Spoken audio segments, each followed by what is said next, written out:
Coffee in Tow is an interactive world news podcast, a dynamic and engaging live show that streams across multiple internet radio stations worldwide.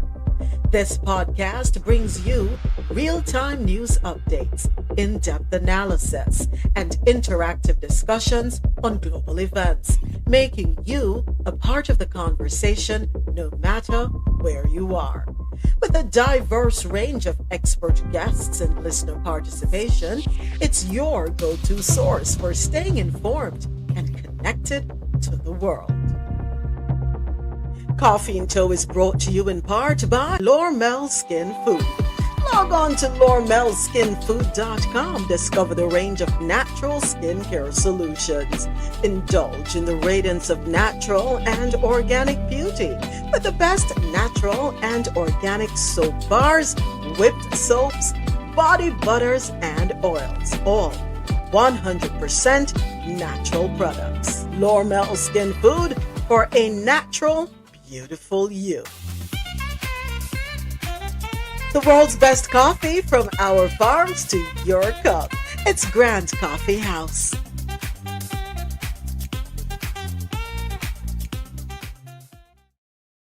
Happy Tuesday, YouTube. My apologies for starting the live late.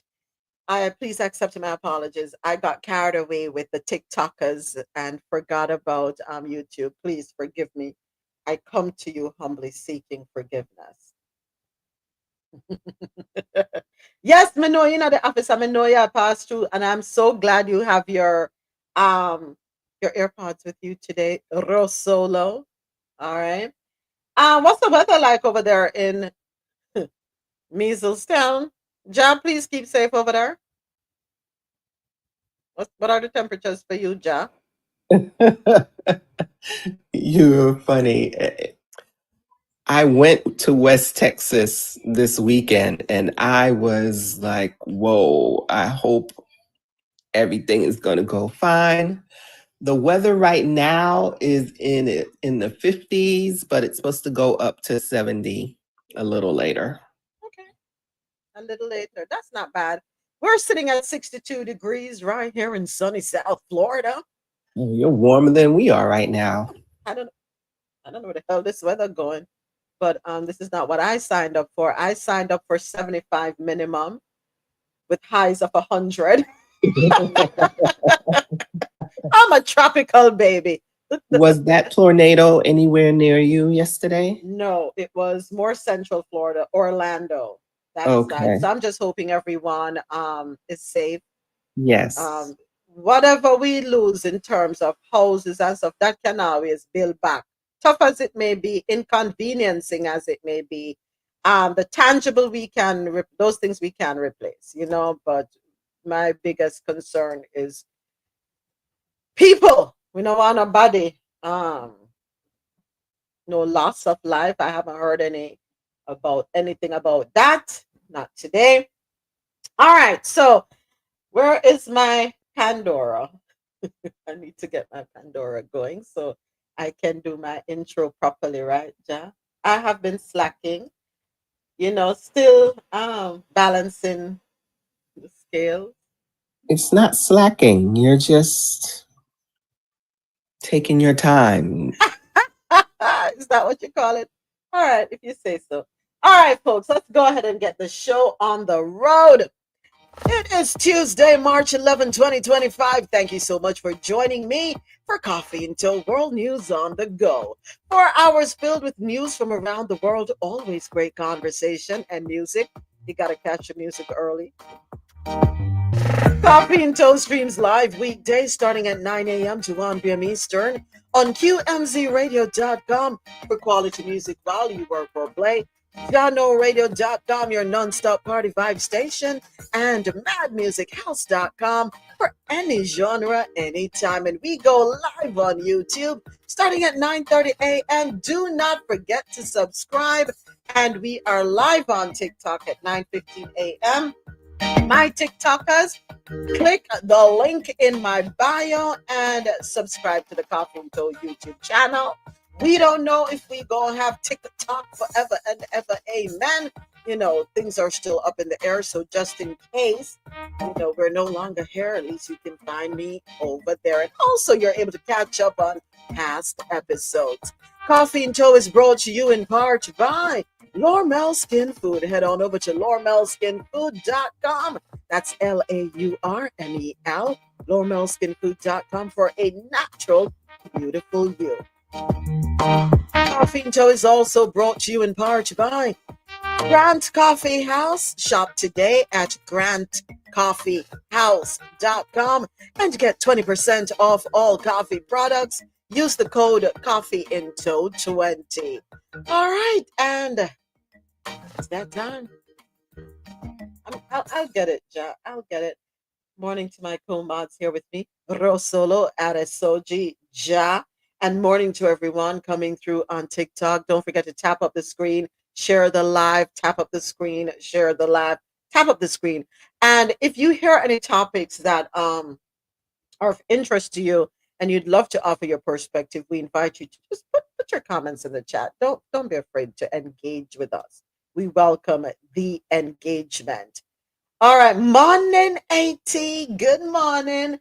Happy Tuesday. All right, as always, we kick it off in the Caribbean corner. Oh, and for everyone who is wondering, again, St. Patrick's Day, Monday, March 17. Take the day off so you can indulge. Granted, just yesterday, we spoke about the effects of alcohol on your liver, so you don't want to overdo it. For every glass of alcohol you have, down a glass of water. Yes, down a glass of water. That sounds reasonable, I think. I don't know who said Patrick is. Jack, you crack me the hell up. Serious. I never even searched who he is and why it's even celebrated. It's the luck of the Irish. Morning, Tasha. It's the luck of the Irish. So St. Patrick's Day, celebrated March 17, is a religious, go to church, Joe, and a cultural holiday honoring St. Patrick, the patron saint of Ireland, and commemorating the arrival of Christianity in Ireland. But funny enough, we celebrate it with drinking. Forgive us, Father, for we have sinned. So, with celebrations, often including parades, festivals, and the wearing of green. So here's a more detailed look into it. And I'm off topic, but that's okay because we're learning about St. Patrick's Day. We see the clover leaves, the green clover leaves. Everybody dresses up in green, blah blah blah. So, what are you actually celebrating, right? So who is St. Patrick? St. Patrick was born in Roman Britain and was a key figure in the spread of Christianity in Ireland. So, why is it celebrated? The day commemorates St. Patrick and the arrival of Christianity in Ireland, and by extension, celebrates the heritage and culture of the Irish in general, the luck of the Irish. So, what are traditions? St. Patrick's Day celebrations often include parades. So there are large parades, and they're common in many cities, especially in areas with large Irish populations. Many towns and cities host festivals with music, food, and other cultural activities. The color green is a prominent symbol of St. Patrick's Day, often worn by people to show their Irish heritage or to celebrate the holiday. Shamrocks. The shamrock is a three-leafed clover. They say it's good luck if you find a four-leaf clover, right? But anyway, it is a symbol of Ireland and is often associated with St. Patrick. Religious observances. So some people attend church services to commemorate the saint. Now, St. Patrick was not Irish. Remember that. He was born in Roman Britain, not Ireland.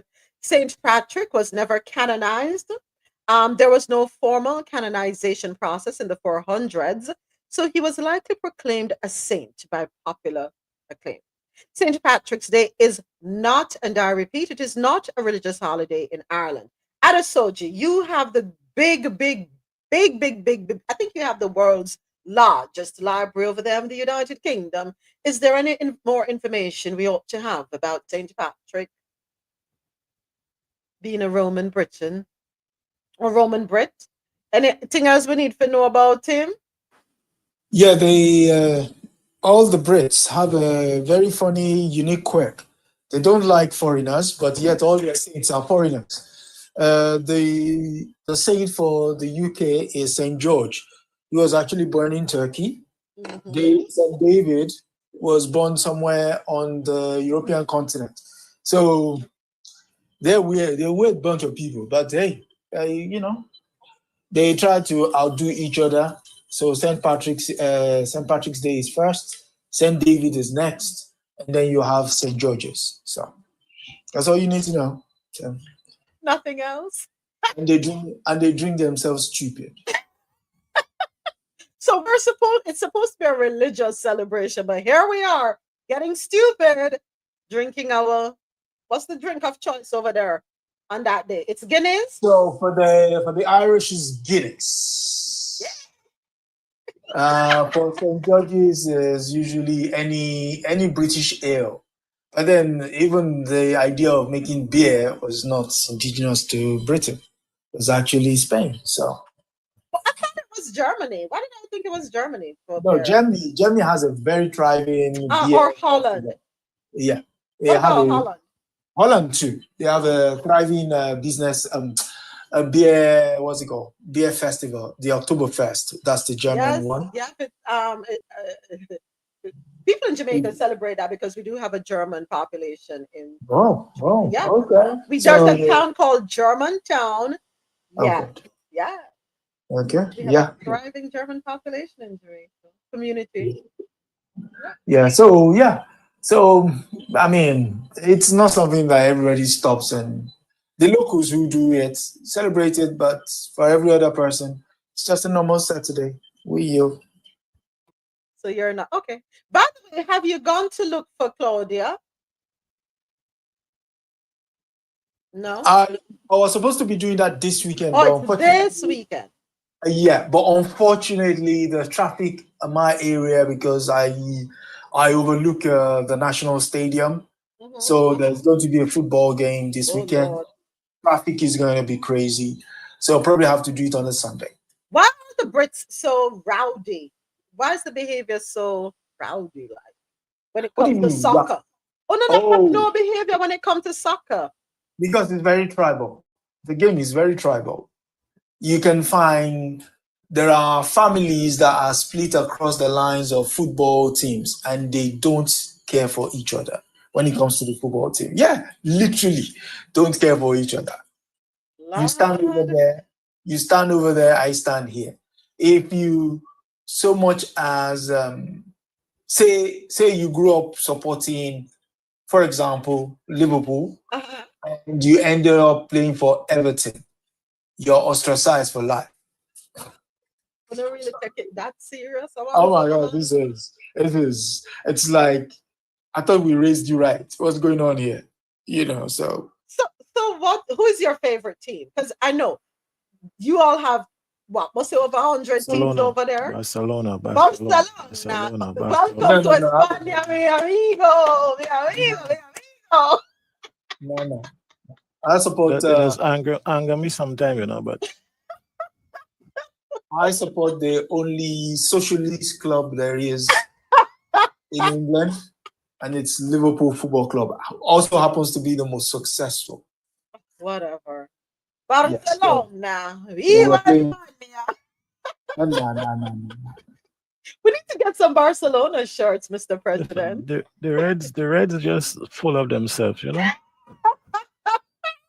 Well, it's the last time these guys played with all their greatest players and what have you, and they led 3-0, and they came to Anfield and they got thumped 4-0.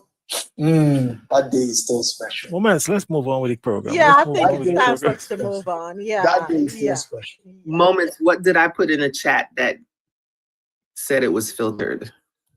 No, that comes up in every live. Oh, okay. They do filter out because community guidelines, They don't want anybody having a negative experience. No, no, no, not Okay. no. We Okay. didn't. No, that comes up, and you'll see that pop up every now and again. No, nothing, nothing to you. Claudia Jones, Ja, fret not thyself, worry not, do not get yourself consumed with the, with the disease. She's passed on, long gone, long, long, long, long, long, long, long, long, long gone. Claudia Jones. The person they featured last week on Adesoji Yeah. Speaks Knowledge. Yeah. Yeah, so Claudia Jones, Oh. her grave is next to Karl Marx. So, Oh, okay. yeah, so Oh, please send a picture when you go yeah, of her and Carl. yeah. So that's why the title of her book written on her is titled Left of Karl Marx, because she's buried on the left side of Karl Marx. Oh, okay. I have a women's meeting during your show, so I'm always a week behind or two. Oh, so Yeah. you have to play catch up. As long as you play catch up, that's okay. Yes. Yeah. All right. So AT's put some facts on YouTube Live for us. Bear was invented by the Sumerians, sorry, of Mesopotamia, 8,000 BC. Thank you for teaching me. I didn't know that. Thank you, AT. Bear invented by the Sumerians of Mesopotamia, 8,000 BC. So long before Christ came to be, they were downing their bears. It's a European thing, definitely, clearly. All right, so folks, as always, we kick it off in the Caribbean corner. First up, Caribbean leaders speak out on U.S. sanctions regarding Cuba's medical aid. Yeah, I wanting to talk up, and what I would love for the entire Caribbean to do is to stand as one, come together as one, and back Cuba. Sorry. According to Caribbean.loopnews.com, Caribbean governments have begun receiving formal notifications from the United States regarding its intention to sanction states and government officials involved in facilitating Cuba's medical assistance program. This program has benefited many countries in the region. Late last month, U.S. Secretary of State Marco Rubio issued a statement announcing the expansion of an existing Cuba related visa restriction policy that targets forced labor linked to the Cuban labor export program. The new measures specifically target Cuba's overseas medical missions. The Secretary of State is threatening to impose visa restrictions on nations benefiting from what he calls Cuba's forced, abusive, and coercive labor export programs. Officials from the Ministry of Foreign Affairs in Grenada confirmed that the formal notification from the U.S. State Department arrived on Thursday, and it is believed that other governments in the region have since received the official correspondence. Prime Minister Dickon Mitchell is expected to craft an official response this week, but there appears to be some defiance from the administration. Look at that. Grenada's posture is that the country is sovereign. Hey, talk about things them Dickon. You tell them. So Grenada's posture is that the country is sovereign and will conduct its relations with other states without bowing to such pressure. Speaking with Carib Update, he said, "We are clear that we have a legitimate partnership with the people and government of Cuba, who have, over several decades, provided support to Grenada in the medical field. We will continue to support and defend this partnership," the Prime Minister said. Prime Minister Dr. Ralph Gonsalves of St. Vincent and the Grenadines, he did what? It's a move up prayer. So he dismissed the U.S. threats of actions, stating that his country is prepared to continue its long-standing arrangement with Havana. They got a free education, he said, referring to Cuban professionals. If they are going overseas to make money from that education, then it's only reasonable for them to put back something. So I am going to hop on over to another article courtesy of Nationwide Radio JM. And the title of that one is Gonsalves offers to give up U.S. visa to allow Cubans to continue working in St. Vincent and the Grenadines. So, Prime Minister of St. Vincent and the Grenadines, Dr. Ralph Gonsalves says he is willing to lose his visa if it means Cuban doctors will be able to continue working in his country. This follows the US government's announcement about US visa restrictions for public officials from countries benefiting from the Cuban labor export program. Dr. Gonsalves was speaking at a PNP forum in Portland, Jamaica on Sunday. If it is determined that you have to take away my visa and Eloise visa, I want to say this publicly. It could be reported. I'm not looking for fight with anybody, but we have to be honest and open. The hemodialysis which we do in St. Vincent at the Modern Medical and Diagnostic Center with these 60 persons, without the Cubans there, I will not be able to offer that service. So, does anybody expect that I, to go because I want to keep a visa, that I would let 60 persons from the poor and working people to die? It will never happen. Hey, Dr. Gonsalves says he is confident that upon review, the US government will see that his country is not partaking in any malpractice. The Secretary of State of the United States of America has issued a statement that countries which are complicit, in his words, with trafficking in persons and exploiting Cuban professionals, the doctors and engineers who come, that those who are complicit would lose their passport, they lose their visas and their families. Now, I know we're not involved in any exploitation of Cuban workers. And I know that the Cubans are not involved either, the Cuban government. I know the arrangements. And I believe that the Secretary of State is a good and decent man. And if he knows the facts, I'm sure that he will understand that we are not involved in that. Dominica's Prime Minister Roosevelt Skerrit said that the issue needs to be clarified with the US government and believes that common sense will prevail.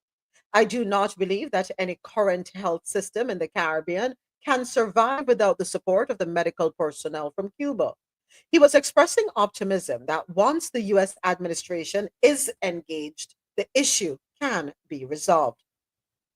Over the last 6 decades, several Caribbean nations, including Jamaica, Dominica, St. Vincent and the Grenadines, and Grenada, as well as countries in Latin America, have benefited from Cuba's overseas medical mission without US interference.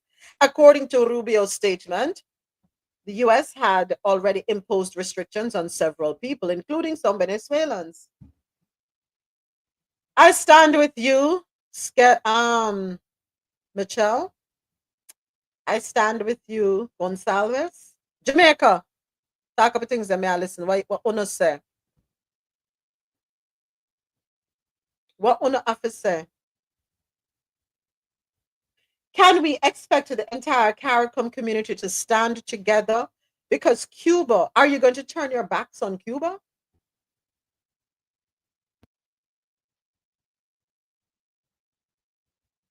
The majority of the Caribbean,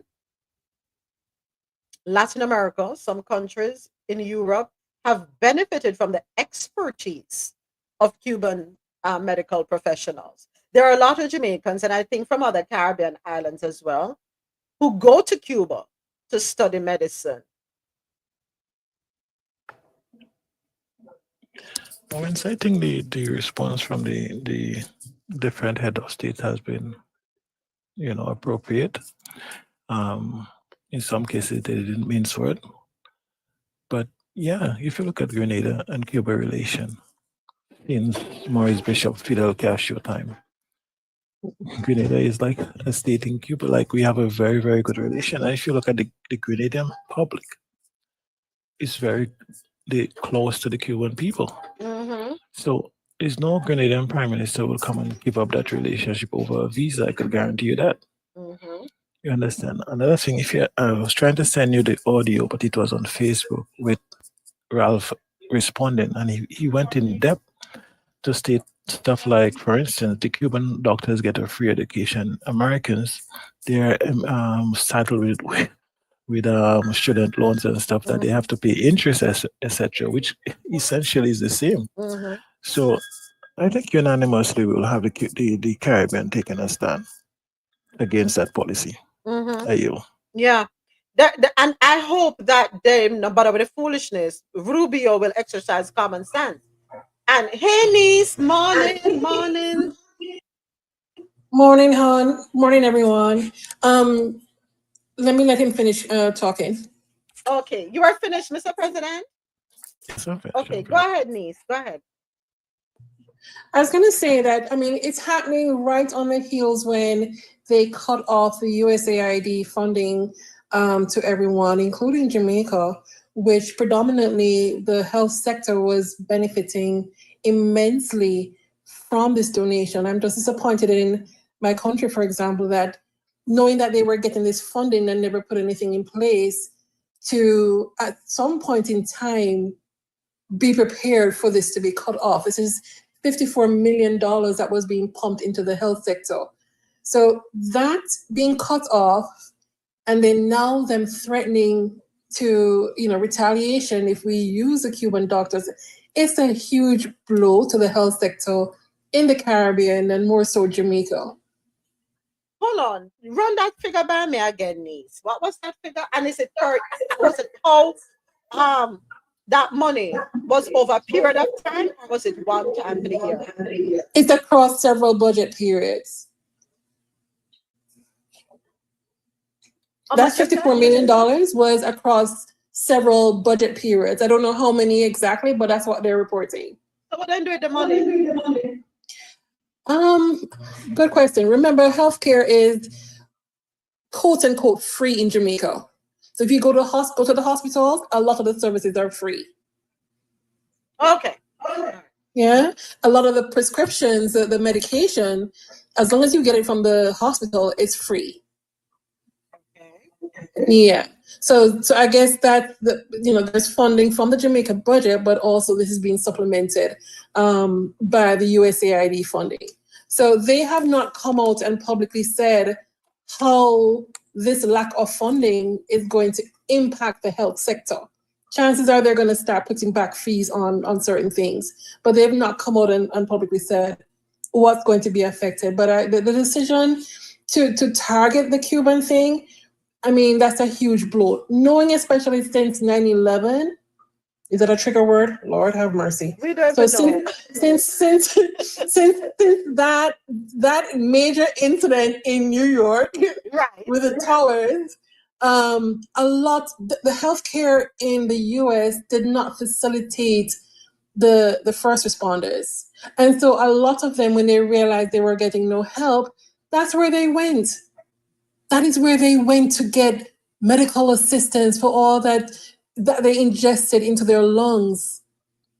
That was going to kill them anyway, but that is the only place that they could have gone to get medical care that was affordable.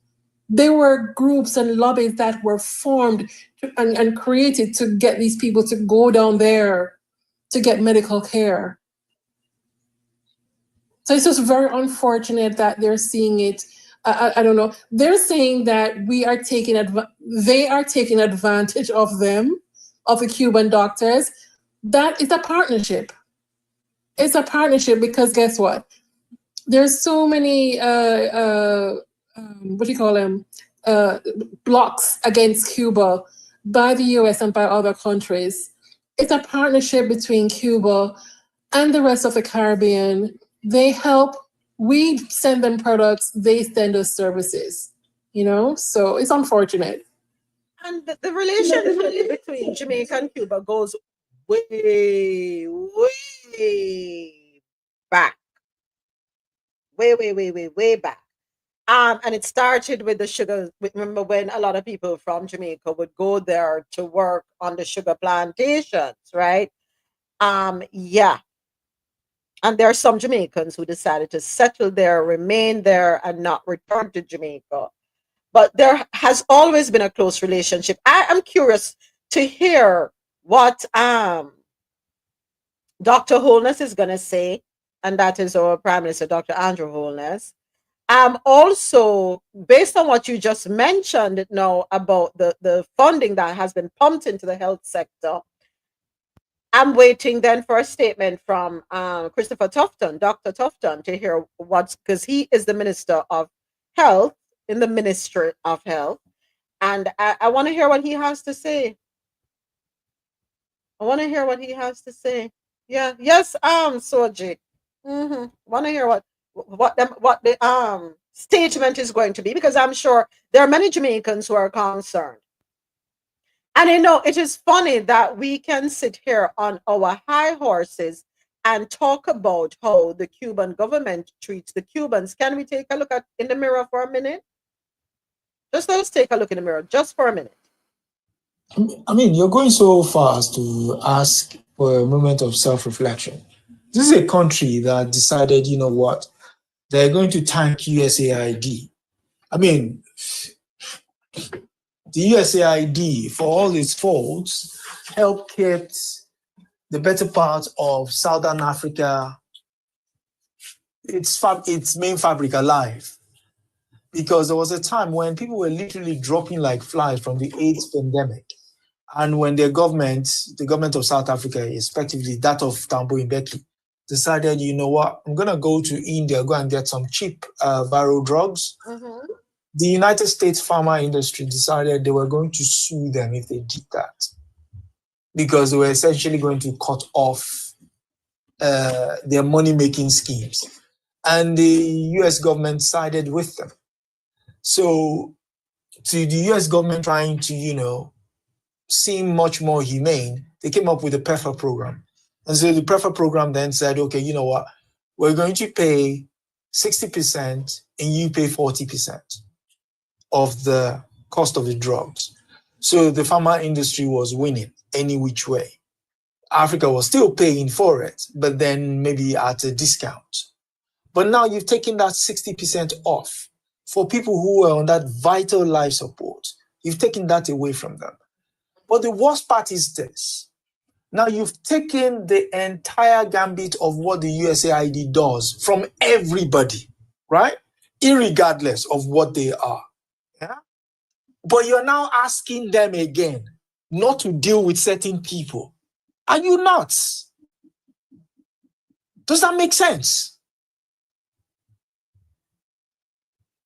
I don't get anything from you, but yet you're telling me I cannot associate with certain people. Are you not? I mean, where do these people get off? But hold on, at least I think there's something in the background to turn down. Okay, yeah, because I don't know what it is, but when you're talking, the echo comes through. So turn down some listening device. Go ahead. You finish Adesoji, and then we hand over to one final point. The final point is this. The US is about the only country that has sanctions on Cuba. And it's high time that people decide, like that gentleman said, listen, if I'm going to have to give up my visa, I will give it up. We're far too comfortable. And I think that is the thing. At our own, the man is basically saying, for those 16 people who are benefiting from that program, my visa is nothing. Right. But how many leaders can do that? How many leaders? That's why when you said Andrew Holness and I put the thinking emoji next to it. With the greatest of respect to that gentleman, I don't know him, but the way he moves is funny. He's suspect. A little sus. Yeah. Oh boy. Many of us are not willing to give up our comforts for the greater good. Go right ahead, Nick. I wanted to say that not so long ago, USA was so medical tourism. USA used to be a destination, all right? And Cuba has taken that away from them. They're soon gonna start attacking people for going to Thailand and the Philippines for dental work because it's way cheaper there. They're soon gonna start putting issues with Dominica and all these places that are doing all these cosmetic surgery because it's taken away from the US market. So I think that is what long term, that is what I think that is what he's looking at. Of course, nobody knows this man's mind, but I think that's what it is. Because Cuba helping the rest of the Caribbean is no threat to anyone. it's no threat to anyone. And I think what he's probably thinking is that these countries that are not friendly or not working with the USA, the USAID money is being funneled to countries. I'm going to say, for example, Jamaica, and then Jamaica is taking that money and giving it to Cuba. But let me ask a question. When the US says, okay, you cannot have any relationship with Cuba, and okay, every country in the Caribbean bows down and say, okay, we sever ties. Is the US prepared to offer the medical help to the tune of what Cuba does? Is the US prepared to entertain those who are desirous of becoming doctors at the cost that the Cuban government is able to allow foreigners to come there and study? Is the US government ready to step up? And we know the answer to that. You telling me not to be friends with Adesoji, and then what are you going to do for me in exchange? What are you going to do for me? So I'm going to lose all the medical help, but and what happened to my people? Your people are in some serious debt for medical attention. We know that. We know how it works. What do you want me to do in my people? It's as though if we're not careful, and this is where leaders need to step back for a second and think, whose interest does the US have at heart? You think it's ours? Let's be honest. You think they have our interest at heart? Because if they had our interest at heart, they would have my people's interest at heart and understand, know the history. And with knowing the history, have a greater understanding, the benefits of the relationship between Cuba and the Caribbean, and move accordingly. But you can't, you want me cut off my foot, chop off my hand, take out my heart, and do what with my people? Go right ahead, Mr. President. It would be very nice to see the Caribbean call the US bluff and unanimously follow St. Vincent and Grenada and say, listen, this is not going to happen.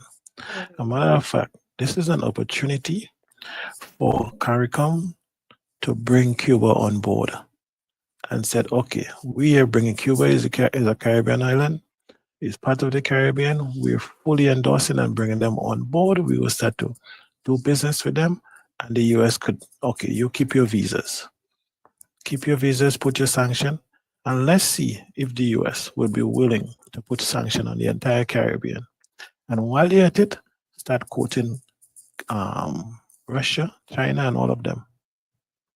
Get rid of the IMF and the World Bank, who has been doing nothing in the region properly. Look at alternative paths. Call the bluff, and let's see how long the US will keep their visas. Because I could guarantee you they will panic.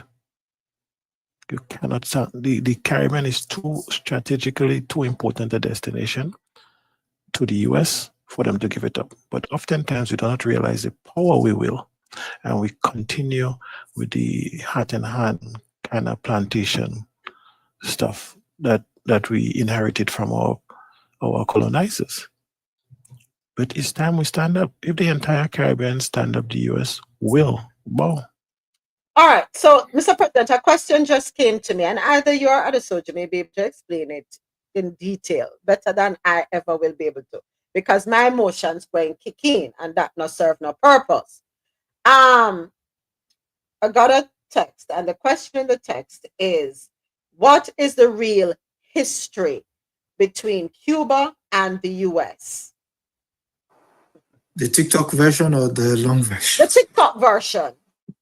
That won't get us flagged and restricted. Okay, so the TikTok version is Cuba used to be the playground of the US mafia. They held all the hotels, and let's not forget, they were also part of the transatlantic slavery triangle. So all the people in the United States who owned plantation also owned plantations on the island. And so with the coming of Castro and Che Guevara, that was overthrown. And the moment they lost power there, effectively that became a, what can I say, that became, oh, we lost power here. And the moment you lose power, the thing that the Western Hemisphere does when it loses power like that is it does two things. Either attack you militarily, which in this case it could not do because the island was lost, or attack you economically. And so sanctions was the ploy they went for. And so from the early 1950s, the Cubans have been under sanctions. And as a result, that sanction is still, the economic embargo is still what plays out today. That's it. Just to add to that, you have to also highlight Hadosoji, that the same mafia and U.S. plantation owners was in bed with Batista before he was overthrown by Fidel Castro. And we have to also remember that the U.S. is responsible for Cuba having a monocrop in sugar. So they switched from tobacco to sugar, and there was one of the main suppliers of sugar to the U.S. And the U.S. made a whole heap of money into that. So they was just seeing Cuba to feed off. The trip from Miami to Havana was regular stuff where they go in as other soldiers there, as their playground, all the prostitutions, all the other stuff that they was doing. And the minute time Fidel Castro came in, he shut down every brothel, he changed the entire dynamics. So he became public enemy number one. As he said, that's the TikTok version. That's the TikTok version. So thank you. Morning, Georgia, morning. James, I wonder, let me ask a question. So we need to check on the settings. I hope nobody blocked James, Why James cannot get on the live at all. That just dawned on me. I hope nobody has blocked James. Wanna check on the things, please, and thank you. We have to make sure James not have no blocking. So according to Google too, to sum it all up, the Google summary, they deteriorated during the Cuban Revolution of 1959. The U.S. recruited operatives in Cuba to carry out a violent campaign of terrorism and sabotage on the island, unaliving civilians and causing economic damage. The U.S. government ICYMI campaign, it starts with a T, against Cuba was accelerated from early 1960. Following the revolution of 1959, and the rise of Fidel Castro to power, relations steadily deteriorated. As a result of Castro's reforms and the Cuban government's increased cooperation with the Soviet Union, the United States severed diplomatic relations with Cuba in January 1961. So I want to hone in on that. When we bring the Soviet Union into play. The Soviet Union also, don't forget, the failure of the Bay of Pigs when they tried to go into topple Castro was a big embarrassment to the US because everybody knew they were behind it. So that just add fuel to the fire. But go ahead, Adesoji. Oh yeah, so the Cuban Missile Crisis was also during Kennedy years when a spy plane flew over Havana and noticed there were some missile batteries. Unfortunately, those missile batteries are actually been on the island for close to 18 months before the Americans discovered them. And the fact that you had Russian missiles so close to the United States. But here's a fun fact. The fun fact is the Russians did it in retaliation for the United States placing nuclear weapons in Turkey within close proximity to the Soviet Union at the time. So people would think it was the Russians that actually just did it. It was the Americans that did it first. The Russians only came in to place theirs there as a deterrent. And like Nikita Khrushchev said, the Russian premier there said on the floor of the UN when he was slapping his shoe on the table, which is one of the most famous iconic videos. When he was slapping his shoe on the table and he said, the thing is, what you say, just because you say something doesn't make it so. We should try as much as possible to have alternatives to narratives, which is why spaces like this is very important. because you would never, if you read through all the New York Times stuff and whatever, you would never know that they placed their not only not only did they place nuclear weapons in Turkey, they also created a spy station in Portugal. They also flew the Star One, what's the name of the plane? The U-2 plane over Russia. So this was early 1950s. So the Russians said, you know what, it's high time to take it to the Yankees, as the Americans are called. And that's when they placed the batteries in Moscow. And one final thing, the problem with Moscow is also the fact that in those 1950s, up to between 1950s to 1970, the US was toppling all the heads, the governments in Latin America. And the only one they couldn't get to was Fidel Castro. They tried to kill this guy 78 times. Oh, sorry, unalive him 78 times. That's the term we use, isn't it? So, yeah. So I asked this question. I think it was this week. If not this week, definitely last week. But I did ask this question, and this question has come to me again. But has come to me in a text. Since there has been hold on. Okay. Let me just sum up. Okay, so now that a relationship is there between the US and Russia, why will they not leave Cuba alone? The relation between the US and Russia is not ideological. This is just between two men who see some symbiosis with themselves, who see some sort of understanding amongst themselves. Because as people would say, it's common knowledge that your president is a Roski in disguise, But I mean, that's a matter for another day. But the thing is, it is a very good opportunity for the Caribbean to effectively stand as one. But you and I know that will not happen. Because that gentleman in your neck of the woods doesn't look like somebody who would go without his American holidays.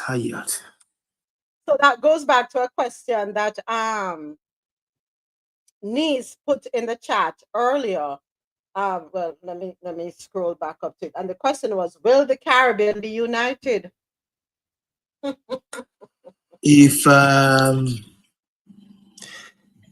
that were to happen, I think we'll probably get snow in Africa, but it's not going to happen. I'm sorry. Hold on, no man. Go ahead. Go ahead. Remember, in Trump's first term, there were 5 leaders who went to the back door to meet with him secretly, and Jamaica was in the lead of that, right? The same Andrew Holness. So I do not see Andrew Holness putting his neck out for Jamaica nor the Caribbean in this situation, and I would like to be proven wrong. I want to be proven wrong too. It is governed. I think Andrew Holness sometimes thinks Jamaica is the 54th state. So, and I say 54th, yes. But I think it's a great opportunity, as Adosoji said. But I don't see it happening unanimously. But I think they have enough that could form a coalition to make an impact if they stick together. If they stick together, they could do it. Speaking as CARICOM, but you and I know that there will always be one that will always one black sheep that will. Sorry, let me not do. Always one errant sheep that would veer away from the pack. And always. So, yeah. So, and always. I know who that will be. Always. It's unfortunate, but the truth is the truth, and it does sound good, but the truth is the truth. AT said there is snow in Africa, Mount Kilimanjaro.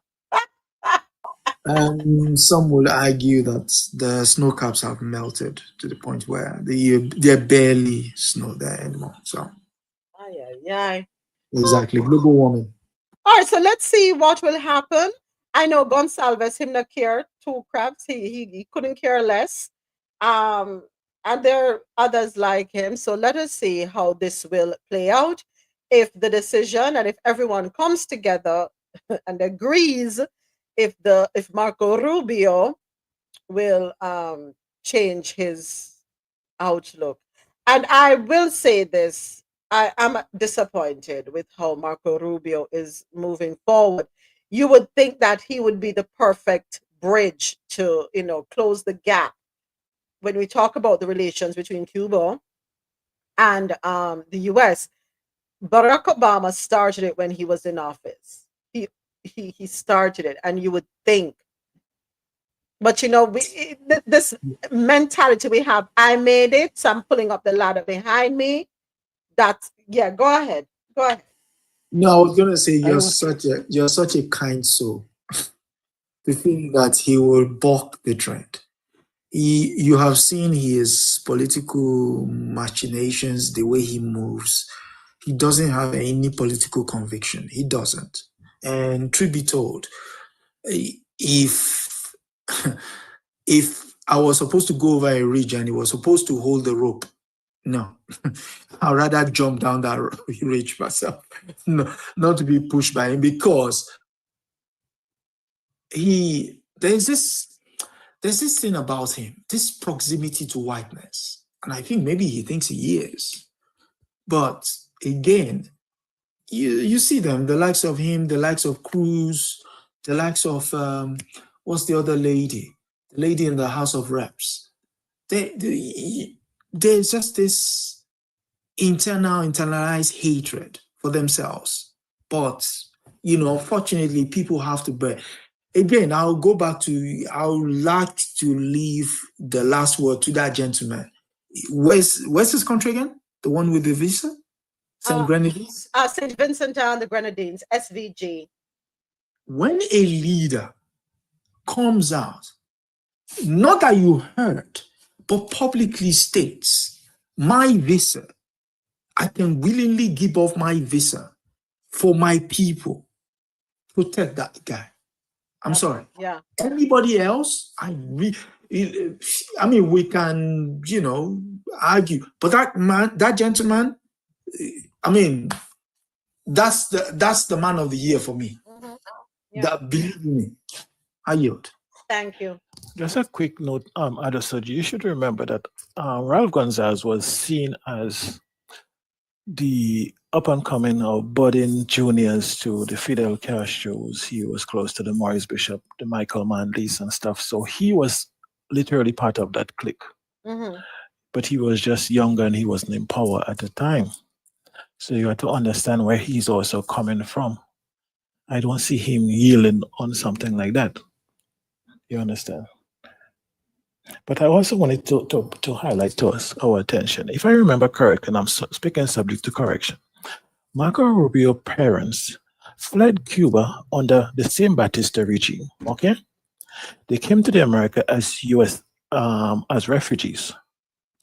His mother subsequently ran back to Cuba 3 times under the Fidel Castro regime, meaning that they literally gave up their refugee status, because if you're a refugee, you cannot be going back to the country from which you're fleeing. As such, based on the same rules that Marco Rubio's government is trying to put in power, he would have been an illegitimate American. You're wicked enough. Because when his parents gave up their refugee status, they should have returned to Cuba, because their visas and their citizenship should have been revoked. But that's just, somebody can correct me. Yeah, I was. I forgot that actually. Yes. How could you forget? We had a whole history lesson on that. Yeah. No. The part about his mom going back. What is it? Or mom was feeling homesick. Yeah. So let's bring everybody up to speed, right? Because we have a new audience. So a little bit about Marco Rubio, and I'll just jump and do it the formal way.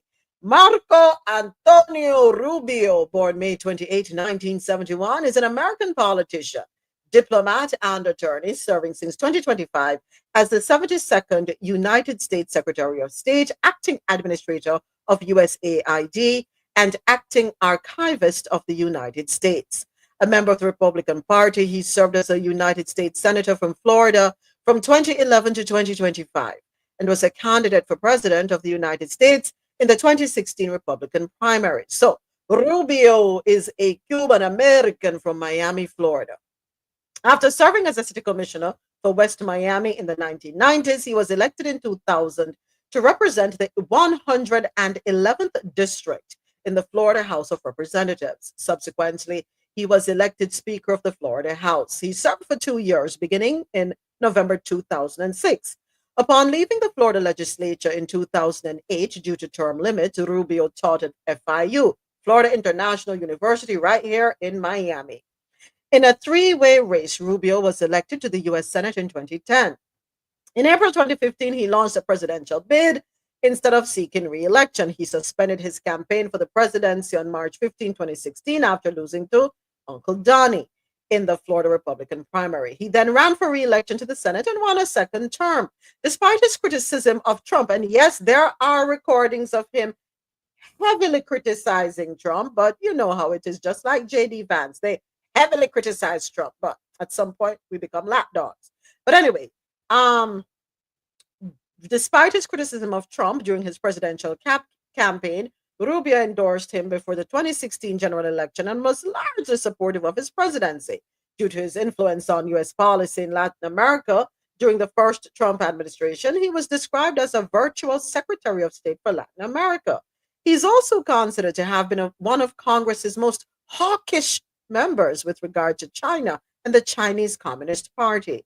The Chinese government sanctioned him twice in 2020, and he is banned from entering China. Rubio became Florida's senior senator in January 2019, and this is following the defeat of former Senator Bill Nelson, and was reelected to a third term in 2022, and Rubio endorsed Trump for president in 2024, days before the Iowa caucuses. So let's scroll down a little bit and talk about, so that's just him and his political career and why I'm there, which path him there. So let's talk about his early life and education. Marco Antonio Rubio was born in Miami, Florida, the second son and third child of Mario Rubio Reina and Oriales Ni Garcia. His parents were Cubans who immigrated to the United States in 1956. And this was during the regime of Fulgencio Batista, 2.5 years before Fidel Castro ascended to power after the Cuban Revolution. His mother made at least four return trips to Cuba after Castro's takeover, including a month-long trip in 1961. Neither of Rubio's parents were U.S. citizens at the time of Rubio's birth, but they applied for U.S. citizenship and were naturalized in 1975. Some relatives of Rubio's were admitted to the U.S. as refugees. So pump the brakes right there. So he was born in 1971. His parents weren't citizens then. So is he eligible to have birthright citizenship stripped away from him? Rubio's maternal grandfather, Pedro Victor Garcia, immigrated to the U.S. legally in 1956, but returned to Cuba to find work in 1959.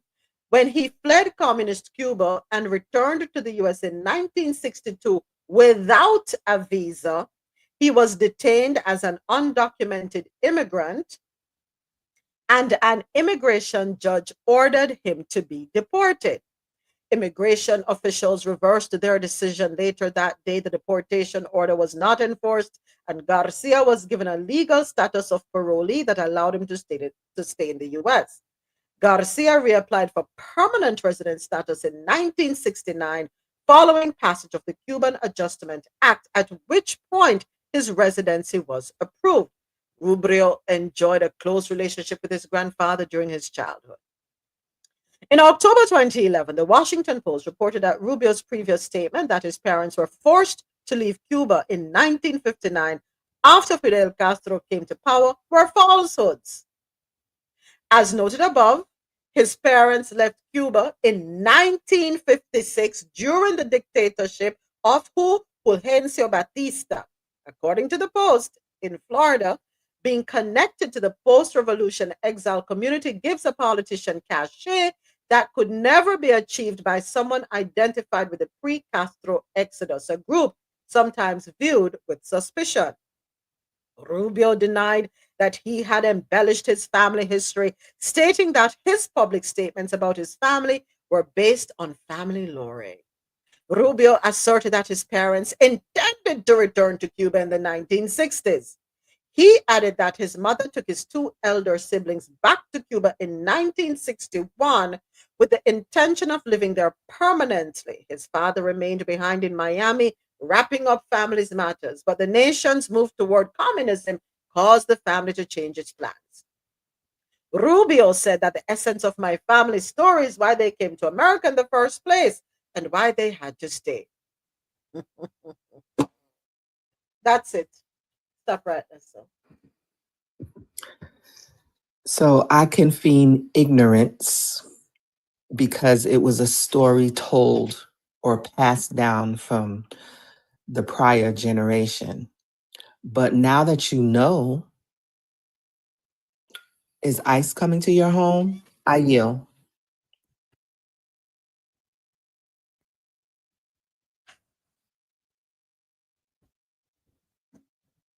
You see, people like Mr. Rubio could speak to people that don't know what's going on with very short memory.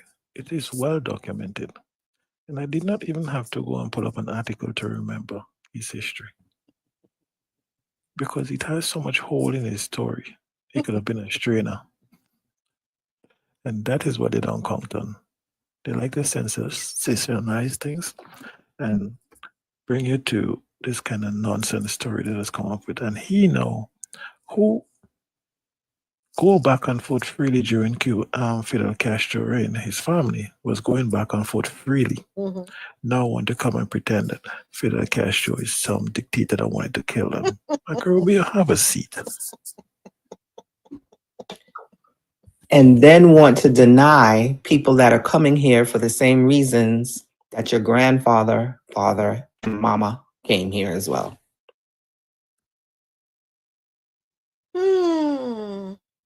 He likes to embellish, but embellishing is one of the qualifiers to be a member of a particular party. No, sir. He did switch sides.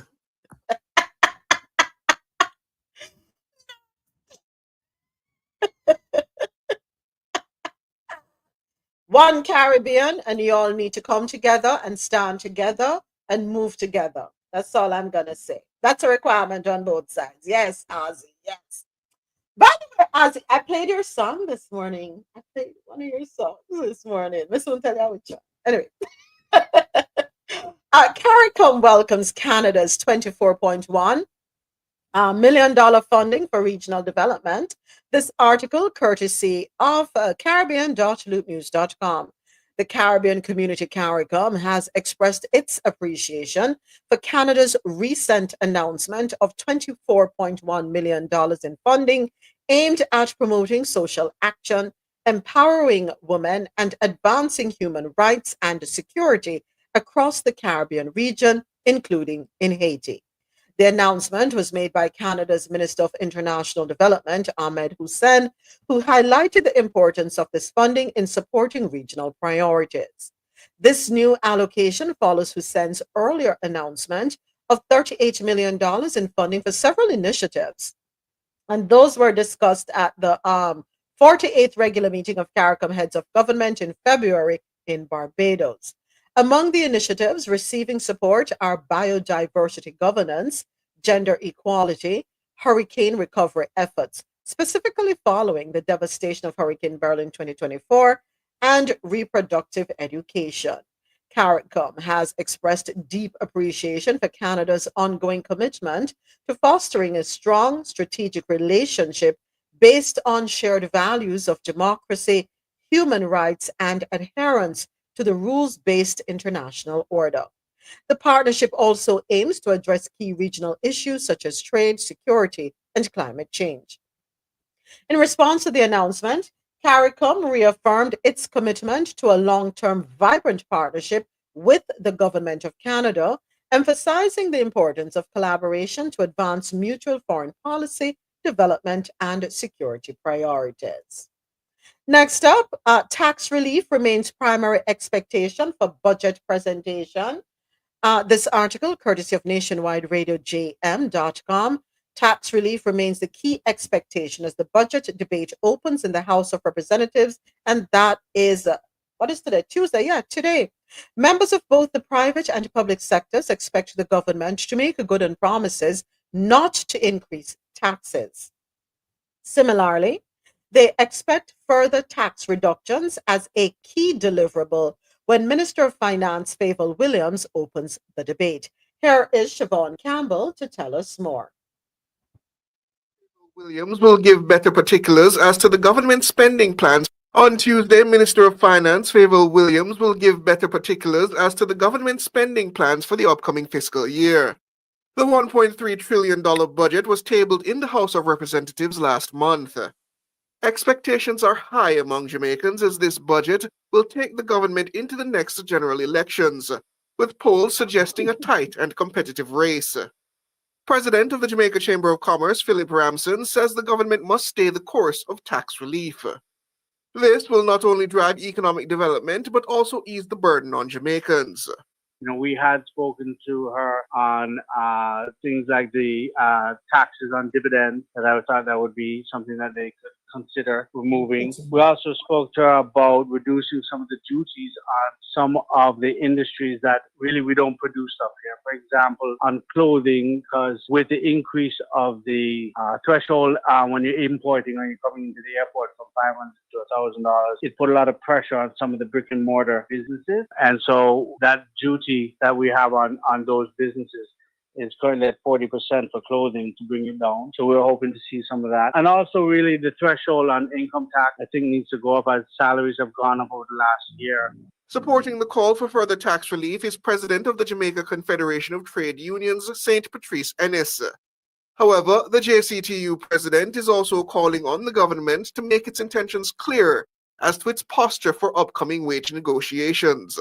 This is in light of repeated calls from fiscal monitors to limit expenditure of public sector salaries. What is happening with respect to the starting of negotiations and whether what the government is contemplating with respect to, you had the Financial Commission making statements in recent times, and you have, which was consistent with what the gentleman from EPOC would have said, and the BOJ governor, with respect to restricting payment for the public sector waiver. I don't expect my comment is that I do not expect the minister to make any statement endorsing those sentiments, and and that she's open to a negotiation process, and the process will determine where we end up. Meanwhile, chartered accountant and financial commentator Dennis Chung says the government is already on the right path in terms of fiscal and economic indicators. He's calling on the minister to commit to staying the course.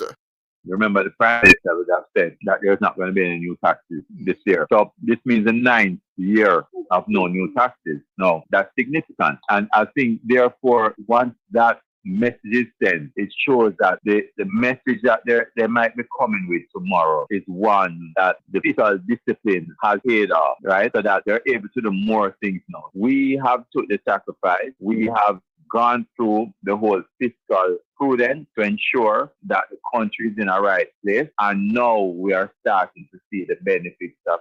All eyes are now on Minister Williams as she delivers the government's crucial pre-election budget as it seeks an unprecedented third term in office. Siobhan Campbell for Nationwide News. Forgive me, we have took the sacrifice or we have taken the sacrifice? Which is right? I don't know right now.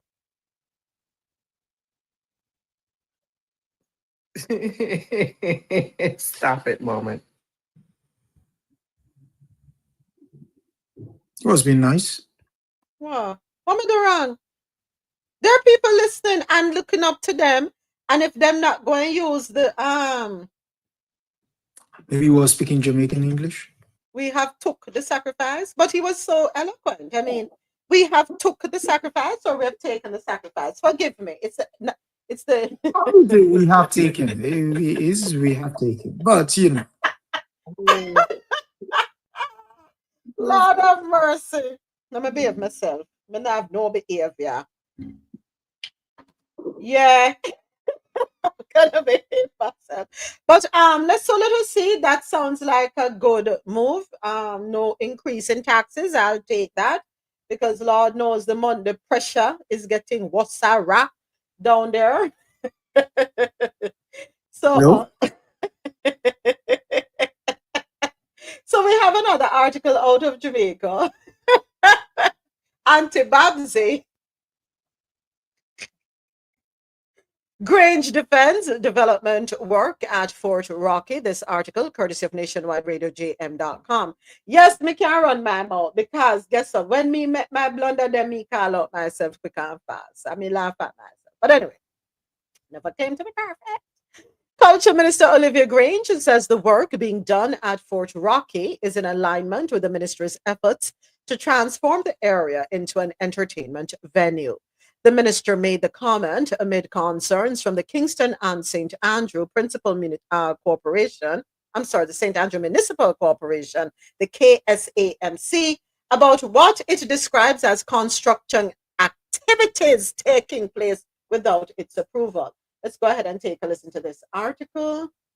Come true, Auntie Babs, and hear what you have to say to defend it because I have concerns about it too. But make me hear what you have to say. The development of Fort Rocky as an entertainment venue has been years in the making. In fact, Fort Rocky was announced as the entertainment zone. And as Port Royal was built out with the cruise ship pier and looking at other facilities there, we declared the area an entertainment zone, and included in the zone is the Fort Rocky facility. It has been a lengthy process because we took the time to engage with agencies and to conduct an ecological assessment of the site, as well as a survey of flora and fauna and a study of sound and light. The works are being spearheaded by the Jamaica National Heritage Trust, the JNHT, a statutory body under the Ministry of Culture. But according to the KSAMC, the terms of its development are yet to be finalized through a multi-agency partnership.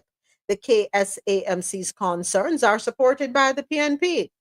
Opposition spokesperson on environment and ecological heritage, Senator Sophia Fraser-Binns, says the destruction of mangroves and haphazard development is putting the environment and ecological heritage at risk.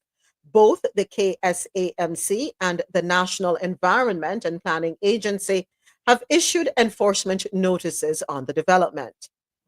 Minister Grange says her ministry has been meeting with the relevant stakeholders to address the concerns. I therefore ask the Permanent Secretary Bernard, to meet with the relevant entities and to discuss the concerns. 2 meetings have already been held, and a 3rd meeting is scheduled to be held shortly. I want to indicate that there is no intention to bypass any of the relevant agencies that should be involved in these developments. And I will ensure that all our agencies are compliant. So whatever concerns there are now, those concerns are being addressed. Olivia Grange, Minister of Culture and Entertainment, she was speaking at the Standing Finance Committee on Friday. So my concern, I'm thinking about the environment, where it's located. Now that strip going out to the airport, James, I wish you could come up on I don't know what's going on with James, folks. What we're good about James? If you can go St. Thomas and dip him in a sun in the spring. So I made sure to check on my end that James is not blocked. James is not blocked. James, you're there. I don't have any restrictions on you. So I'm going to understand. Did you consult with your children, your daughters, or your son to see if they could have helped you? Because I'd love to hear what you have to say about this. Anyway, back to this. The Palisadoes Strip is that strip of road leading out to the airport in Kingston and Port Royal. That strip works as a barrier, right? When we talk about natural disasters, so on and so forth. And of course, the ecological aspect of it, the aquatic life, we think about that too.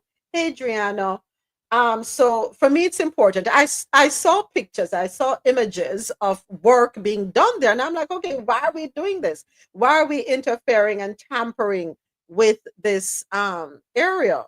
Aren't we putting the strip at risk, in the event of a natural disaster?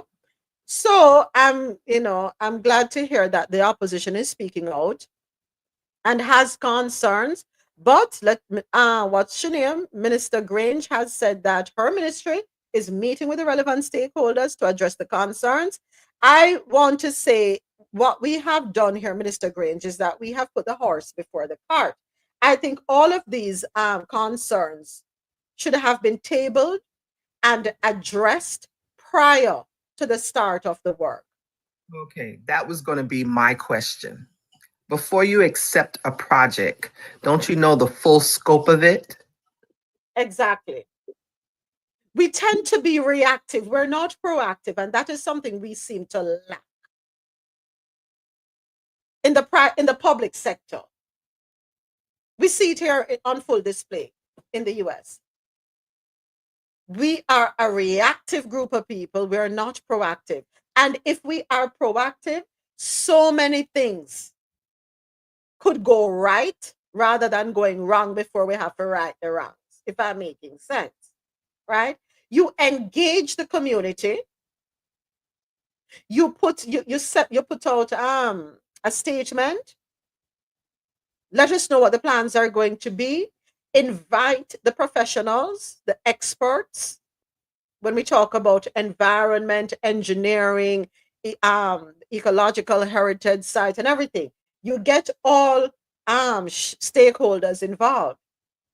Have discourse, listen to concerns, have the concerns addressed, and publicize those concerns and the answers that were provided.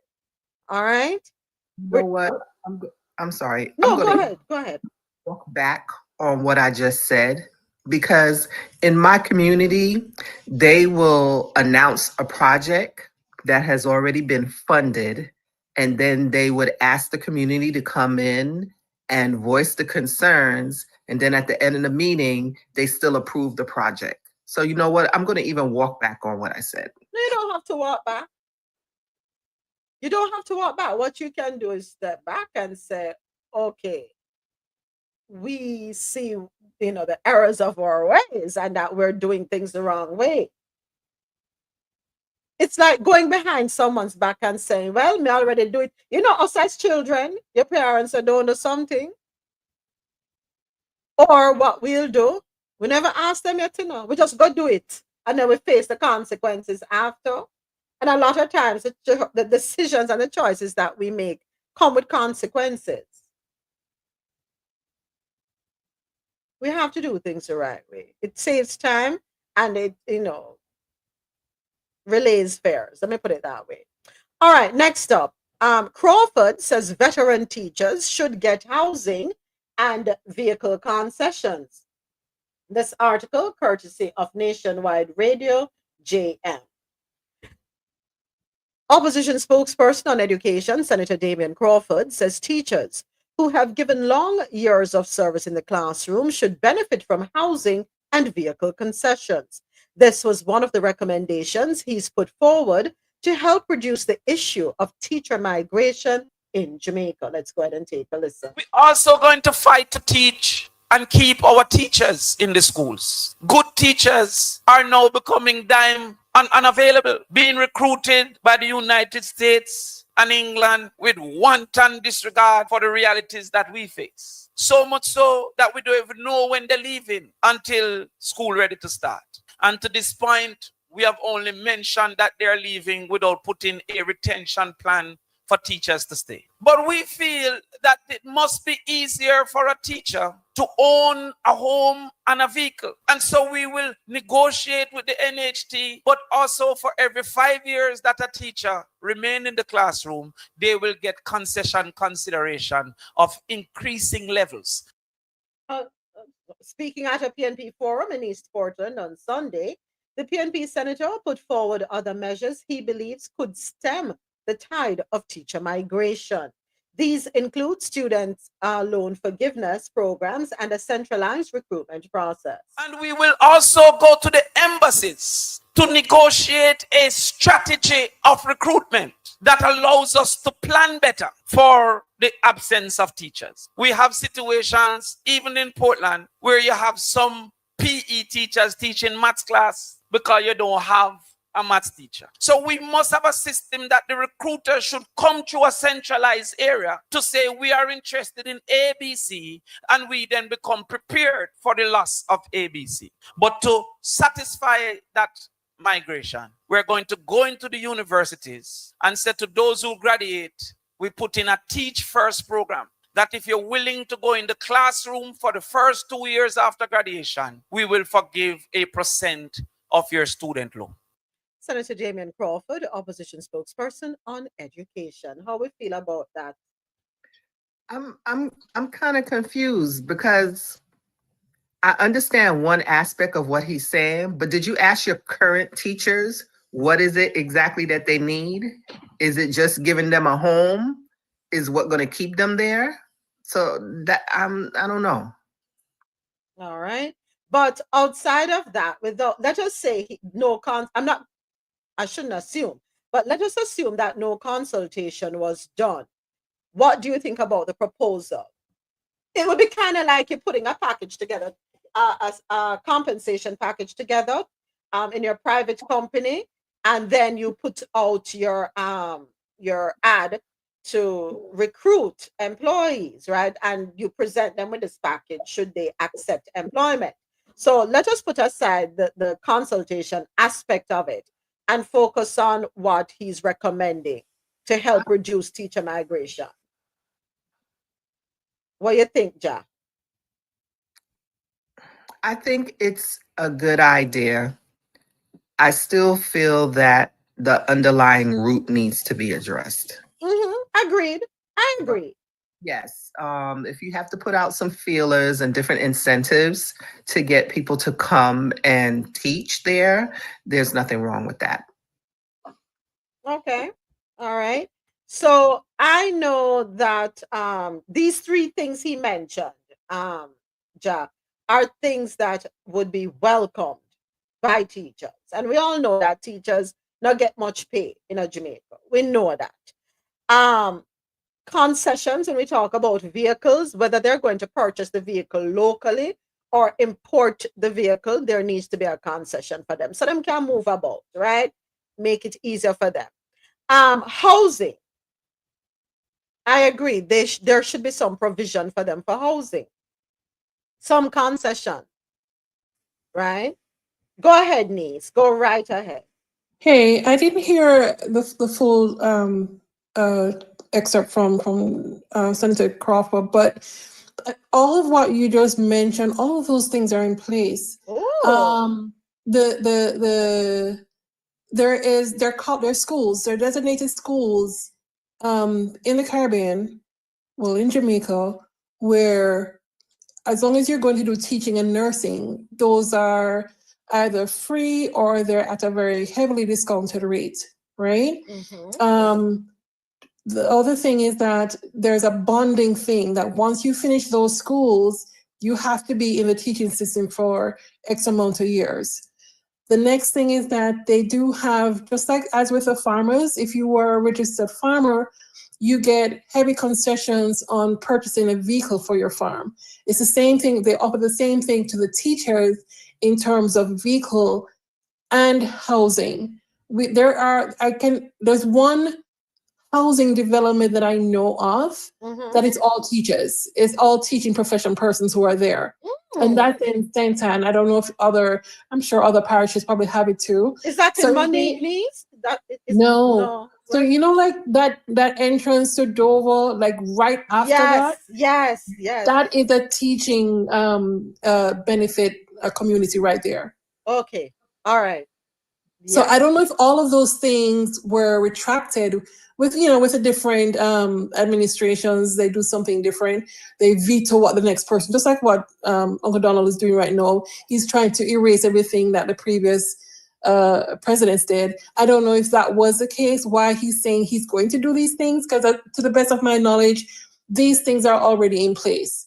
But as you rightly said, a filter still needs to be done, because if these things are in place and teachers, or maybe it's not being advertised, or maybe it has been retracted, what else is needed to draw them into the sector? And I mean, even though, so Money Teachers College was definitely a teacher-oriented school. It has evolved since that.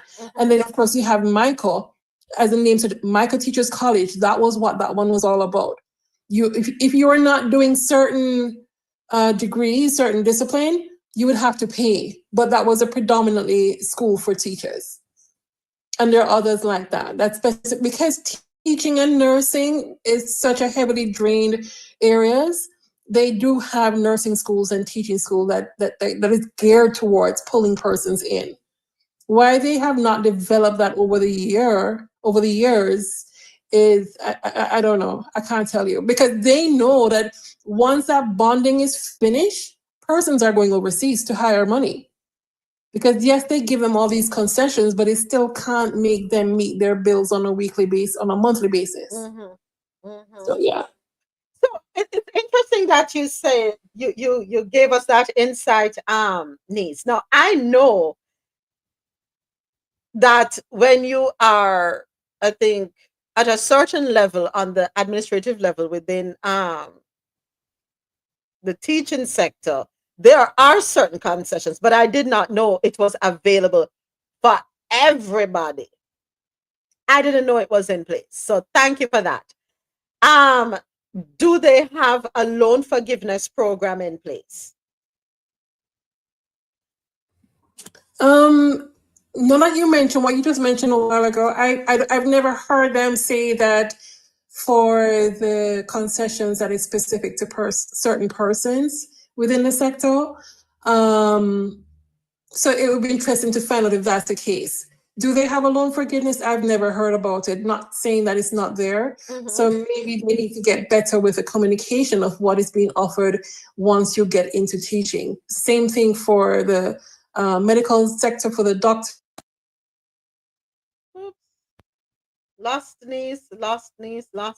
Okay, last year you chipped out. Yeah, a call was coming in. I'm sorry. Yeah, I'm not sure. So that whole sector needs to get better at communicating what is available once you get into these professions. Police, nursing, all the civil servants, all those areas, they need to get better at communicating what are the benefits of joining them. So I hope Ministry of Education is listening. I hope government is listening. Ministry of Health, Ministry of Education.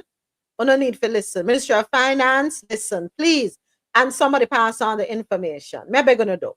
Communication is key, because if something is already in play, it would then be to improve upon. And it goes back to what you were saying, goes right back to what you were saying. Has there been a session where they were able to get first-hand feedback from those who work within the sector, who are teachers? What is it that is not attractive? What is their hesitancy with wanting to get into the education sector? What is their reason for seeking, wanting to go to greener pastures, so to speak? What are their concerns? These are conversations that need to be happening on an ongoing basis, you'd say, Ja? Consistent? It's a must? Yeah, because why would I want to leave a beautiful island with beaches and sun and to go to a concrete jungle? And I mean, we all know, and I think I mentioned this yesterday, you're going to go to a place that will help you maybe live a better life or a family. Yeah. Man, if I was able to stay in the Caribbean, I would stay. No, no better than yard. All right. So, Damien, while we appreciate your championing this, let us do a little more research to see what is in place, talk about what is in place, and then build from there, right? Not a matter of deconstructing or not a matter of standing behind a podium as elections are coming up in September to, belt out things to make it seem as though there are no such provisions. Let us be honest. Let us be transparent in as much as we can be. Talk about what exists and then talk about what can be done to improve upon the current concessions and what other concessions could be offered and implemented. But I will say what you have mentioned here are good talking points. They are great things that I know people will welcome because the burden of having to pay back a loan is not easy. The burden of vehicle repayments. Plus, when you talk about vehicle concessions, I hope included in that is some kind of service and maintenance because Lord know, say some of the road them down a yard not tan good. They're full of pothole because if you drive straight, it means say you're drunk. Okay? And are these topics coming up now because of what you said, this election? No, so you go. You know, no, so you go, Ja. Election time is when you hear everything what you should have been hearing from how many years ago now. Right. So I'm still suspect. But Ja, I hold us, the voters, accountable. True. I hold us accountable because we do not hold them accountable. True. We don't hold our elected officials accountable. We take a little, then come out with their ray and carry on and hold big dance and what have you. And we take the little box food and the little drinks and all them things. But we do not hold our leaders accountable. Them get the vote and then we not see them, we not hear from them. And then once they get in, like our current situation, there's not much you can do. Exactly. We have to get into the habit of holding our representatives, our elected representatives, accountable. They campaigned on a promise. It is time for them to deliver. Just like lobbyists can get what they want, we supposed to can get what we want. No, sir. It's only fair. All right, moving right along, our next article. Rock Mobile telecommunications provider to launch operations in Jamaica this year. And I will say it's my first time hearing about Rock Mobile. Never heard about them before in my life. Never. Not the voice of Rosie. Never before in my life I ever hear about these people. Article comes to us courtesy of Caribbean National Weekly.com. Rock Mobile, Jamaica's third domestic telecommunications provider, is set to begin operations this year after fulfilling the necessary license terms and conditions. Telecommunications Minister Darrell Vance provided the update on Friday, confirming that the company has secured the required financing to proceed. In 2024, Rock Mobile was given a further final 12-month extension to roll out its services to the public, as well as a deferral of 12 months for the payment of the annual spectrum license. So we look forward to that. And the best information I have is that the financing has finally been approved, and therefore they will be able to roll out in the time specified. Rock Mobile will join Digicel and Flow as the island's main telecom providers. The cabinet of the government of Jamaica initially approved the licensing of Rock Mobile in 2021 as part of a broader strategy to enhance broadband access in unserved and underserved areas, promote competition and innovation, and ensure a swift and efficient return on the allocated spectrum. The company was awarded the spectrum in the 700 megahertz band and was required to meet specific conditions, including 95% population coverage at a specified minimum download data rate. So Rock Mobile, chaired by Bruce Bowen, had initially planned to launch its services within 2 years of receiving the license. However, the timeline was extended due to pandemic-related challenges and supply chain disruptions. Well, with the latest developments, Rock Mobile is now poised to enter the market, promising to enhance connectivity options for Jamaicans and drive competition in the telecommunications sector. First time hearing about them. Any Jamaicans in Jamaica listening, And let us know if you are familiar with Rock Mobile. So you know, I have to do now. I have to go on the Google. Yeah, good girl Google. Come true for me now, please. Let us learn a little bit more about Rock Mobile. Never hear about, oh no. Me only know about Digicel and the girl Flow. Who is the owner of Rock Mobile? Suzanne Fernando Bowen and Bruce Bowen, owners of Rock Mobile and Rock Capital Partners Limited. Rock Mobile Alt provide a flexible, extensible digital ministry tool for connecting with your community. Hold on, let me look them up, people, because never hear about them. Rock Mobile.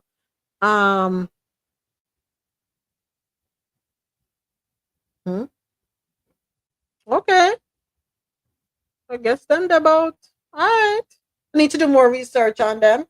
Hold on a second. No, that not look right. Hold on. I'm so sorry, folks. My first second. No. I'm not see nothing else. That's not what I look for neither. All right, I have to do a deep dive. If anybody familiar with Rock Mobile, please do not hesitate to let us know. We're curious.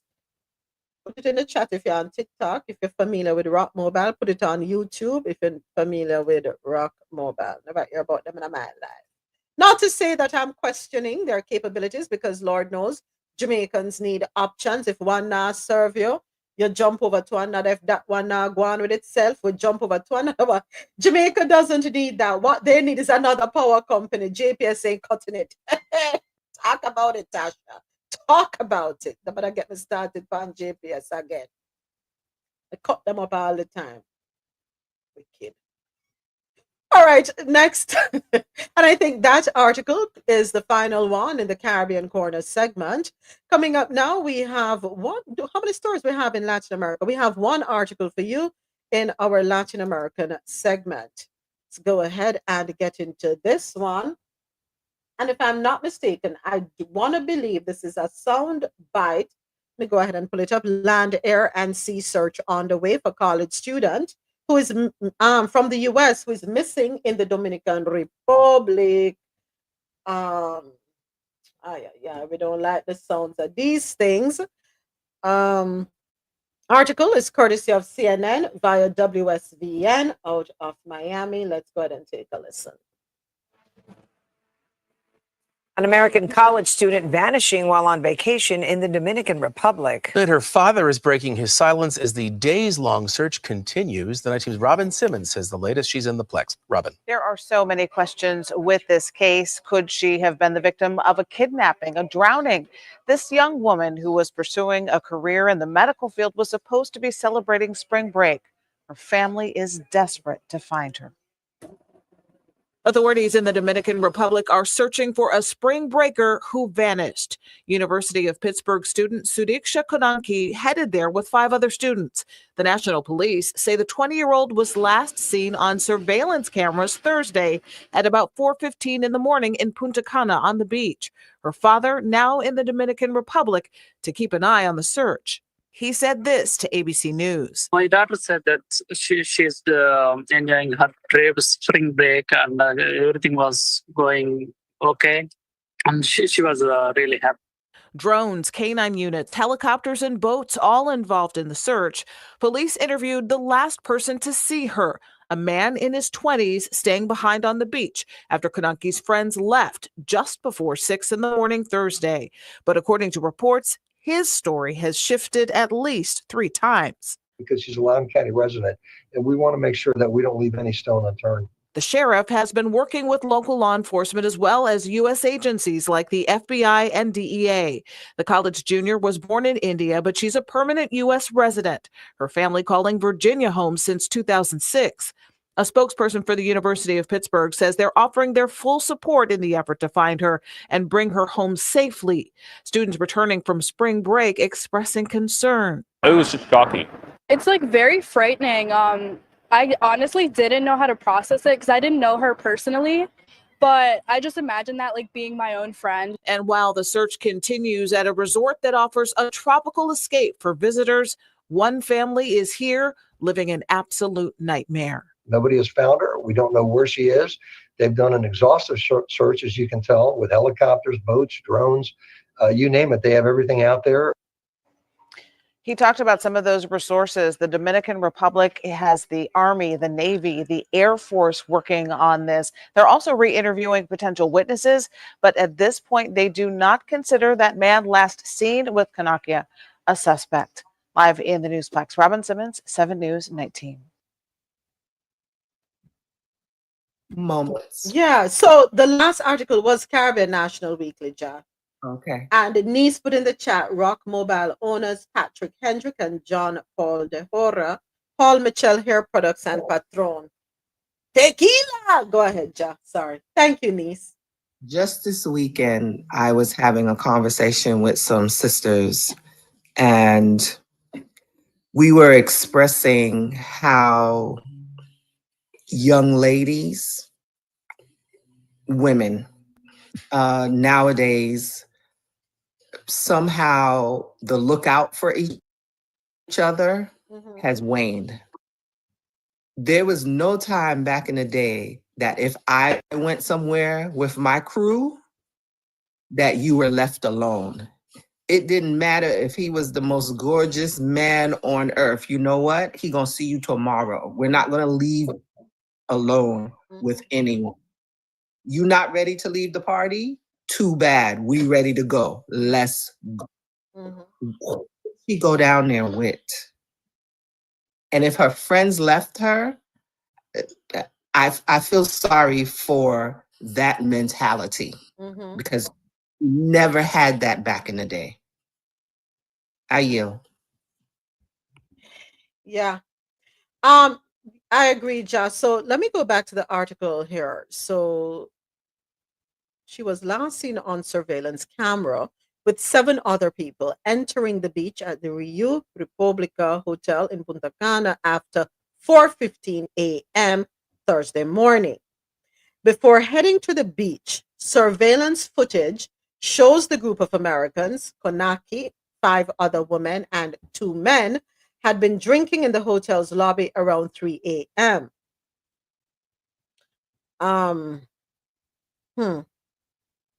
She went to the beach on March 6 early morning around 4 a.m. with friends and some other guys they met at the resort. After that, her friends came back after some time and the daughter did not return, did not show up from the beach. Around 5:55 a.m. on Thursday, surveillance cameras captured 5 women and 1 man leaving the beach, while Konaki is believed to have stayed behind with the other young man. Later, surveillance video shows the man leaving the beach area at 9:55 a.m. with no sign of Konaki. At this point, I don't know why. I'm hoping for the best. Let me just put it that way. I'm going to hope for the best. I really am going to hope for the best. And go ahead, Soji. I see the emoji, the thinking emoji. And when you have that emoji, me know you did a drum up your, your. So how come the police and the authorities are saying they're not treating that guy as a suspect? Because if you're the last person seen with her, why were they so quick to rule you out as a suspect? Or at least they initially telling you you're not a suspect. Again, there's a degree of, probably not the right time to say it, but there's this degree of cavalierness about the way people move nowadays. You know, the normal intuition is just left to, it's just left to the winds. It's like you won't walk behind someone on a wooded plain, but then you can walk out with a stranger in the wee hours of the morning, and for some reason you don't think that is. Come on. Well, I don't want to tempt fate to say, the worst, but it's not looking good at all. Not looking good. But Adesoji, so let me ask you a question. Could it be a tactic where they will tell you you're not a suspect at this time with the hope that you will let your guard down? They're watching you. They're watching you. They're watching your mannerism. They're paying attention to your movements, your eyes, your expressions, to see if you will lead them to something. It could be a tactic, With other soldier, you're not a suspect at this time. We just thank you for your cooperation. We'll be back to ask you more questions. Well, there's an element of that. We have to give them, they're playing the psychological card on the quote unquote not suspect. But then again, I mean, I'm hoping for the best, but I am too. When you do that, I don't know. I really don't know what to say. I don't know what to say. I sincerely hope the tide didn't take her. You know how easy it is to dash away in the ocean. Yeah, I know. I'm watching my words too, so we don't get a restriction. Cause why them come through it hard with the restriction them. So not other soldier. AT also says here on has a couple comments here on YouTube. It could be H to the T ing if you read between the lines, moving through traffic. Okay, possibly. Also, tell your listeners, women do not go anywhere alone. Absolutely. Absolutely. Especially if you're in another country. Do not leave each other's sides. And he also said, I remember when women didn't even go to the bathroom alone. Facts. If one went, one other person had to go, or two other people had to go. I know men laughed at that back in the day. Why all the women have to get up and go to the bathroom? We have our reasons. Mm-hmm. It's called protection. Alone. And let me tell you, if I was with a group of women, right, and one of the women didn't want to leave with us, go with us, whatever, that was the last time we ever went out with that said person. We come together, we leave together. We stick together. But look at us, grown-ass people in New York last year. We still do that. Grown people. Sorry. I have to watch my words. Grown people. Hopefully they think you're saying donkey, okay? Donkey, yeah. Grown people. That's it. You come together, you leave together. We're no pups. But we stuck together. We're not going nowhere without one another. Have each other's back. That's how it is supposed to be. I'm hoping for the best. I really am hoping for the boring people survive. Whatever, other soldier. It's okay. You can run your mouth. And this was in DR? The Dominican Republic. Yep. Have we heard of any trades? You know what I mean? Yeah, I know what you mean. Trading happens everywhere. Okay. Trading happens everywhere. Yeah, we have to be careful, folks. I'm hoping for the best, as I say. I'm hoping for the best, but I'm right there with you, other soldier. But yeah. We were not boring. Let me tell you that. Boring people. No, we were not boring. We were on 42nd Street at what, 2 a.m.? Come on now. And paid the price afterwards. Acting like we're young. All right, so next up it is Women's History. Hold on, no. Lie. Back it up. All right, international news. That's where we are. It's time for our international news segment. Okay. Yeah, hoping for the best. First up, Hamas. Oops, hold on a second. Let me do it. Hamas is offered. Lord Jesus, gonna forgive me. I am here clicking on everything I have no business clicking on and messing up my ability to move through. Okay, here we go. First up, Israel. This is the first one.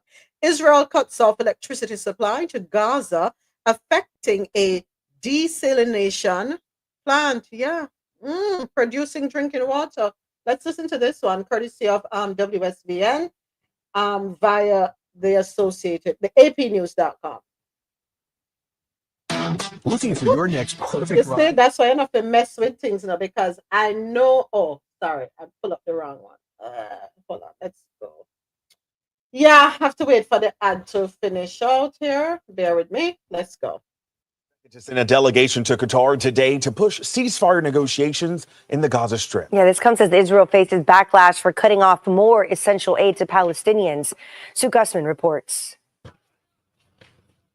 Efforts to secure stability in the Middle East grind on, with Israeli officials sending a delegation to Qatar Monday to try and advance ceasefire negotiations with Hamas militants in the Gaza Strip. Dialogue means sitting, hearing what someone wants, and then identifying, does it fit with what we want or not? And then how can you get somewhere in the middle and not have a war? The first phase of the ceasefire began in mid-January and recently ended.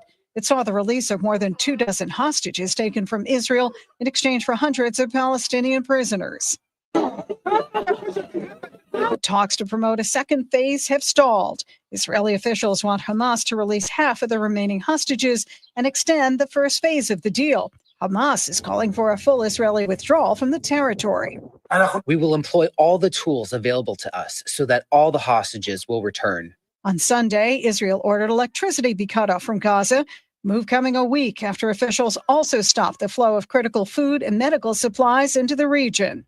Last time we received aid, it was just a bag of flour, and that bag is not enough. Meanwhile, this weekend was marked by demonstrations across Tel Aviv, with protesters taking to the streets Saturday, calling for the immediate release of the remaining hostages. Meanwhile, others demanded similar action as they camped outside the Defense Ministry headquarters. Our message is clear. Give the negotiating team full mandate to end the war and get all the hostages back. Sue Gussman, Fox News. Oh boy.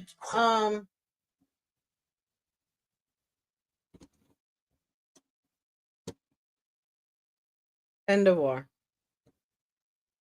But I don't know. Can we even talk about this anymore? And here's why I'm asking. Y'all saw the article with the Palestinian student who is a legal resident. He's a green card holder here in the US. He was protesting what is happening in Gaza because, of course, that's his people. And he got arrested. And the threat of deportation is looming. I think there was a stop order on the deportation process. But the thing was for him to be deported and no chance of ever returning. His wife is pregnant. He lives, I forgot what university it is. Oh my gosh, let me see if I even have it on the line. Columbia University. So can you even speak about the whole issue anymore? Can you even express your concern if it is not in alignment with you know who? Well, so the question is, do Americans have any rights at all? That's the question. It's not whether you can speak or not. It's whether you have rights. Yeah, I think it's the First Amendment that says you have the right to gather, speak, or do as you please, as long as you're not, So if you don't have that right, what right do you have? Or if certain people can have that right, then all of you don't have it. So what are you having? I mean, it's high time that people start speaking up. And it's not about just one issue. It's about everything. Yeah. Imagine someone wakes up in the middle of the night and posts a thread saying, well, I've decided I'm going to defund any school that allows protest. It's enshrined in your constitution. So let me read the next article, which I had in the News Out of North America segment at Asoji. And it says, the U.S. court temporarily blocks effort to deport Gaza protest leader. Comes to us courtesy of BBC.com.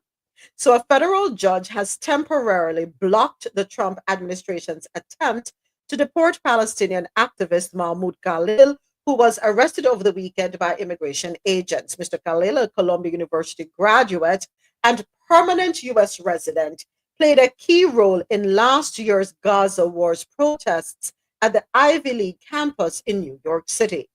The arrest is part of President Donald Trump's pledge to crack down on pro-Palestinian protesters on college campuses in what he called the first arrest of many to come. Protesters gathered in New York City on Monday afternoon, pushing for Mr. Khalil's release and condemning the Trump administration's actions. A crowd waving Palestinian flags gathered in Lower Manhattan's Foley Square soon after it was reported that the U.S. had attempted to deport Khalil. The protesters later marched further south towards City Hall. At least one person was detained. We're facing a horrifying reality that our own student, a member of the Columbia community, has become a political prisoner here in the United States, and that is according to Columbia University professor Michael Thaddeus. A judge set a hearing for Wednesday where Mr. Khalil is expected to make an appearance according to court documents. Immigration and Customs Enforcement, ICE agents, informed Mr. Khalil they were revoking his student visa and green card upon taking him into custody on Saturday. That's according to his lawyer. The Department of Homeland Security, DHS, accused the former student of leading activities aligned to Hamas, but provided no details. The BBC has asked the agency for further information on the allegations. Trump has previously stated that foreign students found to be terrorist sympathizers would face deportation. Mr. Khalil is the first known detainee under this policy. His lawyer, Amy Greer, condemned his detention as terrible and inexcusable, calling it part of the U.S. government's open repression of student activism and political speech. Mr. Khalil, a Palestinian refugee who was born in Syria, has not been charged with any crime. ICE agents detained him at his university-owned Manhattan apartment and initially placed him in a New Jersey immigration facility before transferring him to a detention center in Louisiana. His attorney claims ICE also threatened to arrest his wife, an American citizen who is 8 months pregnant, when she attempted to visit him in New Jersey. Officials told her he was not there. Columbia University stated that law enforcement can enter campus property with a warrant, but denied that university leadership had invited ICE agents. On Sunday, Secretary of State Marco Rubio reaffirmed the administration's stance, posting on X, "We will be revoking the visas and or green cards of Hamas supporters in America so they can be deported." So moments. When I was in college, we were protesting. Can I say apart? Can I say, you know what I mean? We were protesting that. You were voicing your our concerns with what was no reservations against the situation in South Africa at the time. And they tried to arrest us on it because they did not. This was prior to it being canceled, or they stopped. Yeah. Right. They tried to do that. Okay. That was back in 80. That was like 80 something, close to 90. So, and we were citizens voicing our opinions. So it doesn't surprise me that they've done what they've done. Black Cap called one of the senators, Mark Kelly. I don't know what words I can use. We don't know what we can talk about anymore without fear of retribution. So we have a senator in How was it leaning? How is it leaning? TRA. He called him a TRAITOR. Okay, maybe we can spell it. Okay. Okay. Senator Mark Kelly. who was an astronaut, a Navy veteran, but because he spoke recently about we need to make sure that we help Ukraine, Black Cap called him that word. Are we surprised? I was watching something last night and someone called this the United States of X. The United States of X. It's someone that lives overseas. An actress. Like, I don't even know how long I can be here now that it's the United States of X. And I thought that was apropos. It's a shame. But again, this is what some voted for. So we just have to go through it, right? Just have to go through it until a change can be made. And just hopefully that everything doesn't go away prior to that happening. I yield. So even if you have family there, if you're from there, you cannot in any way, shape, or form empathize, sympathize publicly. You have to keep your mouth quiet. Okay, we got it. And that's what the senator said. If you speak any way against ideology, this is how you're going to be treated. Right or wrong? Right or wrong. And this is only based on the whim of someone, just one person. Just this thin-skinned oaf who decided to redraft the very existence of people he's supposed to be the custodian of is mind-boggling. It is stupid, it is asinine. I'm baffled. And often they say, it's those that know less that are the loudest. It is you listen to these people and they're talking. It's like, in any world, if you step out of that place you call the United States and you say what you're saying right now, you'll be laughed off the streets. Because the only way you could get that confidence, to quote Kappa, is they are so brazen in their stupidity. Oh my God. It is just, and it's not just, if it was stupidity based on something that doesn't even impact anyone, then, fine. It's okay for you to be stupid in your little corner. But lives are being impacted. So go on. No, sorry. I was just gonna say, Adesoje, that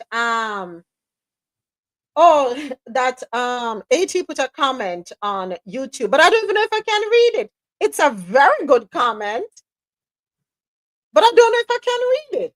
No, I mean, again, this is where we are. Exactly. It's when the British Prime Minister came the last time to the States to give that oath, his letter, which he was, I don't know what he was, that he was so excitable about.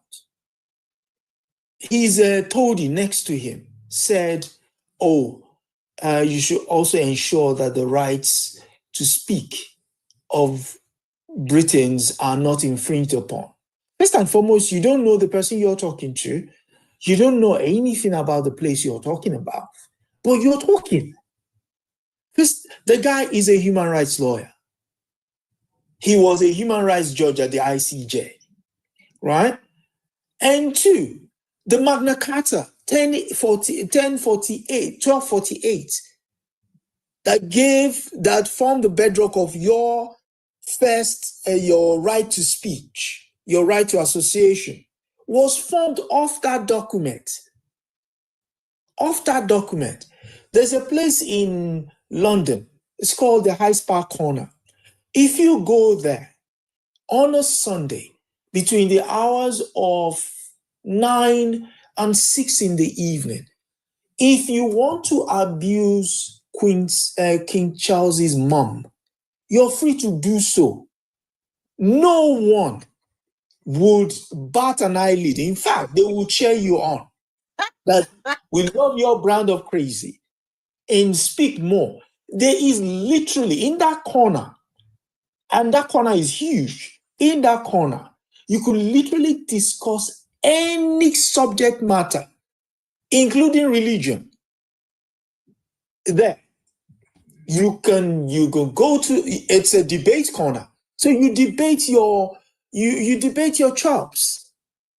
That's the point of ideas. Let the ideas win. Simply because you are not skilled enough or you don't have the bandwidth enough to talk on something doesn't mean it shouldn't be spoken about. Exactly. That's it. You see what Jap put in the chat, a national day to purge verbally every Sunday. Imagine. You know, you go there, listen, if you came to London, and in fact, if anybody comes to London, it's a must-do activity. If you don't, listen, if you do not go to Speaker's Corner, you've not been to London. Oh my God. You would laugh your head off.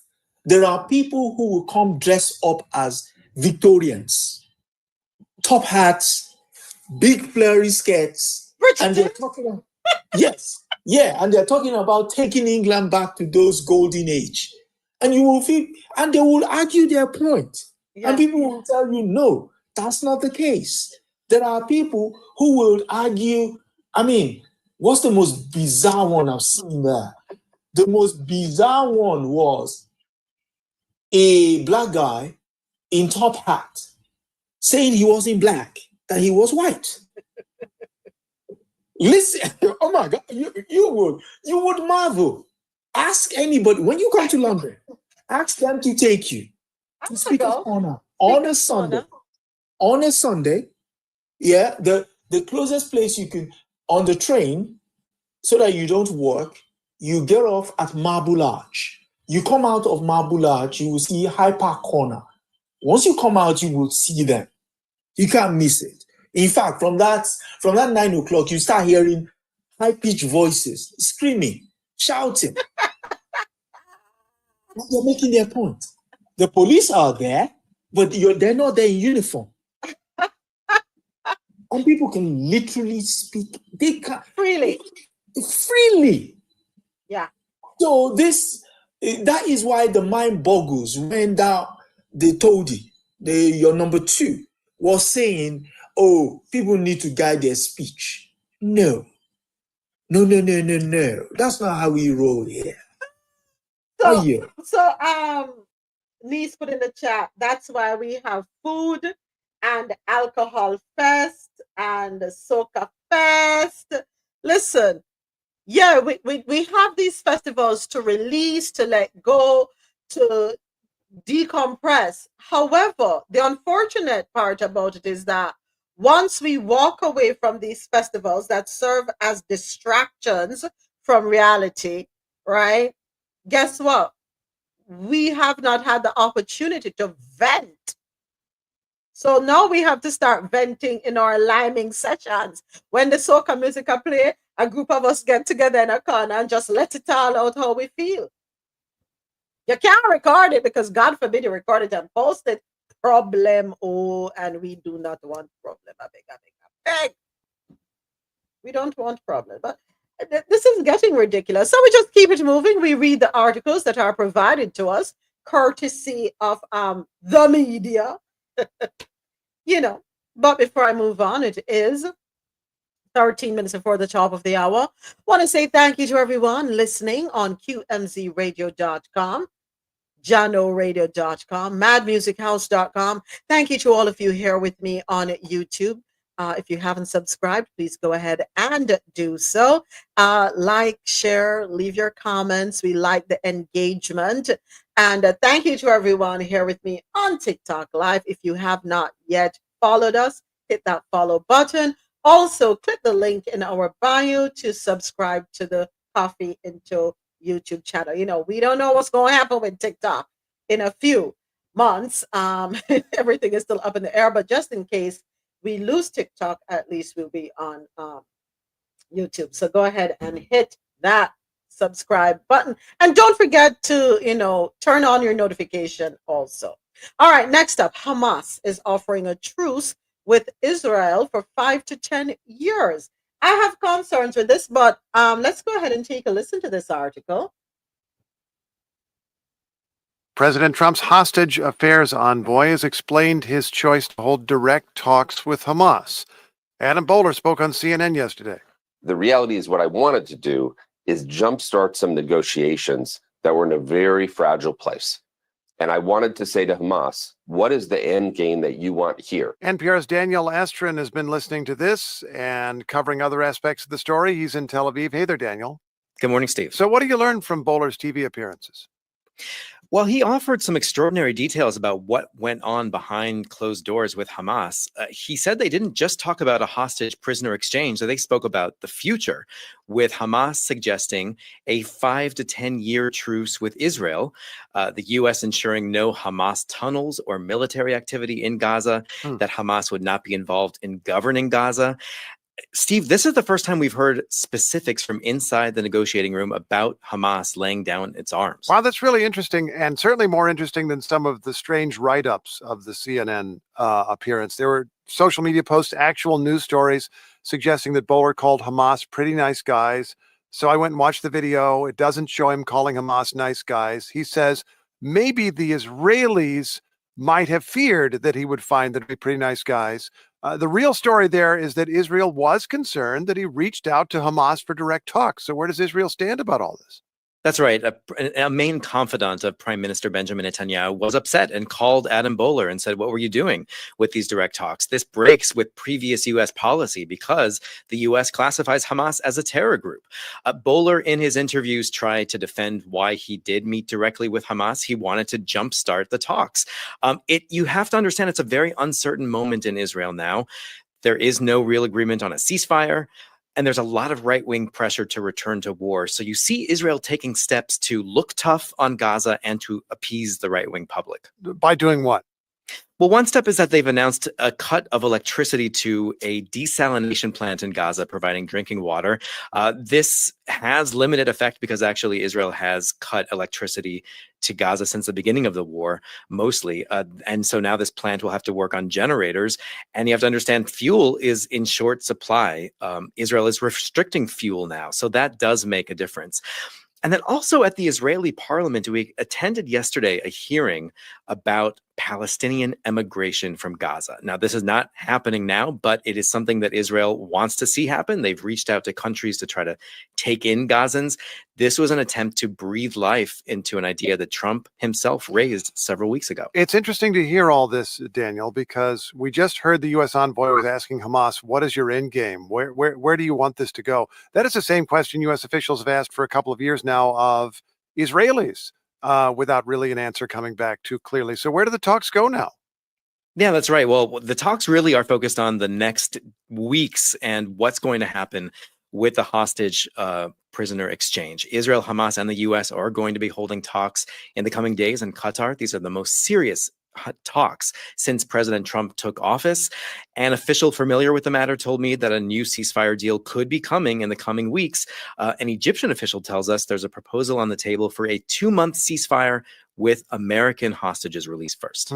NPR's Daniel Estrin is in Tel Aviv. Thanks for the insights as always. You're welcome. Any comments on this one? News in Washington. Oops, I Corp. let me pause that. Any comments on this one? For me, that is one of the greatest cons ever played on the world is this. How do you side with one party in a conflict and yet turn around and play mediator? How does that work? I'm just, every time I'm just baffled. Like, in whose world does that make sense? That you're clearly, openly siding with one side. You trumpet everything they say. You do everything. And yet, you want the world to believe you're impartial. No. How does that happen? Make it make sense. I'm fighting beside you. Yeah? When we're fighting X. And when there is a lull in the fighting, I step away from Y and I stand in the middle and I'll say, oh, come, let's talk about it. How? You see, you're in London. You can speak. We can't. We've been muted. Yeah, muzzled. Okay. I'm so sorry. But still, it's logic. It's just logic. It's, it's,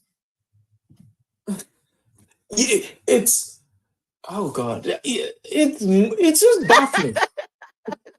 It's baffling. All the expressions on our behalf, we appreciate them.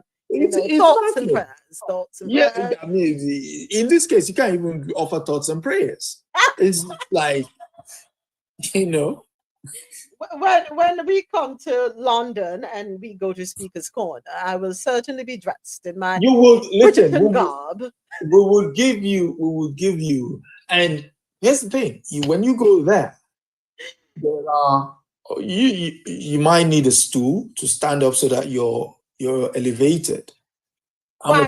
Are you trying to make fun of my? No. Everybody uses a stool. Everybody. No. Everybody uses a stool. So.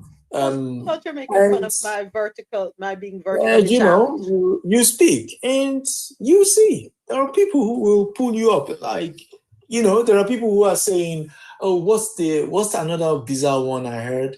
Oh, yes, Europeans indigenous to South America. Yeah, listen. Like I said, it's a bizarre thing. Who really said that? No, you listen. In fact, go on YouTube. If you go on YouTube and enter Speaker's Corner, you see a sample of what I'm talking about. Speaker's Corner. It's on YouTube. So that means I can go anywhere and be indigenous to that place, and nobody can argue with me. No, you have to prove your point, though. You have to prove your point. I have to prove my insanity. Listen, you will prove your insanity, and then there are people who will embrace that insanity and stand with you to say, yes, you have a point. You have a point.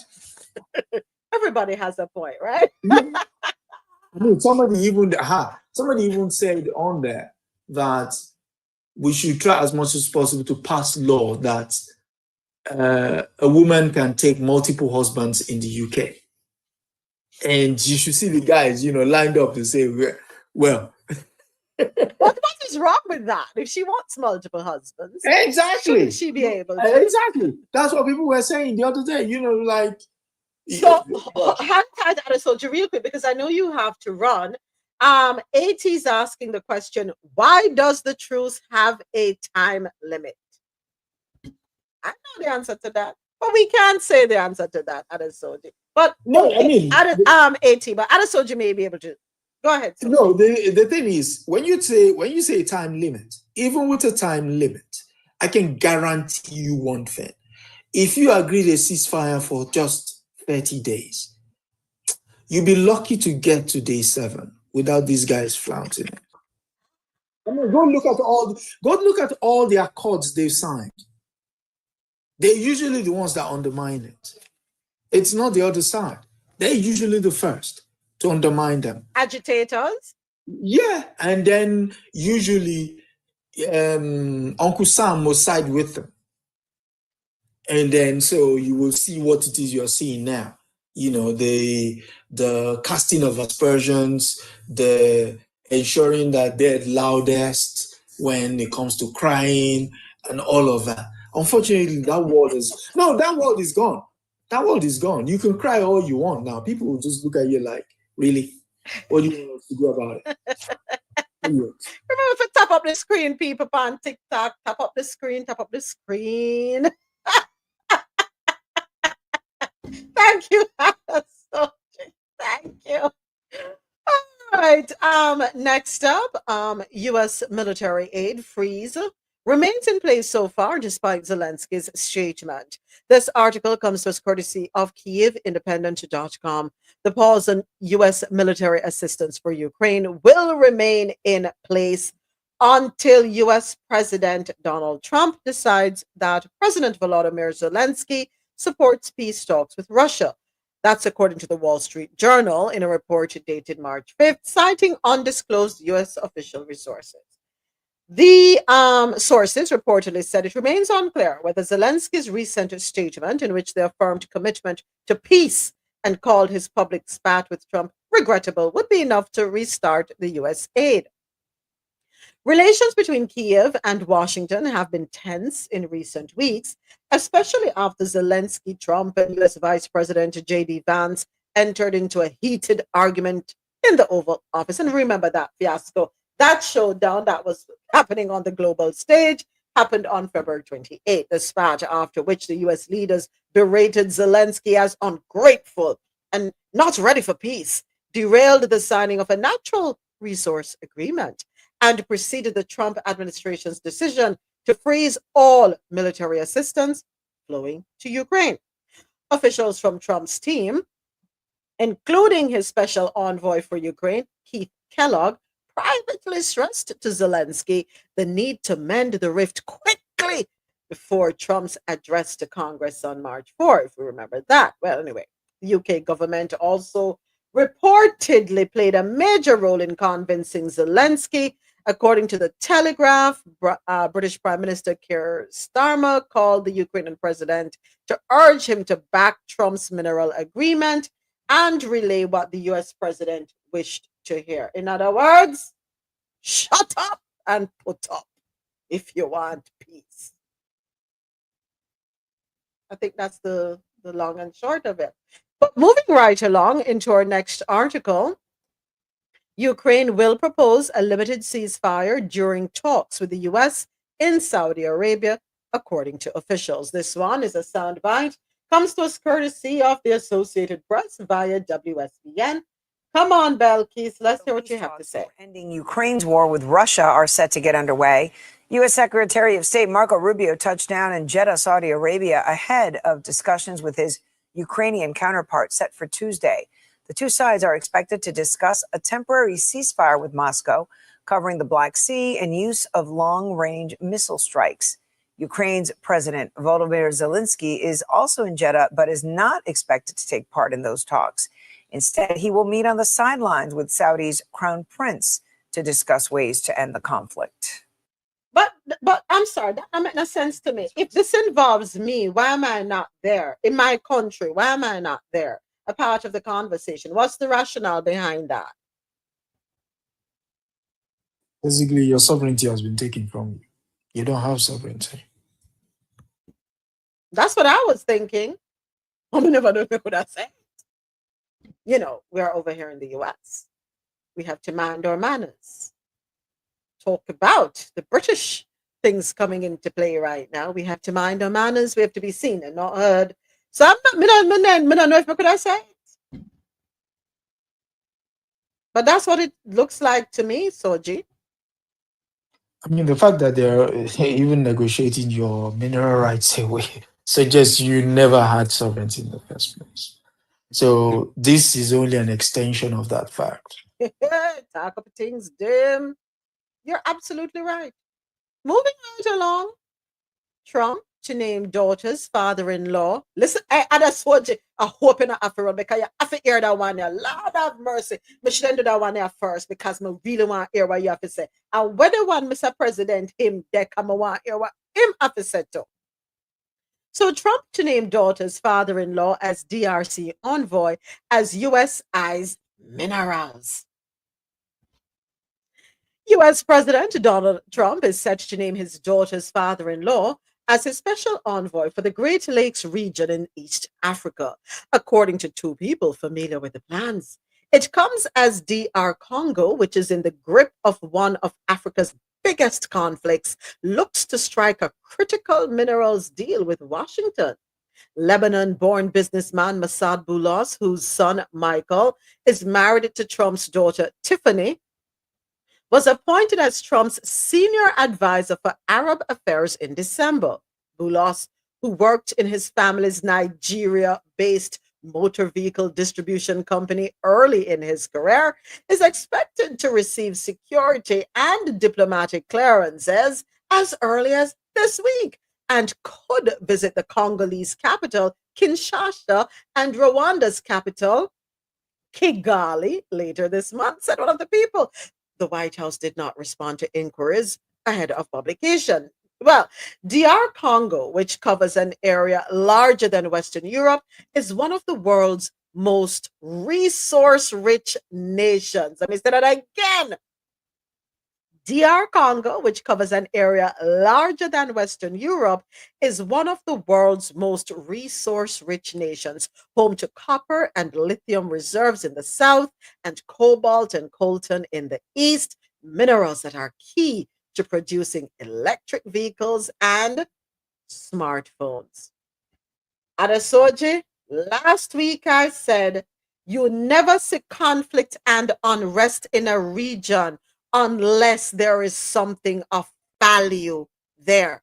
When I saw this one, my alarms went off. What am I to? What am I to draw from all of this? Okay, so there are two things there.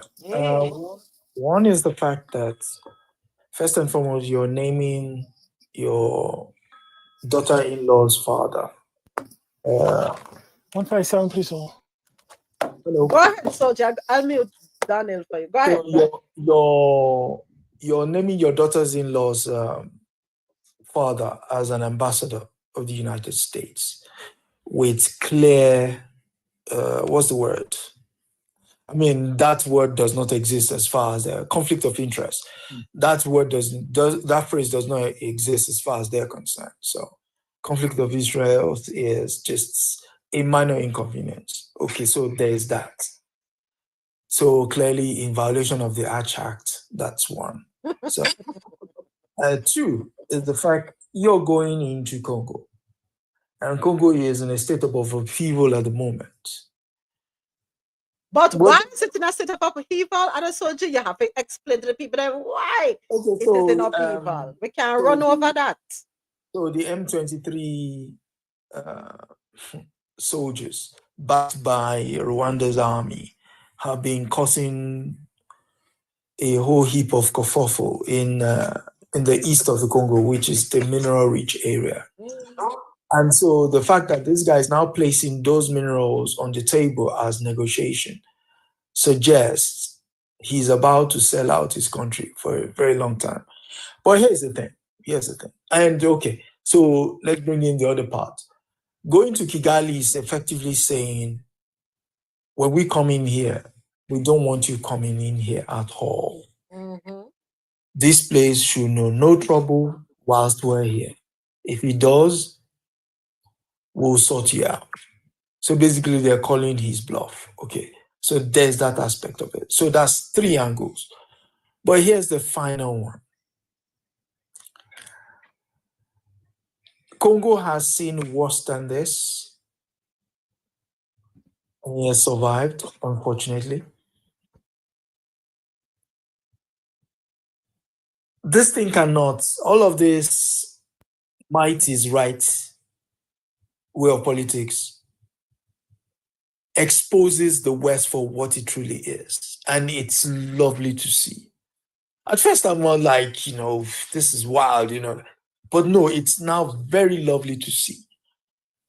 It's lovely to see in the sense that the people who have been ignorant can clearly see. The ones that have been pretending to be ignorant can also see. And the ones that know for what it is now also see it. So you now have three sets of people seeing the same things, and they cannot call it anything else other than what it is. It is a beauty. So yes, it's going to make the blood boil, because when you initially see it, this is not right, this is not, no. it's not right for a reason. It's not right so that people can actually see it. And the fact that once a lie is outed, you can't call it anything else. It is a lie. Go ahead. Sorry. Go ahead. So all of them want to make money, hand over fist. All of their technologies and everything, they want to steal, they want to enslave the people. In fact, the people are enslaved so that they can make all this money. But eventually, my people, who for some reason think the West is somewhat benevolent to them, can clearly see them for what it is. And, good luck to everybody. The stuff is about to hit the fan. Before I hand over to Mr. President, I want to read some more into the article. And it says here, the country's armed forces are currently battling the rebel group M23 in eastern DR Congo. The Congolese have alleged that M23 insurgents with Kigali's backing have commandeered the region's mining facilities and siphoned out valuable minerals. Rwanda has repeatedly denied any involvement in the region, but both the UN and the US say it is supporting the insurgency and moving to expropriate minerals. Several diplomatic efforts to resolve the conflict, led by African neighbors, regional bodies, and the African Union, have so far foundered. Congolese President Felix recently called out the Trump administration to consider a rights deal with his resource-rich country. Take it away. So, President, you can speak. Yeah, I have different views on the whole Congo story. Mm-hmm. I personally think, yes, Kagame is not a saint, but I just think they choose him as a fall guy. If we go back, okay, look at the M23, right? The M23 disbanded in 2011, 2012. Okay? They wanted protection from the government. They wanted the right to participate in the countries, and there were certain agreements made by the government in Kinshasa towards the M23 and the Bairomenge people in the east of the Congo, right? Mm-hmm. That's what, somewhere 2012, 2013, somewhere around that. Now, fast forward, they regroup in 2021, okay? Mm-hmm. And then they stage this coup here to invade. The first question is, okay, you all has always linked Kagame to M23. When they disbanded, why didn't you secure that part of the region? Because you had full control. Why didn't you secure? Secondly, if they did regroup in 2021, which I think they never really recovered, but if they did regroup in 2021, Mm-hmm. you're telling me that all the funding and equipment came from Kagame to do what they're doing, and even if Kagame is selling this stuff. Secondly, if you go back from the Joe Biden administration to Joe Biden visit to, I think was Angola, there was a visit to Angola by the different diplomats and stuff like that. The proposal to extend that rail line from Angola all the way to the eastern part of the Congo, and everything else that transpired to Kagame becoming persona non grata all of a sudden. Prior to that, you had Kigali being shown as being major exporters of coltan and stuff, right? Mm-hmm. And nobody said nothing about it. But all of a sudden, Kagame is the aggressor. Kagame is the worst man. And now, you're now going in to pay savior to save the Congo. Secondly, how did the M23 advance so fast? Okay, I can understand it take Goma. Then you give up that next city they dig. You literally give it up. How are they advancing so fast? There is something in the matter besides the pistol. You negotiate with them in 2013, but you refuse to negotiate with them now because they're so-called a terrorist organization. These things not adding up, moments. That's all I have to say. Something is not adding up here. Okay, so quick one. Yes, go ahead, Soji. So when they disbanded, they were they promised to be incorporated into the army, and they were incorporated into the army. Most of what else did they ask for? Yeah, they asked that the military not be based in Goma. That was the reason when you asked the question, why did Goma fall so easily? That's because the army was not based there. That was one of the agreements. On the issue of Kagame being used as a fall guy, there is no, it's an open secret. These guys are wearing pristine uniforms. They've got pristine weapons.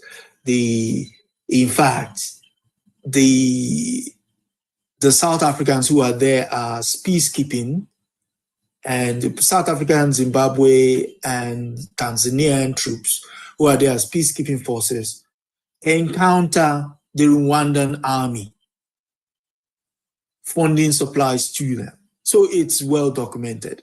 It's not like, oh, it's a grainy story that was, no, it's documented. That's one.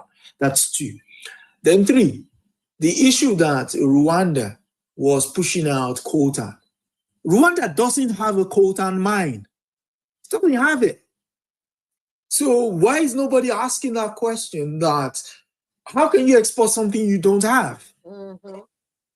You can only get it from one source, Eastern Congo. So how did you get it if you didn't get it from the Eastern Congo? Exactly. So basically, that stopover in Kigali is to tell him there's a new sheriff in town. And this is how we're going to do. And this is how we're going to do stuff. That's what they've gone to tell him. So that's what they've gone to tell him. If he likes himself, he would behave. And they would give him compensation that he is used to. They'll leave him on the payroll. But if he thinks he's going to make a grandstanding against them, they will out him like they've outed Mobutu. Exactly. Listen. The Americans don't speak, they don't waste times with, dropping someone they've been beholden to for a while. They don't have such hang-ups. It's you and I that will, but this guy did this. No. The Americans is just, you start ringing their phones, and their phones, no one is picking up. Uncle. And that's it. Uncle. That's it. You're done. Adesote and Mr. President, when I saw the article, alarms went off in my head and remember, we have a saying in Jamaica, you never see smoke without fire. You never see smoke without fire. And when you look at everything, and I'm listening to your programs on a Sunday with you and Brother Milton, Adesote Speaks Knowledge on YouTube, I'm listening to that. And then I'm looking at the articles that Mr. President is sending over. The basis of it is a common denominator. And in my humble opinion, the common denominator, and you can tell me if I'm wrong, Soja and Mr. President, in my humble opinion, the common denominator playing both sides. I'm sorry. So you have to get everybody that don't belong to the Congo, you have to get them out. Everybody. And let the Congolese people pull themselves together and build. All the foreign interests, get them out, all of them. Otherwise, we'll never solve this. The African Union and I have to come in and play a better role. And let's stop talking about pull Kagame and pull everybody to the table. You have to pull to the table and get it sorted out. Because bringing America and them in there is another 50 years of this nonsense. That's the truth. And remember, them being there is not because them care about your country and wanting to sustain your economic viability and see to it that your people have infrastructure in place that is going to, take care of them. No. Nobody make no ghost fool you. All right, don't talk. Next. I think we're done with our stories we have come to the end of the stories in the international news segment. But we need to watch that one carefully and how those negotiations play out. We want the terms, if there's any agreement, we want the terms of the agreement. I hope you'll be covering it on Mr. President. Next up, it's Women's History Month, and for our Women's History Month feature, we head on over to Jamaica. This article, courtesy of the JamaicaGleaner.com. Her name, Sophia Fraser Binns. Her life altering adoption journey. Senator advocates for law reform to close gaps for children and families. And we always talk about children and families. So it is so important when we have folks who are advocating for children, especially for children who are vulnerable, right? We have to think about them. So I am going to go ahead and get into this article. I have not read it through thoroughly. I think I read just the first thing. I'm like, okay, we're going to talk about Miss Fraser today.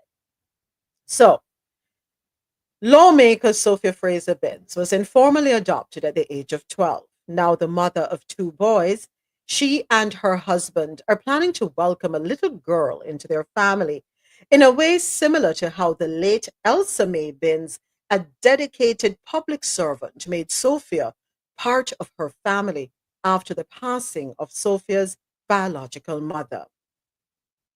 I want to give somebody the opportunity my mother gave me. So this is something I am committed to, she shared. As an attorney, Fraser Binns is determined to use her role in the legislative process to push for changes to the current adoption laws, aiming to address a gap in the statute that hinders people who wish to adopt.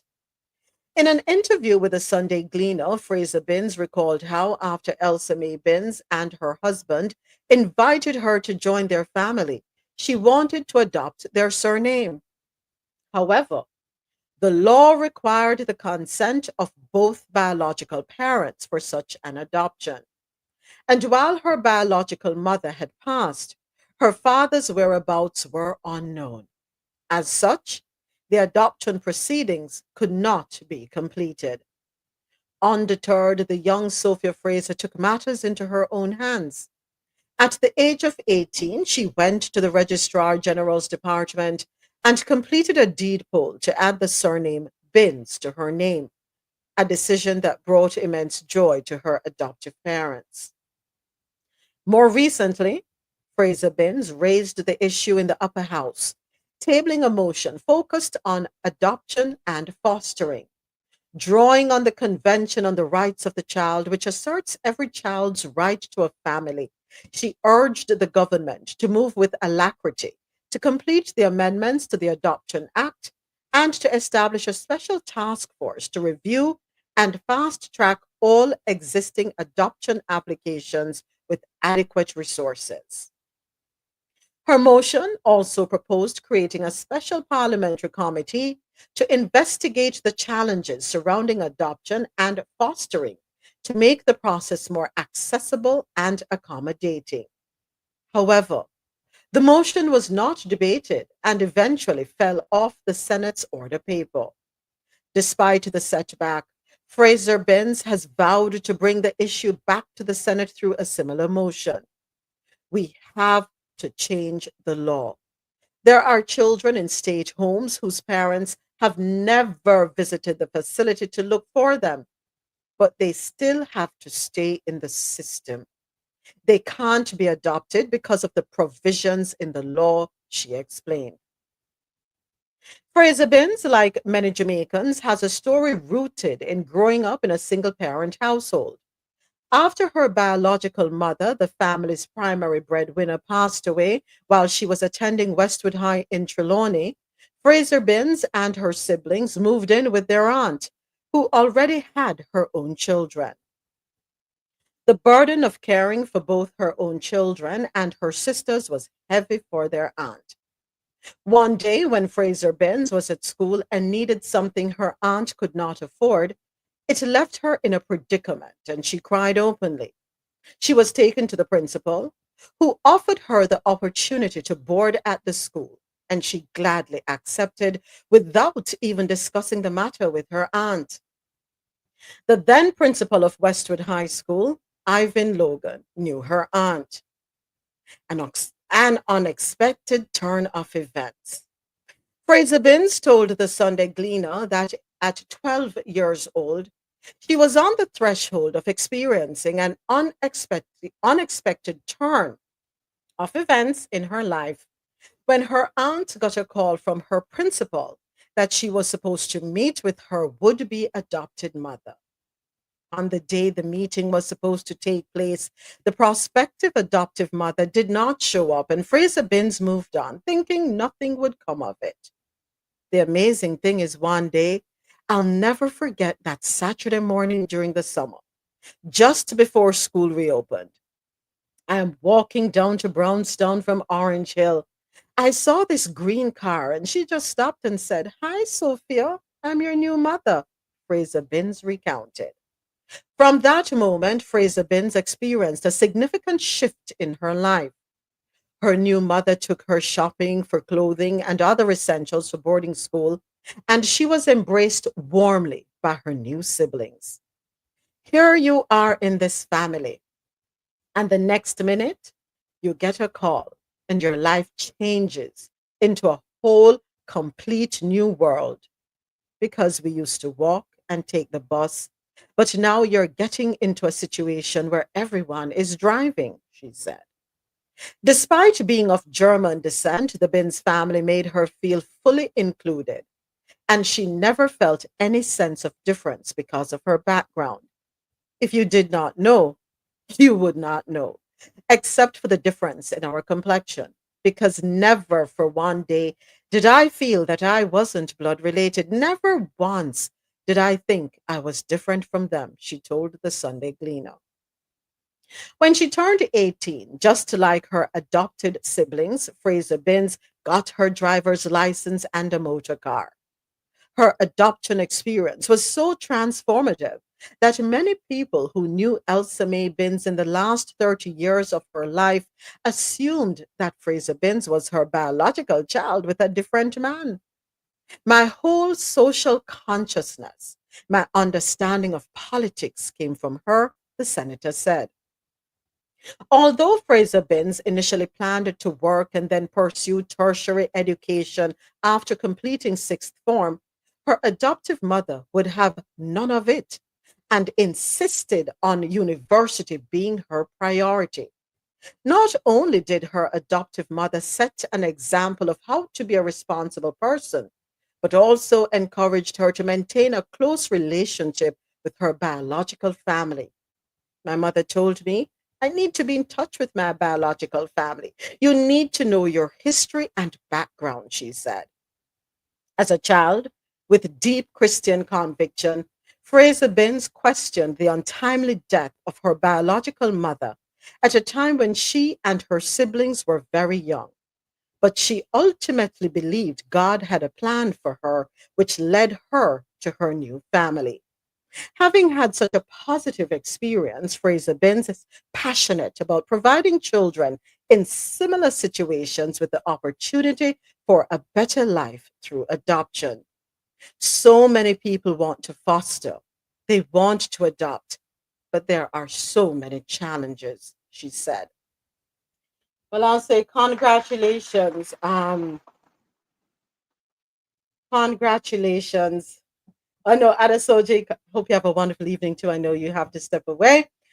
Congratulations, Sophia Fraser Binns. And I sincerely hope that with your position, you will be able to advocate and have the laws amended. It is so unfortunate that we make it difficult for children to get the opportunity that they're so deserving of, because the situation and circumstances that they find themselves in, it's not their own doing, it's not their own fault. They have no say, right? Whether it is through the untimely passing of one's biological parents, or it is through the surrendering of these children to the state for whatever reason. Children should not be prevented from having the opportunity to get into a family, not just for the family to take care of them and love them, but for them to feel a part of and a part one of the aspects of feeling a part of a family is having the opportunity to be adopted, taking on the last name. It cements it for that child. It makes it more realistic for that child. So, Sophia, I champion you. I I support your efforts, and I sincerely hope that whether it's this government, this current government, if they are given the opportunity come September, or if it is the opposition of which you are a member, I hope that your efforts will not be in vain. Do not give up the fight.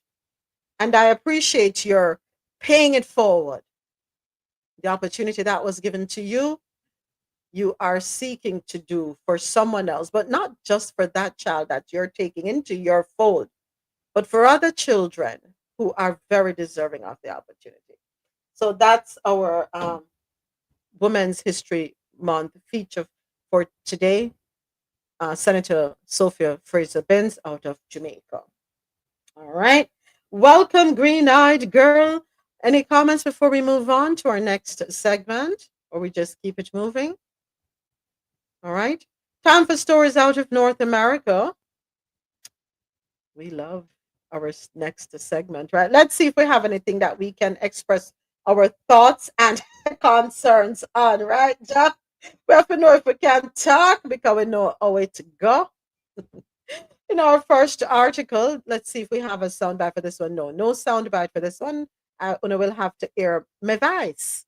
All right, first up, Canada's next prime minister has managed the financial crisis, Brexit, and now Trump's trade war. This article, courtesy of the Associated Press via WSVN. Canada's next prime minister has already helped run two group of 7 economies in crisis and will now try to steer Canada through a looming trade war brought by US President Donald Trump, a threat of annexation, and an expected federal election. Former central banker Mark Carney will become prime minister after the governing Liberal Party elected him its leader Sunday in a landslide vote with 85.9% support. Carney, who is 59 years old, replaces Prime Minister Justin Trudeau, who announced his resignation in January, but remains Prime Minister until his successor is sworn in the coming days. Carney is widely expected to trigger an election in the coming days or weeks amid Trump's sweeping tariff threats. Canadians are booing the American anthem. We didn't ask for this fight, but Canadians are always ready when someone else drops the gloves, Carney said. The Americans, they should make no mistake, in trade, as in hockey, Canada will win. Carney said Canada will keep its initial retaliatory tariffs, in place until the Americans show us the respect. Carney navigated crises when he was the head of the Bank of Canada from 2008, and then in 2013 when he became the first non-citizen to run the Bank of England since it was founded in 1694. His appointment won bipartisan praise in the UK after Canada recovered from the 2008 financial crisis faster than many other countries. He helped manage the worst impacts of Brexit in the UK. The opposition Conservatives hoped to make the election about Trudeau, whose popularity declined as food and housing prices rose and immigration surged. Trump's trade war and his talk of making Canada the 51st US state have infuriated Canadians who are booing the American anthem at NHL and NBA games. Some are canceling trips south of the border, and many are avoiding buying American goods when they can. Americans would destroy our way of life. The surge in Canadian nationalism has bolstered the Liberal Party's chances in a parliamentary election expected, as we said earlier, within days or weeks, and Liberals' showings have been improving in opinion polls. The Americans want our resources, our water, our land, our country. Think about it. If they succeed, they would destroy our way of life. In America, let's talk about healthcare.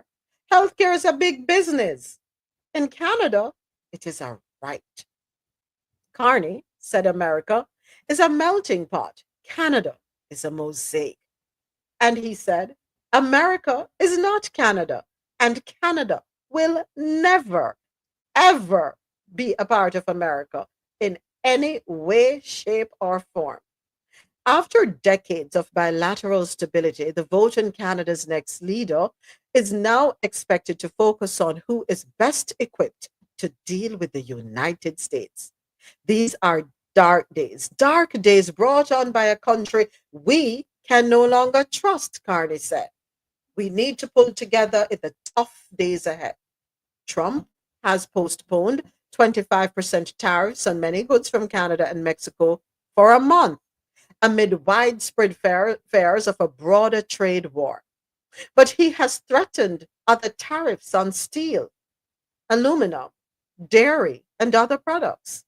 Carney picked up one endorsement from another, after another from cabinet ministers and members of parliament since declaring his candidacy in January. He is a highly educated, let me behave myself. He is a highly educated economist with Wall Street experience who has long been interested in entering politics and becoming prime minister, but he lacks political experience. But at least he's an educated economist and has Wall Street experience. Trudeau previously offered to make him finance minister. Carney has said former Conservative Prime Minister Stephen Harper also offered to make him finance minister. Carney is credited with keeping money flowing through the Canadian economy. And this was during the financial crisis. How? By acting quickly in cutting interest rates to their lowest level ever of 1%, working with bankers to sustain lending through the crisis, and critically letting the public know rates would remain low so they would keep borrowing. He was the first central banker to commit to keeping them at a historic low for a definite time, a step the US Federal Reserve would follow. A former Goldman Sachs executive, he worked for 13 years in London, Tokyo, New York, and Toronto before being appointed deputy governor by the Bank of Canada in 2003. In 2020, he began serving as the United Nations Special Envoy for Climate Action and Finance. The other top Liberal leadership candidate was former Deputy Prime Minister Chrystia Freeland, who she just received about 8% of the vote. Trudeau told Freeland in December that he no longer wanted her as finance minister, but that she could remain deputy prime minister and the point person for US-Canada relations. Freeland resigned shortly after, releasing a scathing letter about the government that proved to be the last straw for Trudeau. Either Carney will call an election in the coming days or weeks, or the opposition parties in Parliament could force one with a no-confidence vote later this month. Trudeau urged Liberals supporters to get involved. This is a nation-defining moment. Democracy is not a given. Freedom is not a given. Even Canada is not a given, Trudeau said. I like Canada. I like Canadians. I have family members who are Canadians. I have friends who are Canadians. Yes, we the North. Go ahead, Jack. I wrote some things down. Yeah. So I wouldn't forget. It's that time now. Write it down before you forget. So even though I live in this country and unfortunately will be in the middle of this tit for tat, yeah. I'm all for it. Never before in my time being in the United States have I ever heard or seen countries buck up against the United States. And I'm still for it. for it. And let me just say, we speak a lot about political experience. I think all you really need is respect, fairness, and just a little bit of knowledge, because your cabinet is the one. You may not know everything, but your cabinet around you is supposed to help you maneuver through your time in politics. Absolutely. But this current cabinet appointing their family members and news media and strangers with none of those things that I just expressed earlier. Right. Yeah, you know what? I should not even say more, but it's roller coaster. It's not even popcorn anymore. We are on a roller coaster right now. And if you're afraid of roller coasters, I think you need to go to one of the parks and practice a little bit, because we are all in for it. I yield.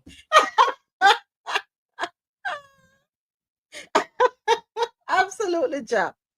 And you're absolutely right. You don't have to have the experience in every aspect. You don't have to have a hand in every facet, right? But you support yourself with professionals.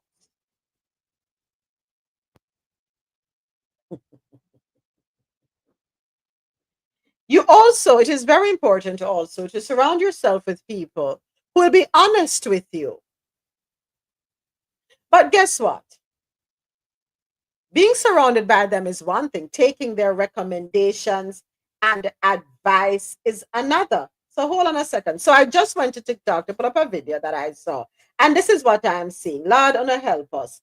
Breaking news: Trump to declare national electricity emergency. I wonder if this is because of the 25% surcharge that is being applied to the electricity provided by Ontario. And we know Doug Ford said him now back down. The 25% surcharge is going into effect. It should have gone, well, it went into effect yesterday. Yesterday. Went into effect yesterday. And of course, it's going to increase the light bills of folks in Minnesota, New York, and what's the third state? It's 3 states, Minnesota, New York, can't remember the other one, by $100 a month. And he said, if the US does not remove the whole tariff idea completely, they will up the surcharge, and it could possibly also lead to them shutting off the electricity to these 3 states. It's not what they want to do, but they will not be bullied into bowing down and all of that. So anyway, let me hear what Eric Parnas has to say, because you know he is a go-to on TikTok. Since me just bring it up, so let me hear what Matt has to say. Major breaking news right now: Donald Trump will be announcing a national emergency on electricity after Ontario imposed a 25% tariff or surcharge on electricity coming into the United States, impacting 3 key states: Michigan, Minnesota, and New York. In a new Truth Social post, Donald Trump announced that he has instructed his Secretary of Commerce to add an additional 25% tariff to 50% on all steel and aluminum coming in from Canada. He will also be announcing this national energy emergency to immediately take effect within the next 24 hours. We are officially in a larger trade war. Even though Donald Trump suspended a number of tariffs under the USMCA until April 2nd, Canada did not back down, at least Ontario didn't, and well, now we're in a back and forth match. I'll do a full breakdown on what this all means on my Substack shortly, so be sure to subscribe for free at the link. You know who it's gonna hurt? This 50% imposition. You know who it's gonna hurt? They're gonna come knocking on your door, Mr. Trump. That's all I can say. The housing industry is one. The states, the governors are gonna come knocking on your door, because every state, I'm gonna assume every state, because here in Florida, road ever a fix, and steel is instrumental in the road works. So I guess the governors are going to come and knocking. Ron DeSantis, please be the first one to show up at the doorsteps of the White House. You too, Greg Abbott, show up. How is that going to, how is it going to affect us at the state level? We might run into a situation where they're going to increase state taxes. We already pay 7% here in Miami, 6.5%, I think, in Fort Lauderdale. I don't know what it is up in Broward County, I should say. I don't know what it is in Palm Beach County. Sales tax is already 7%. The state takes care of the roads. All these highways, the expansion, the repair, the renovation, anything you want to call it. Do we understand what a 50% tariff is going to do to us, the taxpayers? This is another reason why I don't understand why are they pushing electric cars? I never understood that. What do you mean? What am I missing? There's a disconnect. I'm disconnected here, Jack. So with the electric cars and the steel. Well, for me, it's electricity. Because if someone has the power to just flip a switch. Okay, gotcha. If we get one major storm and all the lines fall down, I never understood that push toward electricity. But didn't you see the snowstorm that happened and all the Teslas couldn't start? You didn't see that one? Okay. Oh, yes. You never get my money. Never. Even when I had that week without any type of electricity, power, or anything here in Texas, I at least had gas. I was able to cook on my stove. And I have an electric stove, but all I need to do is still turn on the pilot and flip a match and I still get gas. So now we're really doing the trade war? It's tit for tat. So I pulled this up on Google Jack. As of 2024, folks, don't forget to tap up the screen on TikTok. We're not doing too bad. Go on, tap up the screen. And I know we have 15 minutes left of internet radio streaming on QMC Radio, Jano Radio, and Mad Music House. At the top of the hour, we invite everyone listening online to head on over to our YouTube channel, Coffee Into YouTube channel. All right. So in 2024, the United States imported. As always, comment below your thoughts. In 2020, what did I press? My bad. Sorry. In 2024, the United States imported about a fifth of its steel from Canada, which was worth $7.5 billion. Canada is the largest supplier of steel to the United States. Canada is the top export market for all types of steel products from Canada. In 2024, the imports, in 2024, Canada accounted for about a fifth of U.S. imports of steel and 50% of aluminum imports. In 2023, roughly 90% of Canada's steel and aluminum exports went to the United States. Canadian steel and aluminum support key industries in the U.S. from defense, shipbuilding, and auto. The top source countries for U.S. imports of steel vary across the types of steel products. Other major sources include Mexico, South Korea, Japan, Brazil, yes, Russia, Italy, Taiwan, and Germany. Roughly a quarter of all steel used in the United States is imported. All right, so don't cut them up. Guess what? Other places will import the steel from Canada, but 50% is going to hurt us here in the U.S.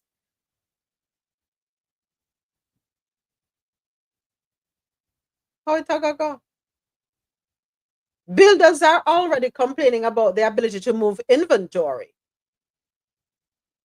Who is the advisor? Who is doing the advising on this matter? Who?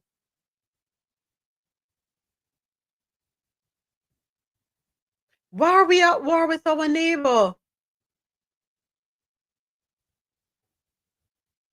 So when Ford gets up and say, I lock off this blouse and skirt, lights out.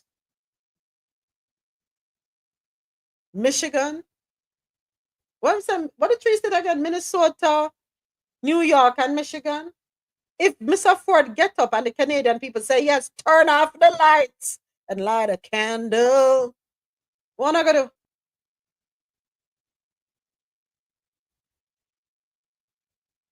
Ja, was it you who said that there should be the staving off of this as much as possible?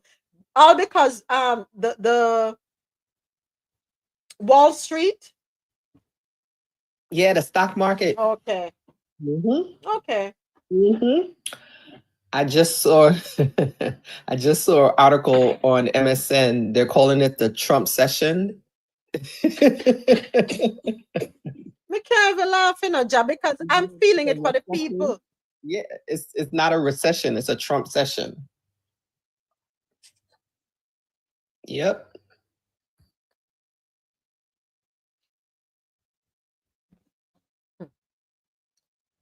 Oh boy, wickedness can't done.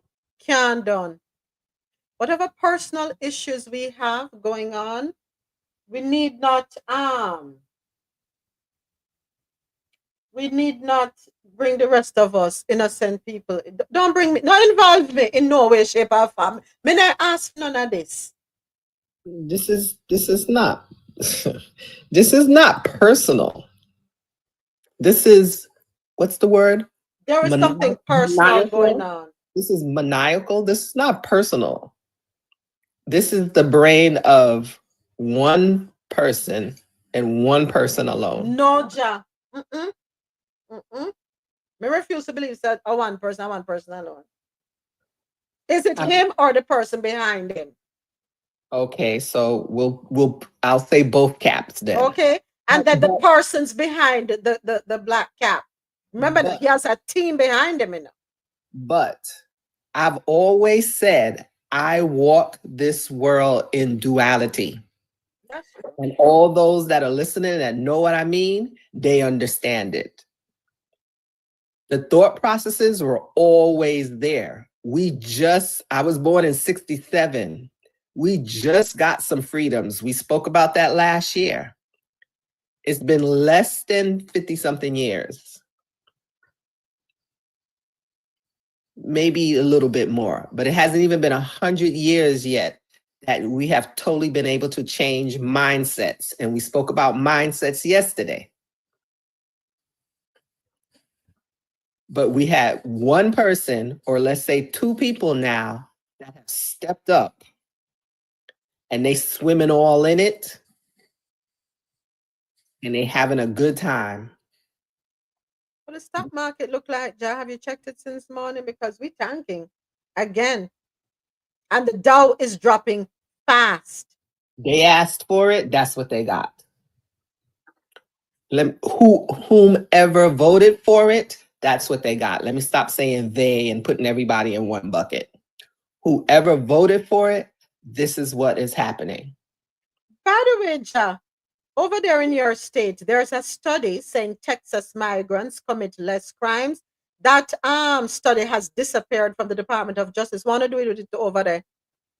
We all know that there are less criminal immigrants than what has been spoken on these past few months. Y'all want to believe that fake news all you want, and I'm using his term. Y'all can believe it all you want.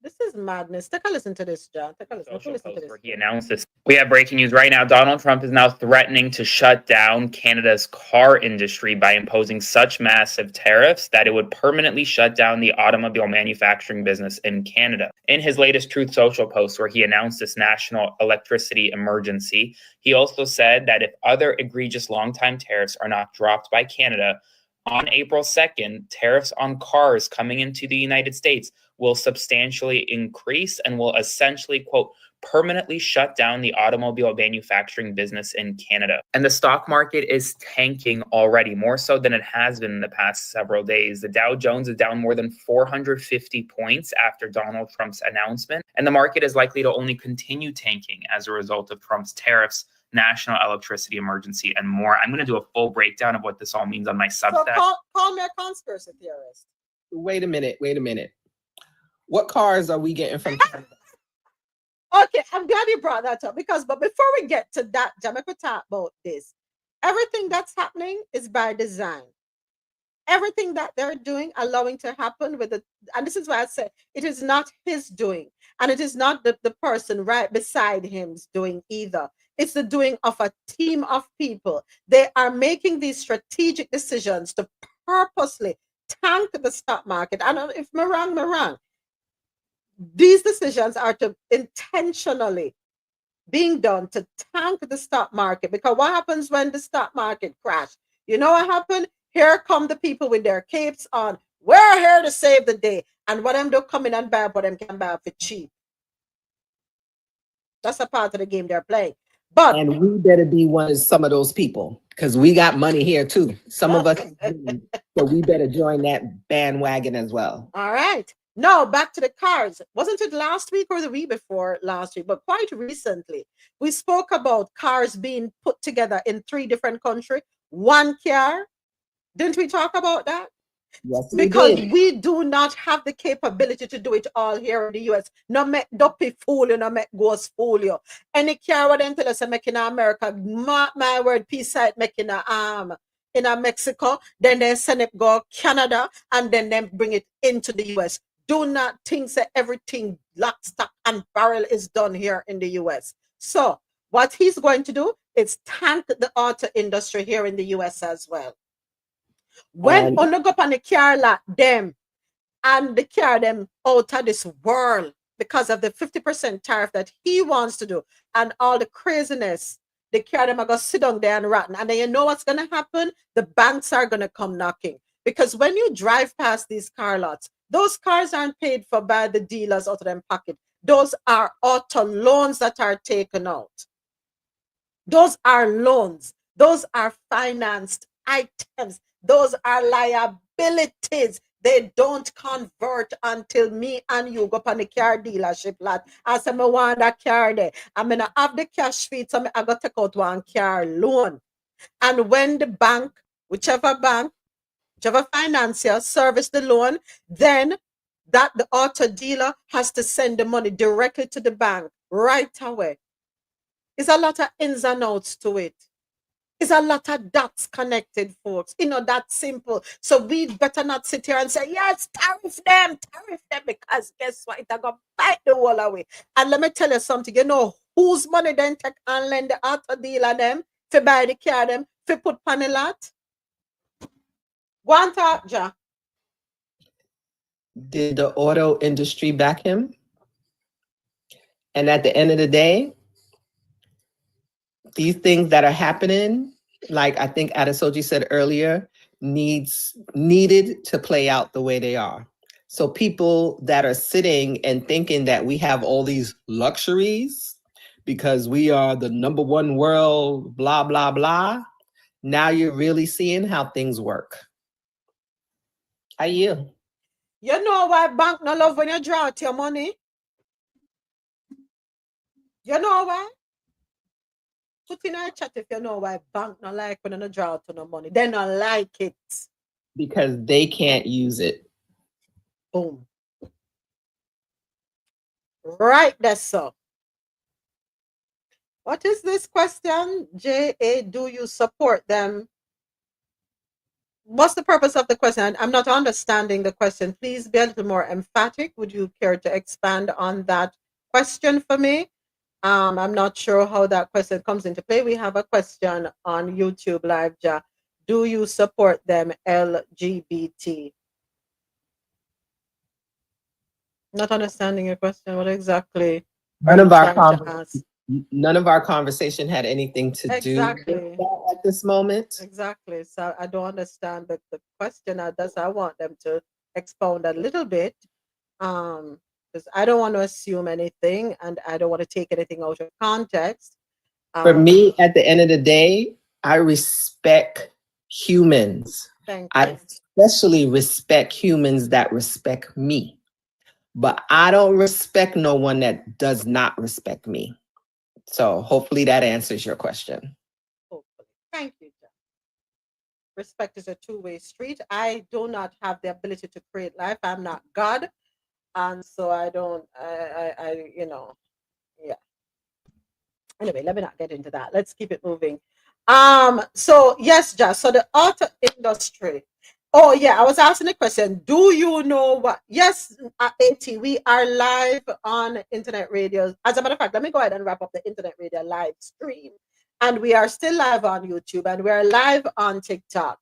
I want to say a big thank you. As a matter of fact, hold on, let me get my things together. Let me gather my thoughts together. Let me get the I'm here pressing the wrong thing. Forgive me. I want to say a big thank you to everyone listening on QMZRadio.com. For quality music while you work or play, keep it logged on to www.qmzradio.com for that good music to get you through your day. I want to say a big thank you to everyone who tuned in on JanoRadio.com. Download the Jano Radio app. It's available in your Apple and Google Play Store. Jano Radio, take us on the go. And a big thank you to our listeners on badmusichouse.com for any genre, anytime. Join us live on YouTube at the end of the internet radio live stream. We also encourage you to visit our website, coffeeintow.com. We have a lot of resources there, past episodes, so on and so forth. Until tomorrow, my internet radio family. Until tomorrow, when we reconvene at 9 a.m. Eastern, be good to yourselves, walk good, and walk in love.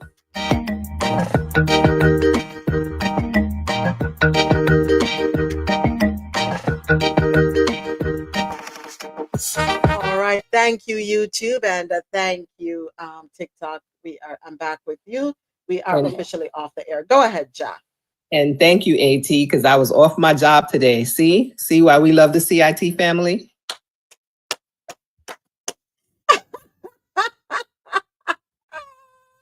Live, laugh, love. Thank you for coming through. Listen.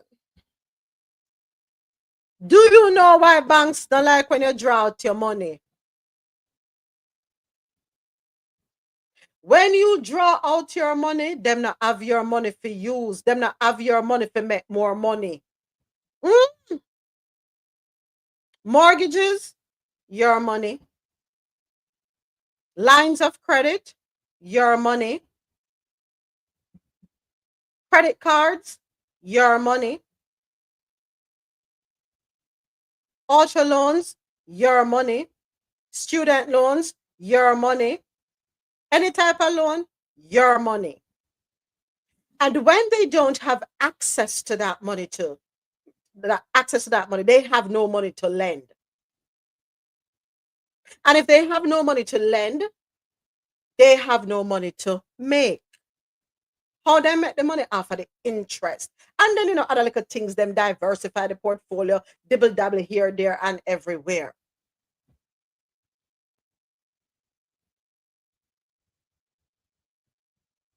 So the essence of what I'm trying to say is, everybody in the red state who will maybe championing for this, or anybody at all who say, yes, tariff Canada, tariff them out to order about them, want put 25% surcharge for the light for Minnesota, Michigan, and New York, them bright. Think carefully what you're doing. Think carefully. Because so help we God if we ever show up at a bank and we money not there. Hey! Pick sense out of nonsense.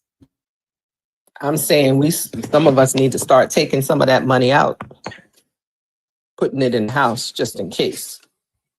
Especially all in them red states that's struggling real hard. In them sundown towns, struggling real hard. I mean, when he won, I don't even want to just say the red states, because I saw that map of who all voted for him. And that map was lit up on both sides of this party. So I can't even just say them, especially because I live in one of the states. He got votes from the entire country. So AT put logistics for EVs are not ready, also unfriendly to the environment. We agree, because we had a conversation about this a couple of weeks ago too. The disposal of the components. Battery. Mm-hmm. Mm-hmm. Yeah. Hey, Taff. What's up, Taff? Hmm. Ah, boy. This is not something to be celebrated. We need common sense to prevail, and it's lacking. It is lacking. Huge deficit. Is there a vitamin we can take? Because RFK is big about vitamins for everything versus vaccines. Is there a vitamin we can take that will give us more common sense? Thank you, Ted. I think vitamin B. Yeah, vitamin B is good. Vitamins, minerals, whatever can be taken to help us with our common sense so that we can think more logically. And I'm going to tell you this, you don't need to attend a Wharton School of Business to have common sense. Go sit down with somebody in our market stall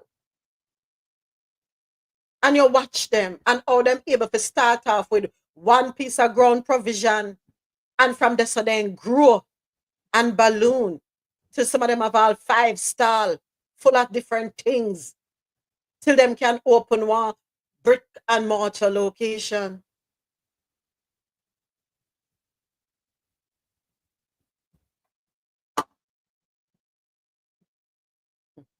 Next up, the caregiving industry relies on immigrants, and these workers fear deportation under Trump. This article, courtesy of AOL.com. A home care worker wakes at 3:30 a.m., showers, and prepares for a more than 10-hour day of attending to her clients.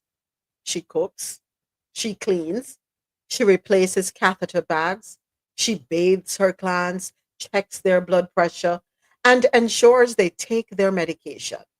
When she wraps up her shift at the home of a disabled US Iraq war veteran at 4:30 p.m., she's off the clock but returns to the house of her first client, a 92-year-old woman with dementia who lives alone and cooks her dinner. She earns $18.50 an hour and is provided no health care benefits. She loves her job, but worries President Donald Trump's crackdown on immigration and plans for mass deportations could threaten her ability to do it. Not all immigrants who come here cause harm. Most are here to contribute, the home care worker told USA Today in Spanish through a translator. It's sad and disheartening to see how immigrants are being treated.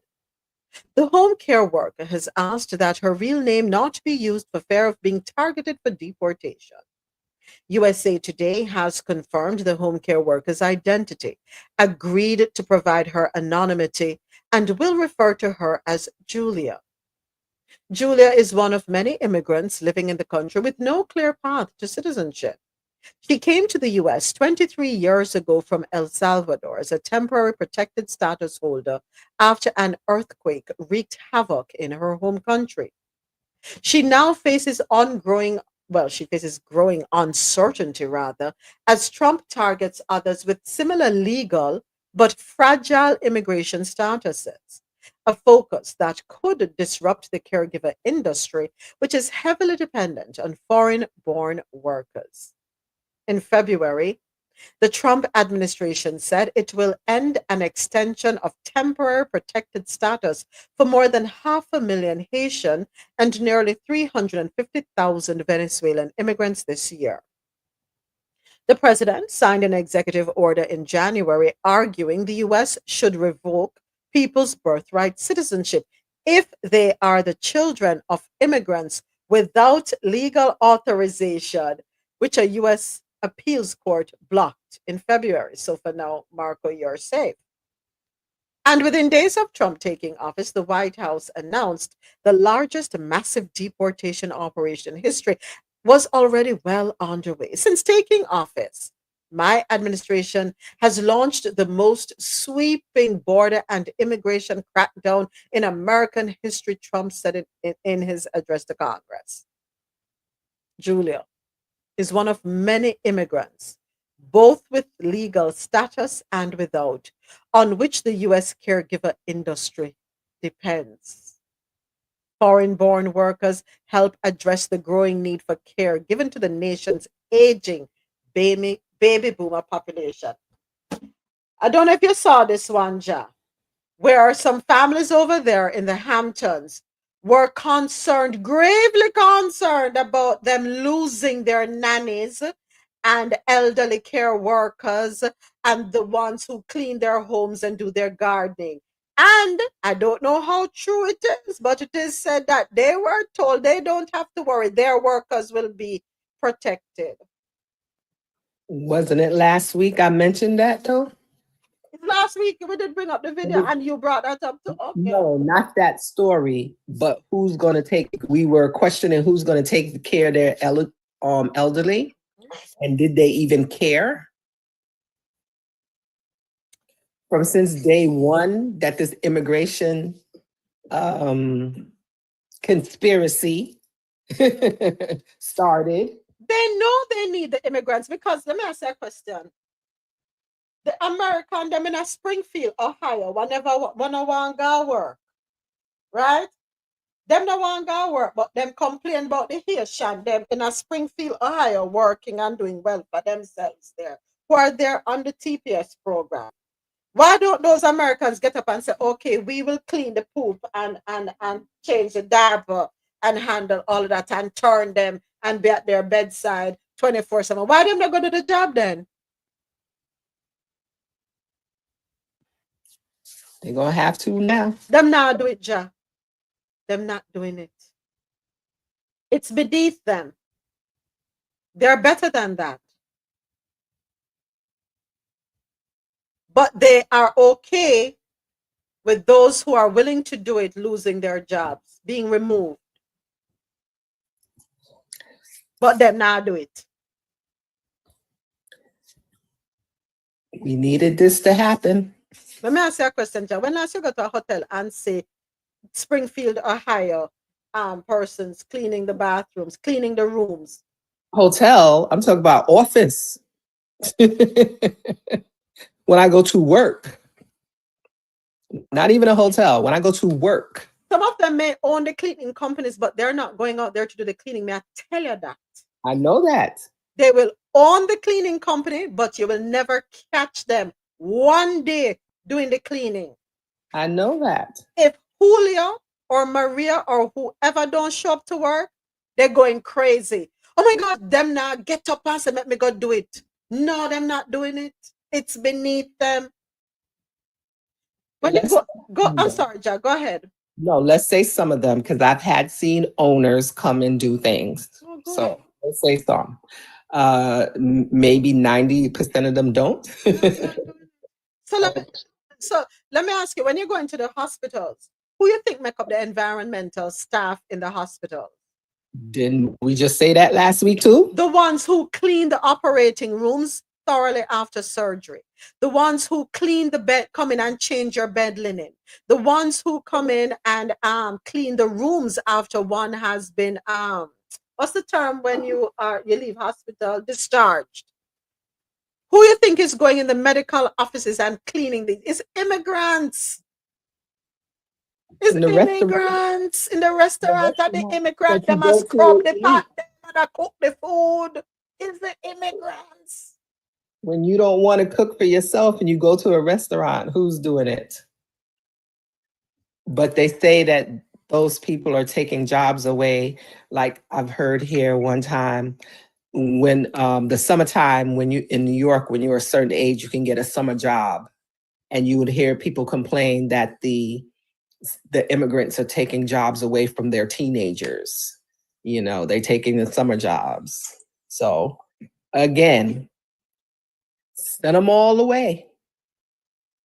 Immigrants, Jack, comprise 17% of the total American labor force. They make up 31% of the home care workforce, 21% of residential care aid and nursing assistance workforce. And I want to challenge those numbers because from what I have seen, the numbers are greater than that. The percentages are higher. When you talk about home care workforce, residential care aid, nursing assistance, maintenance. I agree. It's bigger than that. And more than that, them numbers are not right, and I move up prior with that. Go redo no things. But we have to distinguish between legal and illegal, or use those Well, terms. but whichever way, documented or undocumented, it's still immigrants True. who make it up. True. Even without mass deportations, Brookings Economic Studies Program Director Ben Harris said an increased presence at the border, in immigrants leaving the country at higher rates, and actions like the shutting down of the CBP One app, which closed the path to legal residency for asylum seekers, could be enough to have a cooling effect on the number of migrants available to work in tight labor markets. Those factors, combined with an existing worker shortage and high turnover rate in the caregiving industry, could quickly impact the cost and quality of care in the U.S. How many people who voted in favor of this issue going on, how many of them are willing to give up their jobs and be at their mother's bedside because the nursing home can't find nobody for work there? So you have to come pick up your mother or your father. How many of you are willing to leave your jobs? And remember, we have Medicaid issues coming. We have Medicaid issues too, because as far as Medicaid, Social Security. as far as the South African is concerned, we're parasites, right? We're parasitic, yet it's a system that people paid into work and pay into. But how dare you want to benefit from the very thing that you paid into, a provision that you paid into, right? So there's no Medicare. How it go? You have to give up your job, take care of your indigent. What gonna happen? Next, Trump wants to clear the homeless camps in DC, and the mayor says his policies hurt to the city. We have a soundbite for this article. Let's go ahead and pull this one up, courtesy of NPR. Let's hear what it has to say. Washington, D.C. will start removing a mural today that marks a space near the White House. The words Black Lives Matter are on the street in giant yellow letters. The city will also rename Black Lives Matter Plaza after a member of Congress introduced a bill to pull federal funding if the name should stay. The federal government holds far more power over the district than it does over other cities, so it also mattered when President Trump made a demand that the mayor clean up homeless encampments, or federal officials, quote, will be forced to do it for her. Michelle Martin spoke with Mayor Muriel Bowser. I think the president doesn't think there should be any homeless person in the nation's capital. I mean, if I'm being like perfectly blunt, I think that there is a opportunity, and there has been in all the years I've been mayor, to work with the federal government, because a lot, unfortunately, of encampments, they appear on federal park space. I think one thing that I want your listeners to understand is we have shelter space for every person that you see outside. And dealing with an encampment population is among the most difficult human services work that you will do, because people have decided that they want to stay outside and not go into shelter. But we have been successful. I think in the last 2 years, we've seen the number of tents and the number of encampments cut almost in half. His view of the crime environment in DC also seems to be a pain point. Like in recent days on his social media account, Trump also said, quote, Washington, DC must become clean and safe. So let's talk about the street crime issue. Tell us the latest on that. Cities deal with crime and cities deal with homelessness. It's urban life. But what isn't normal is having massive firings and layoffs that's tanking the economy of the nation's capital, which will create a situation that is antithetical to what the president and I agree on: how to make Washington, D.C. the most beautiful city in the world. You don't make a city beautiful by gutting its workforce. You don't make a city beautiful by leaving buildings vacant. The actions of the federal government are working against our ability to invest in our city. Well, let's talk about that. What is the impact so far of these mass firings? Well, we estimate that 40,000 DC residents will be put out of work through no fault of their own in this process. And we also recognize that there are a lot of questions about the legality of these actions. What it will mean for us immediately is a decrease in what we estimate in the revenue that we're going to bring in. When people are out of work, guess what? They don't pay taxes. They don't shop at stores. They don't go to restaurants. They don't book hotels. There is this bill to force you to rename the 2-block stretch of 16th Street Northwest from Black Lives Plaza to Liberty Plaza. That came from the Congress. Anyone who was paying attention at that time would recognize that our mural allowed us to get control of our city at a very dark time in American history. But you are going to paint it over. It's going to evolve, absolutely. Before we let you go, Mayor, I don't know that everybody understands that the district has a governance system that is unlike that of other areas. Given that, how do you move forward here in expressing the wishes of your constituents and trying to navigate this period when there are some stark ideological differences about what is best for the city going forward? We are unique in the American system. We are a city, a county, a state all at once. We pay federal taxes, but we're not represented. And so there is no jurisdiction that has the type of relationship that we have with the federal government, both in geographic proximity, but also in a legal relationship. So that's why the DC mayor and the American president always work closely together. And so what I hope you recognize is that unlike a lot of Democrats in my position, we do go directly to the president. We do work with the president, and we will defend our city. That is the mayor of Washington, D.C., Muriel Bowser. Madam Mayor, thank you so much for talking with us once again. Thank you. All right. Live from NPR Go News ahead. in Washington. Oh, I thought it I'm was live. you, Jeff. It's me and recording. So, did they run the numbers? Did they run the numbers? And what numbers are that, Moments? The economic impact? Oh, of course not. But they're saving money, aren't they? All right, so that's one issue because as we heard in the clip, the concern when you talk about 40,000 people losing their jobs, of course, with loss of income is loss of revenue. Loss of income, the money that is paid to these employees. Loss of revenue is the money that is spent by the said employees. It's funny how money has different names, ain't it? And I mentioned a few weeks ago, I can't wait to see the unemployment numbers. And who is he going to blame for that? So interestingly enough, Ja, there is one country, 90 miles, its northmost northern part is 90 miles south of our most southern point.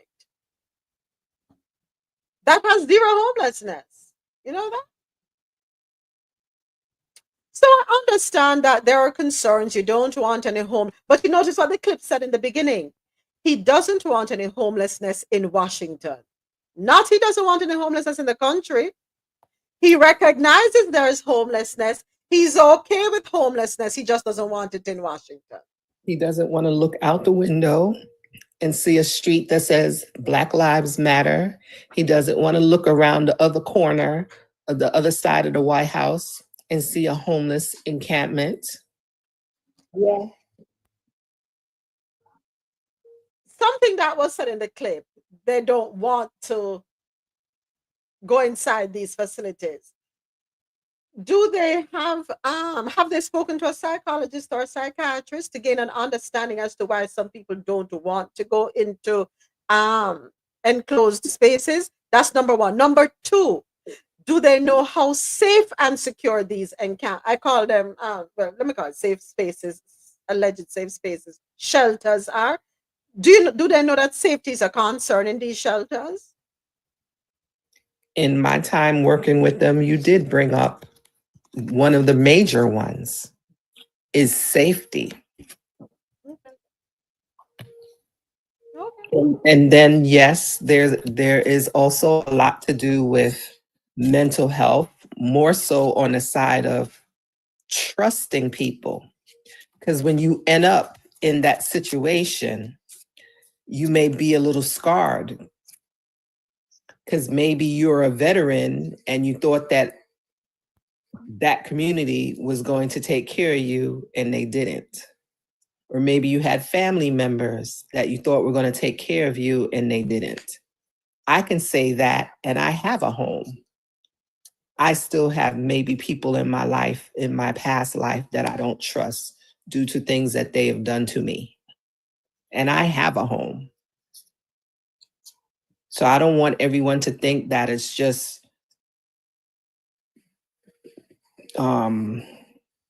people with mental, I'm checking my words. Yeah. With a lot of mental issues that just want to stay out on the street. They feel comfortable there. They can control that. They can control what's going around them when they're on the street versus when you house them. Yeah. So again, who are the advisors when we talk about making decisions that will impact people's lives as well as the economy? Who are the people that we're seeking guidance from so that we make sound and reasonable decisions for the betterment of our communities, our country, our economy? Who are we consulting? I can say when I traveled to Dubai, they don't have homelessness. So it can be solved. You just have to set that attention and maybe look at the ways other people have done it. But the other question is, do they care to? I don't think it's that them don't know how to solve it. I would be stunned if them look for me, any of them look for me and tell me that they don't know how to solve it. They choose not to because there's some gain. Well, that goes back to what I studied in school, that I always, classism. You always have to have a level of higher and lower echelon people. Ja, if they were concerned, let's just be honest, let's have an honest conversation. If they were concerned about homelessness, they would not have a rule in place where after you're done pay for your house, how many years? 30 years of paying for your house. God forbid if you can't pay your taxes, your property taxes, within 30 days your house is being auctioned off. And you are out of that house if you not have the money for God, the steps and try to get your house back. So that is caring about your citizens. If you cared, you wouldn't have a rule like that in place. So again, me being part of the HOA, there are some people that take advantage of that. So in some instances, I can see why they had to create that. But yet, even though you've created that law, there should be some type of concessions. I agree with that. Ja, can you imagine an elderly couple work hard all their life, bust 2-3 jobs to pay off them house? When they get to the age of retirement, they don't have that burden. They're living on a strict income, and they're told that, oh, your property taxes is $5,000, $8,000, whatever. Let's say $5,000. And they're struggling to come up with this $5,000, and they can't meet the deadline. And them out of them house. So what them work for all their life for them? So I know where my mother lives in New York, she does have they do have an option for her to pay less less taxes Homestead exemption. due to her age. And she has an entire year to come up with that money. Well, at least New York can look out for its people. It's Upper New York. Still New York looking out for its people. We'll take that. Can we have something like that? As a matter of fact, this is how me look funny. Anybody over 55 should not pay property taxes. That's all that he said. Oh, yeah. No, that's how I look at it. Anybody over 55 should not be paying property taxes. If you have paid off your house, you should be paying property taxes. If you're paying fair, or even if you are, it should be minimal. I understand. Well, property taxes have more than one reason why you're paying it too. We know, but I'd rather pay more in a state tax than pay property tax, John. Okay, but I live in a state where we only have federal tax. We don't have state tax, so it has to be adjusted. No, you do pay state tax. You don't pay state tax at the register when you purchase anything. I don't pay it. Not sales tax, a state tax. Sales tax goes to the state. So yeah, but in New York you have state, city, federal, government, Medicaid, telephone, Okay, so what I'm saying is I'm okay with when I go to the register, I pay more at the register for an item. So for example, here in Florida, in South Florida, depends on what part you're, because it varies. But in South Florida, I pay 7% sales tax when I purchase something at the register. I'm okay exchanging that, increasing that in exchange for zero property taxes, because let's say you bump it up to 10%, that you have that money coming in to take care of the things that property taxes were taking care of. For example, paying the police, the ambulance services, fire services, that sort of thing. But you're still paying for it either way. But I'm not paying both sales tax every time I shop and property tax. You see what I'm saying? Get rid of one. Because I deal with the money aspect, I see it as the same. Okay. Because Hey, if I'm paying, I don't even know, what is it? 6.8 point something in that. And then my property tax is 4 point something, that's 12 something. But you're saying, let me go to the store and pay the 12 one time. To me, it's the same thing. We need to run the numbers on it. To crunch the numbers. We need a software to put the numbers in so we can do a comparison analysis. On average, right? Hey. All right, so next one. Oh, that's it for stories out of North America. Up next, we have Business and Tech News. Our Business and Tech News is brought to you by Grant Coffee House. Head on over to grantcoffeehouse.com, shop today, and get 20% off all coffee products. Just use the code COFFEEINTO20 at checkout. All right, so hey, Dr. Sharon. Thank you to everyone here with us. We have MBW, the Linen Lady, RZ, TMO, Marlon, Teflon Travels, Dr. Sharon Smith, Solo the Phoenix, listening from work. Of course, Ja is with us. And to everyone outside the club on TikTok watching, yeah, we know you there. We see you waving hi. And everyone on YouTube who are inside the live as well as watching from the hallways of YouTube. Welcome to Coffee and Toe. Welcome. We appreciate all of you. All right, so Business and Tech News. First and only story, as a matter of fact, the Dow falls by almost 900 points in market rout after Trump says he won't rule out a recession. And this was yesterday, of course. So let's take a listen to this one, courtesy of CNN via WSVN out of Miami. And also in the news here tonight, fears are growing tariffs could drive the U.S. economy into recession. It sent stocks sliding again earlier today. The 19 show Rhodes live in the Satellite Center with the latest. Joe. Belkis, the Dow's worst day since December, dropping hundreds of points. One economist calling this a self-inflicted wound. Panic on Wall Street Monday as the Dow Jones dropped, closing out the day down nearly 900 points. All of this emphasis on tariffs and all of the ambiguity and uncertainty created about tariffs has ironically both chilled demand, made it businesses not invest. Investors rattled at the possibility of a recession. But are you expecting a recession this year?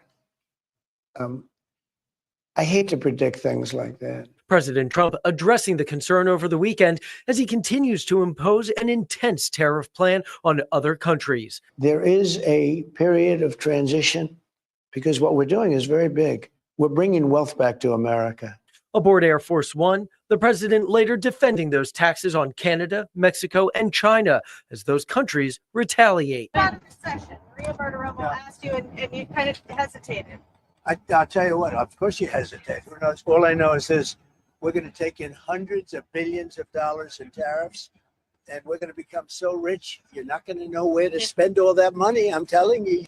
The White House is full steam ahead, though, readying for an April 2nd deadline, considering even more tariffs on imported goods. President Trump says no country will be spared, as economists predict it will continue driving up prices. For years, the globalists, the big globalists, have been ripping off the United States. They've been taking money away from the United States. And all we're doing is getting some of it back. The looming trade war comes as Canadians elected their next prime minister, former Bank of Canada Governor Mark Carney. Carney says he has no plans to back down. My government will keep our tariffs on until the Americans show us respect. That sentiment echoing through Canada. And it's hurting both economies. It's hurting the American economy. Blaming Trump, Ontario Premier Doug Ford moving forward with a retaliatory 25% tariff on electricity that will hit consumers in 3 states, Minnesota, Michigan, and New York. Don't attack your number one customer and expect the results that he thought were going to happen. All the while, Trump suggesting tariff rates could increase. You know, the tariffs could go up as time goes by, and they may go up. As for that Canadian premier, who is essentially the same as a governor up there in Canada, he's threatened to fully cut electricity to New York, Michigan, and Minnesota if the tariffs don't let up. We're live in the Satellite Center. Joe Rotes, 7 News, 19. The hand clapping was the Canadians celebrating their that gentleman, Jack. Oh no, that was me clapping. Oh, you clapping. oh, okay, there you go. So okay. He's bringing back wealth to America, right? Who is the we? Okay. He is going to make so many people rich. Who are those people? You and me, girl. And yet, no one has asked him, is any of those supposed dollars that you're bringing back to America is going to lower our debt? No one has asked him that question. Why do we need more rich people? What we need to do is lower the debt that people have on the United States. The rich people are already rich, and they're not helping with that debt that we have. Yes, turn off the electricity, but only on New York, because the stock market needs to drop, fall, bottom out. We can't have Mr. President, Tasha, Geely, my family, everybody up there in darkness. They can come to us.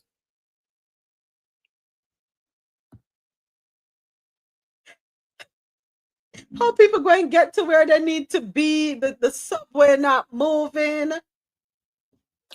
Okay, so just turn off the electricity on the stock market, okay?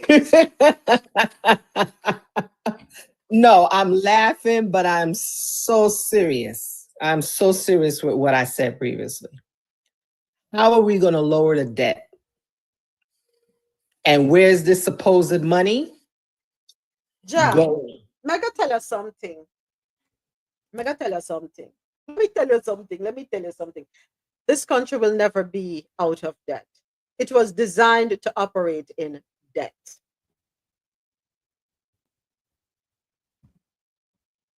Now come out of debt.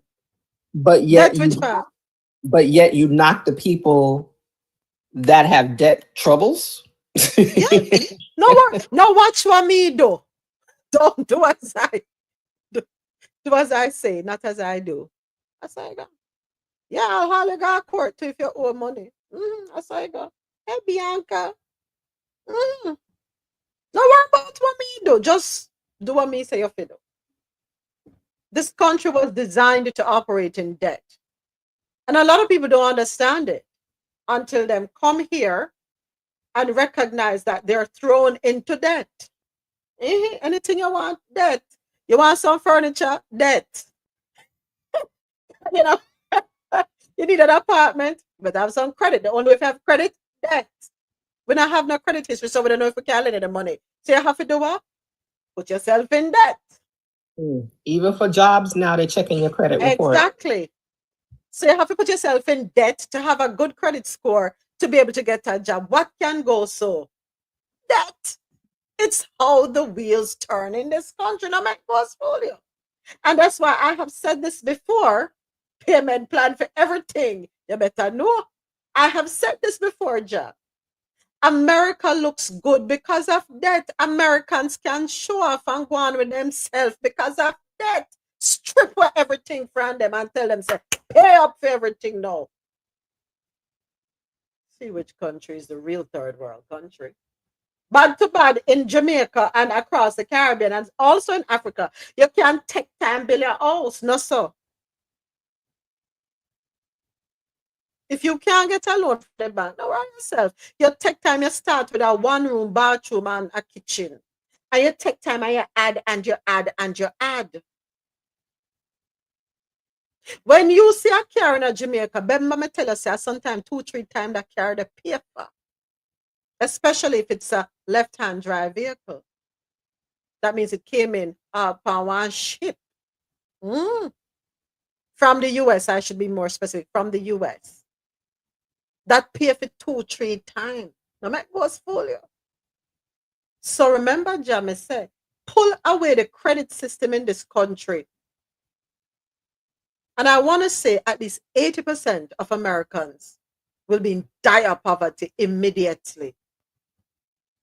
Because there's no credit card for us to rely on, use it as a crutch to run to the supermarket, to buy the pair of shoes, to buy the dress, to get the hair done, the nails done, buy a suit, book a flight, rent a car. I'm sorry, some of us are just using it to pay their bills from month to month. Some of us won't make a living wage. Thank you. So you understand when I say America is created to operate in a debt. And you have to put yourself in debt to get ahead. What can go so? What sense that make? Go ahead, Dr. Sharon. So I agree with Ja. Lock off the light.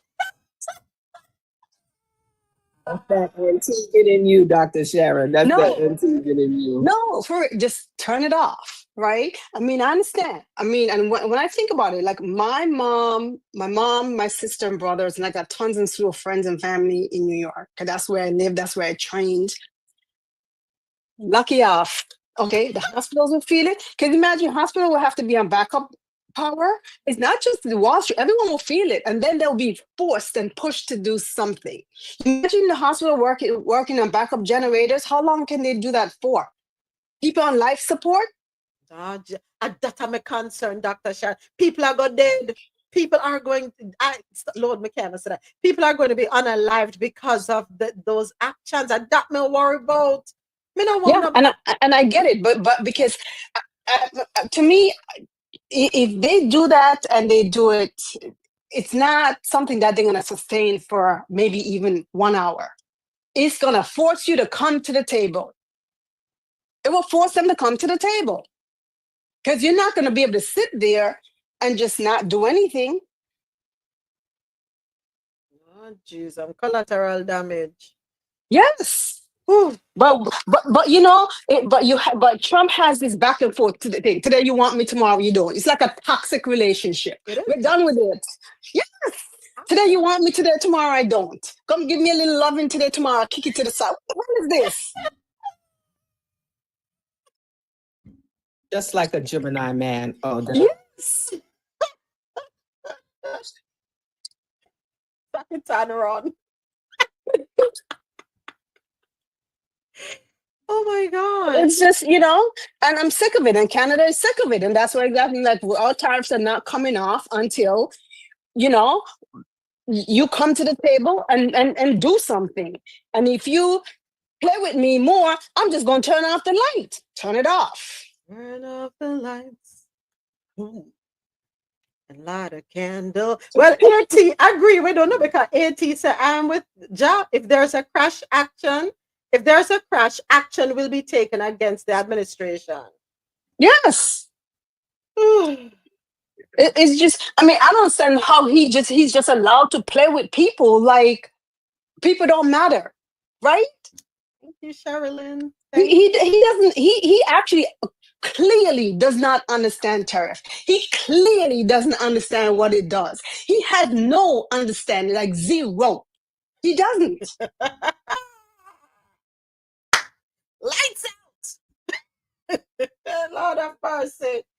I get what you're saying. I think it's the emotional side of me and the compassionate side of me that I'm worried about the people in those 3 states and how it's going to impact, especially the elderly and those who are sick and need the electricity.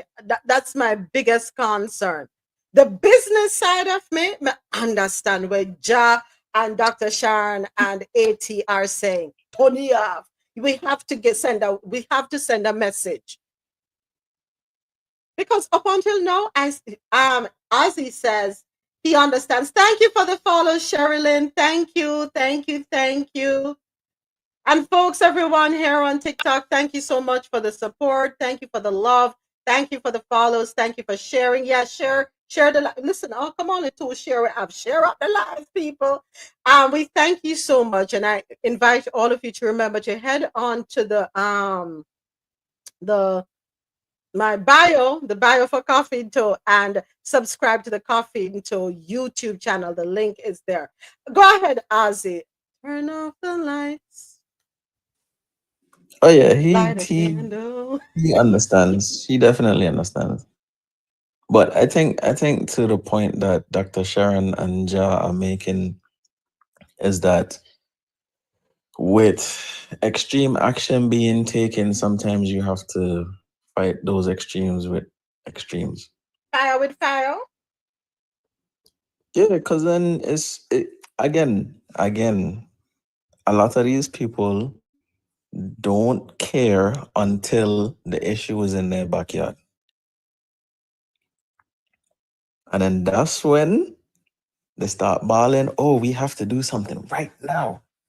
That's when letters will go into the White House and Congress, and phone calls will be made and immediate action is taken. Ozzy, what's the term Ozzy that they use for I create the problem and then I fix the problem? Elon?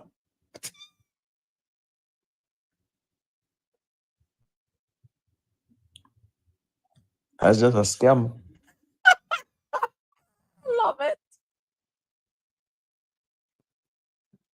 So let's look in the dictionary and change up some things. I call them and change up some things.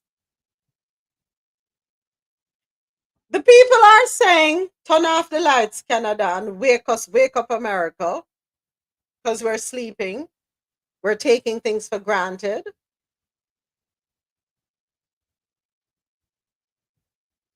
Some people say, I'll say this, right?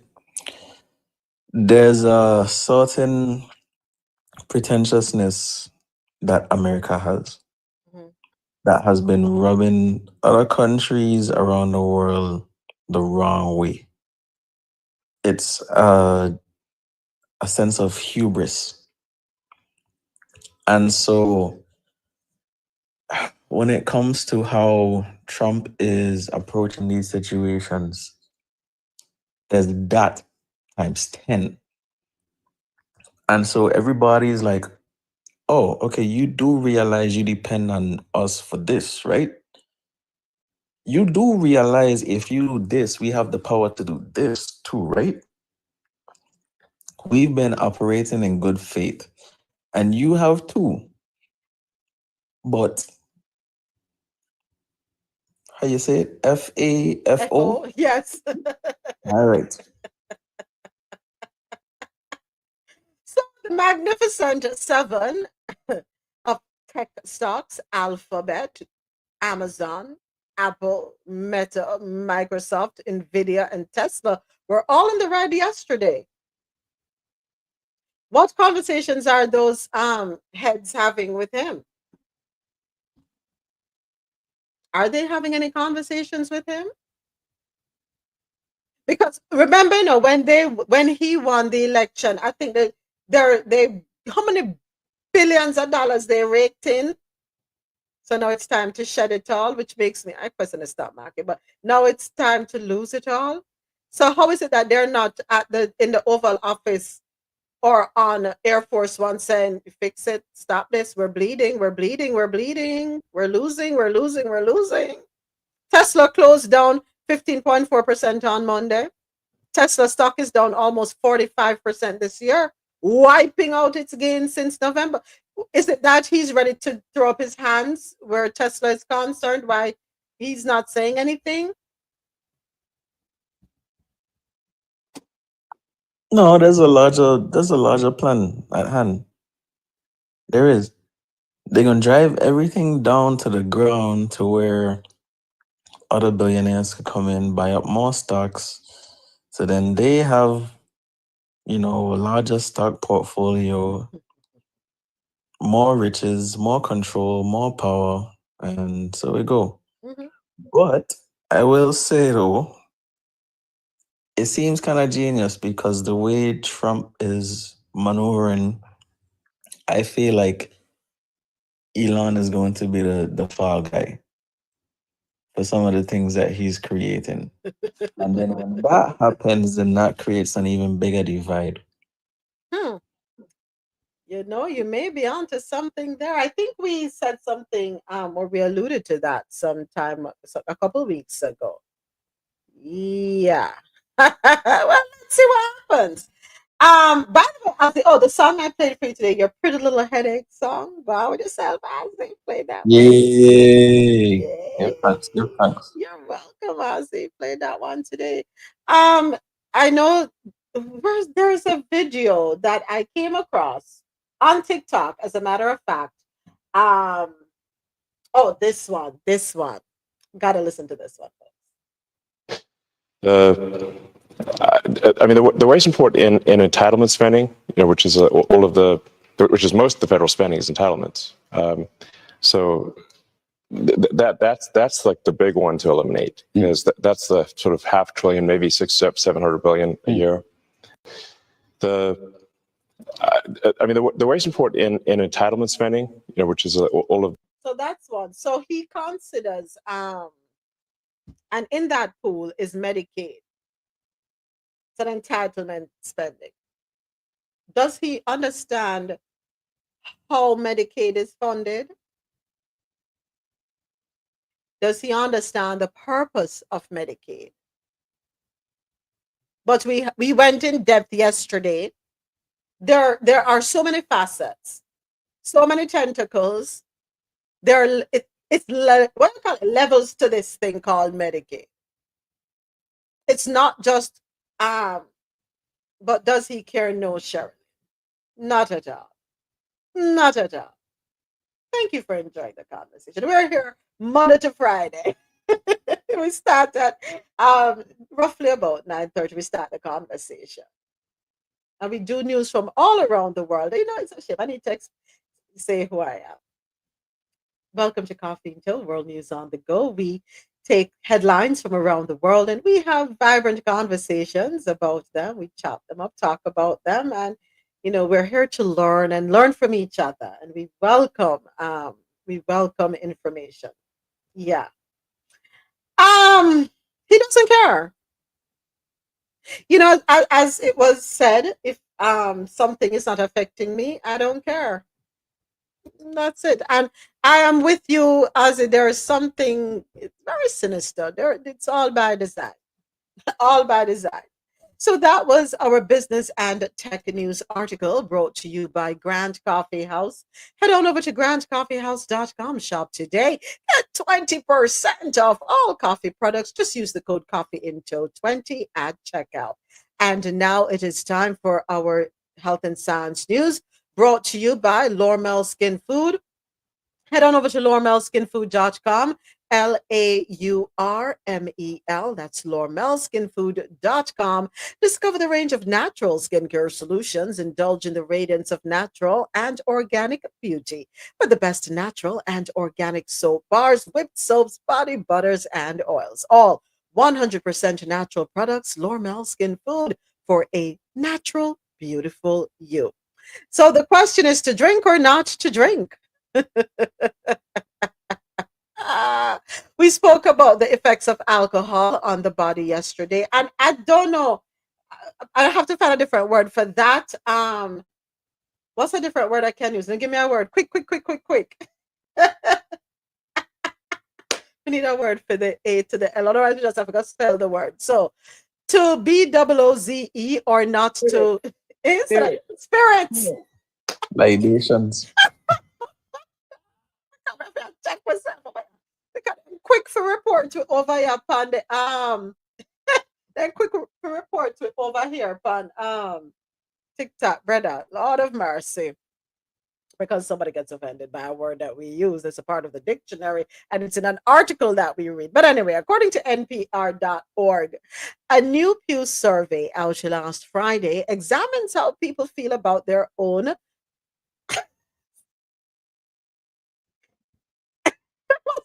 again, which one is it for use, Jack? Spirits use and their drinking habits. The survey, conducted between February 24 and March 2 of this year, focused on adults in the US aged 21 and older. One major finding is that people continue to drink even when they believe it may not be beneficial to their well-being. It raises the question of what that experience is like. Well, here are 3 things to know. According to the survey, 57% of drinkers believe that their spirits consumption does not increase their risk of serious health problems, while 43% think it does, either to a high degree or somewhat. Number 2, despite these beliefs, 41% of drinkers say that recent news regarding the link between spirit consumption and the risk of cancer will prompt them to reduce their drinking, with 11% indicating they will cut back a lot and 30% saying they will reduce it a little. And number 3, the health impacts of drinking have been extensively covered, addressing topics ranging from heart health to cancer. NPR's Alison Aubrey recently broke down the things to consider. She concluded by offering guidance to people who want to evaluate their spirit consumption. This includes a self-assessment quiz called the CAGE questionnaire, which consists of 4 questions designed to help people determine if they need to manage their drinking habits. Folks, one should have been here for the session with Dr. Sharon and Dr. Keisha, talking about the effects of overindulging in spirits. We have one dege organ called the what? The what? The liver. And once damaged, can cause serious harm. Right? Serious harm. So we're not trying to steal your joy or, rob you of the joy of living. Not at all. But everything needs to be done in moderation. We have to know how to scale back. Some of us get carried away. Some of us do too much. We do the most. And especially when we're young, we take our bodies, again, we said this yesterday, we take our bodies for granted. We take our health for granted. For those of us who like to indulge in spirits, let us make sure we are scheduling our annuals with our healthcare providers our healthcare professionals. Let us see to it we're scheduling those appointments so we can get our blood work done, right? Let them do a complete panel. In Jamaica, them have a term for it, executive profile or whatever. We get it done so that they can detect any possible issues that may be there. Please, folks, we have to take better care of ourselves. All right. Can you imagine, according to the survey, 57% of those who like to consume spirits don't think that there is a risk to their health. Can you imagine? Yes. And most people, when they get drunk and you ask them, yo, are you drunk? They'll tell you no, they're not drunk. Inebriated, Very intoxicated. bad, very bad, very bad. We are learn. No worry yourself. We are learn. All we are learn. But yeah, it's just, if they don't think that they are inebriated, it's very possible. I could see the correlation. Mhm. So how do we change? How do we raise an awareness? Again, with them, it have to hit home. It have to hit home. When them get some devastating news as it relates to themselves and their health or that of a loved one, then that's when everybody starts scrambling, like when you turn on light and you rush them a scatter or you throw water for ants nest. Folks, again, all things in moderation. And I know bad habits are not easy to dispose of. However, we make a conscious effort. You know, yesterday I had 4 bottles. Today I'll only have 3. Today I had 3. Tomorrow I'll have 2. Today I had 2. You know what? I'll only have 1. You know, and then you know what? I'm just gonna on the weekend. Not every day when I come home from work because I'm trying to de-stress or decompress. Take your baby steps and reward yourself. You know, a lot of times when we talk about making changes that will benefit us overall, whether mentally, physically, spiritually, financially, whatever, we forget to reward ourselves. Yeah, man. A reward is a form of encouragement, no? And then you look forward to rewarding yourself more and more. Yeah, man. Reward yourself. Tell yourself you're proud of yourself for accomplishing a goal. Positive reinforcement, Ozzy. Absolutely. Positive reinforcement is important. Right? Don't be hard on yourself, too. I'm going to say this. Do not be hard on yourself if you stumble a little. Pick yourself up, dust yourself off, and get back on. All right? So let us be mindful of our consumption of spirits, the frequency with which we're consuming said spirits, and understand the risks associated with the spirits. Please, let us pay attention to that. All right? Let's aim to be healthy. Let us have a healthier version of ourselves. Small changes lend themselves to greater gains. All right.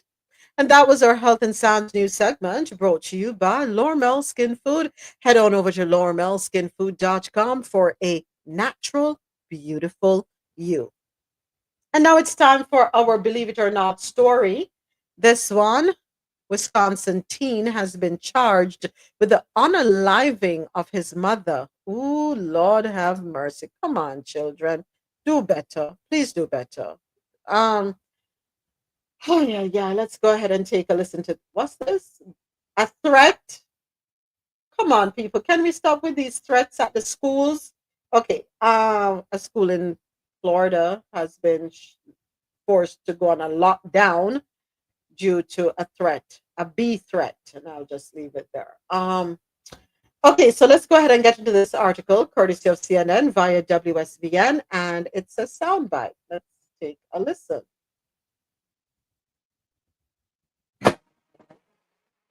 We're back with an act of violence from a teen against a family member. He says he got an idea from a hit documentary on Netflix.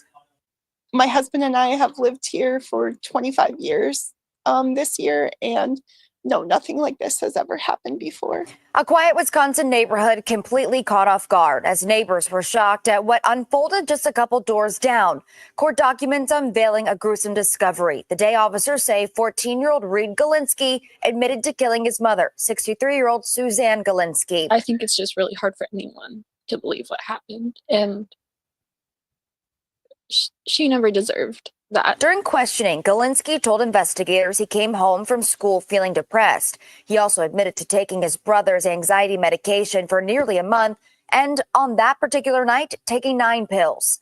Galinsky also shared with investigators that he began watching them. I'm gonna stop it right there, so as it because I'm gonna stop it right, so because just in case somebody might be uncomfortable with it and flag it. So let me see if we can change up the words a little bit here in the transcript, because when reputable news sources are just calling things as they are, social media is not so comfortable. So the question was asked, idea come from where? Where did he get this idea from? The Menendez brothers. Yeah, the Menendez brothers. Look that one up. Yeah.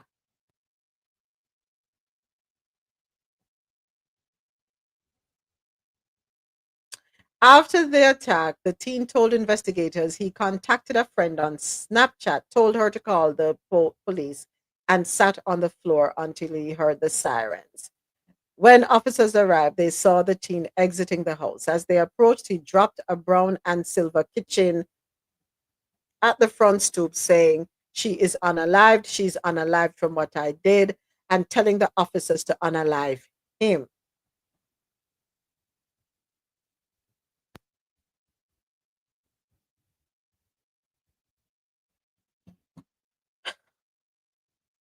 That's a heavy one. He struck her over the head twice with a dumbbell. No weights that. In an attempt to knock her out so that he could then proceed to do what he had to do with the instrument. The teen allegedly threw her to the ground and with the instrument 3 times in the chest and twice in the neck. She asked him why, and he replied, "Pain."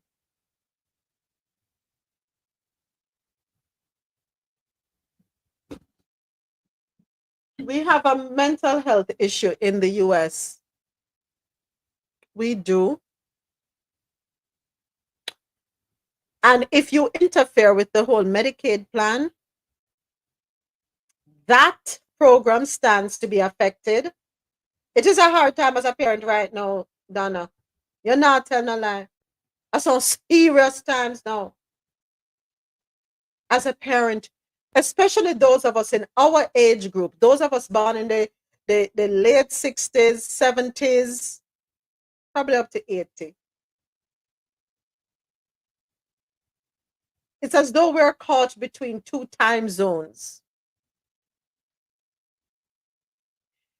We reminisce on how we were raised and the parenting style that was used with us. And we say, we want to change things with our children. But have we become too lenient with our children? Have we catered to them too much? And they are unappreciative of what we do for them, the lengths that we go to make them comfortable. Is it that we've made them too comfortable?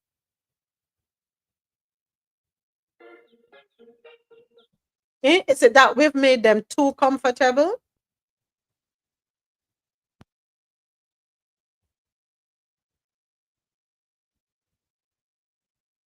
Have we made them too comfortable? That's the question.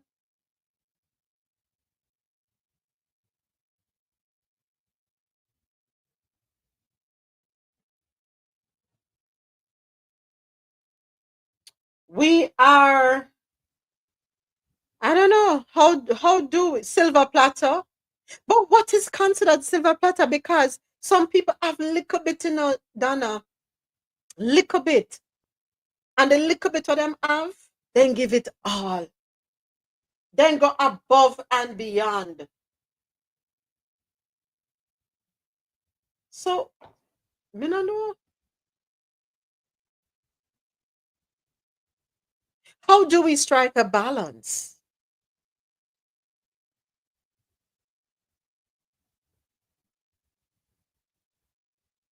How do we strike a balance? Hold on 1 second, folks. I gotta answer a text here real quick.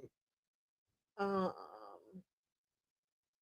we'll be right back.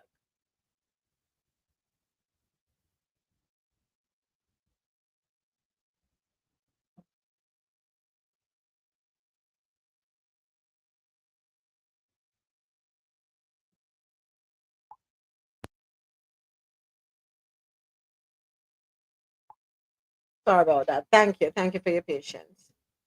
Little bit and give it, and no appreciation irks my spirit. Yep. Yes, Miss Donna. Lack of appreciation. So, how do we teach them to appreciate? I think we have to start from an early age, no? But is that guaranteed? Is that guaranteed?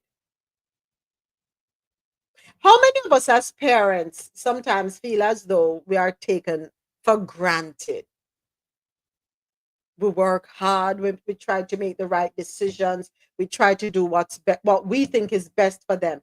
How many of us feel as though we are taken for granted? I said me. I think we all feel it at some point, you know. Some of us block it out and we just keep moving. Some of us pay attention to it. Some of us try to change the course of things. But you know, this lends to a good conversation. Parents, are we okay? Are we okay? Do they have support groups for parents that we can check into, to talk to? I think a lot of us as parents are concerned about how we are perceived. You have come true with the perspective, Ozzy. Yeah, I have a different take, a different perspective. I feel like a lot of people honestly don't have a grasp of reality. And some of the things that we're seeing are a side effect of that. You know, like some of these children who barely spend time outside or away from technology. I'm seeing that a lot of them really don't have a sense of reality and they don't build community, they don't make connections. So the social, emotional aspect of life is lacking. Mm-hmm. That leads to a lot of these sorts of decisions. Because what is a life if you don't really interact with anybody? If you don't really step outside of the home, have friends, if you don't stay off of the internet, stay away from, you know, these shows and all of that, like there's not much outside of that, you know? And then considering the age, if this is a teenager, that means that their preteen years was spent in the pandemic. No? Mm-hmm. Which was a next time where they barely went outside. 15 minus. Yeah, you're right. Pre-pandemic is 15. Yeah. Yeah. So I think we're seeing the ramifications of that. You know, like again, how do you make somebody care about lives when they're barely living theirs?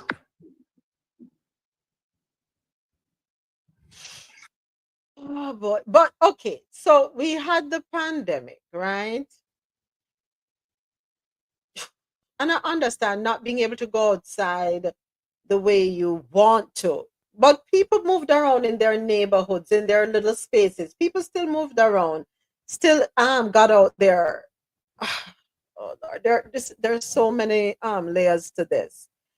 And what I don't want us to do at the same time as while we're recognizing the contributing factors that could have led up to this behavior, what I don't want us to ignore is accountability either on the side of the child. The child know right from wrong. From a baby turn two and can't walk, them know right from wrong. You better believe that. You ever watch them? Mm-hmm. Them know right from wrong. So at what point we hold them accountable and say, well, they ought to know better.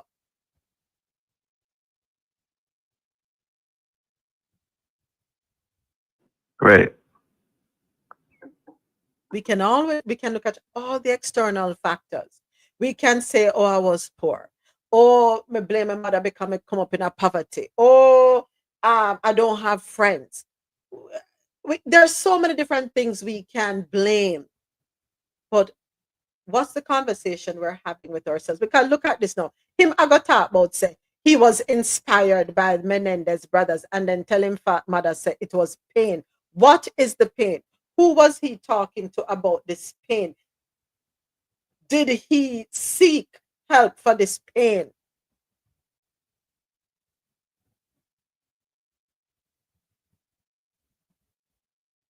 Right.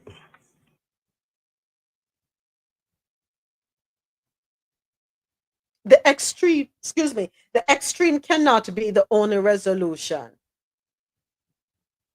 The extreme cannot be thank you for the follow, Glenna. Thank you, thank you, thank you. The extreme cannot be the only resolution. Where we think in extremes, we think worse. The passing of his mother. Why do we use unaliving sound so of our natural? Boy, AT that me want say to, but the people them say that we have to use AT. So it go, we have to rock with it. Lean with it, rock with it. I don't like it. So some of the terms that I find us using seem so detached and inhumane, and we look at people as objects, so to speak. We objectify people. I don't know. I don't like it either, but I'm old school. I'm a 70s baby, grew up in a different time. We were shaped. Our minds were shaped differently. So, the things what we say, everybody's hypersensitive to AT and everybody's easily triggered. I think we are the last of the Teflon kids. No, sir.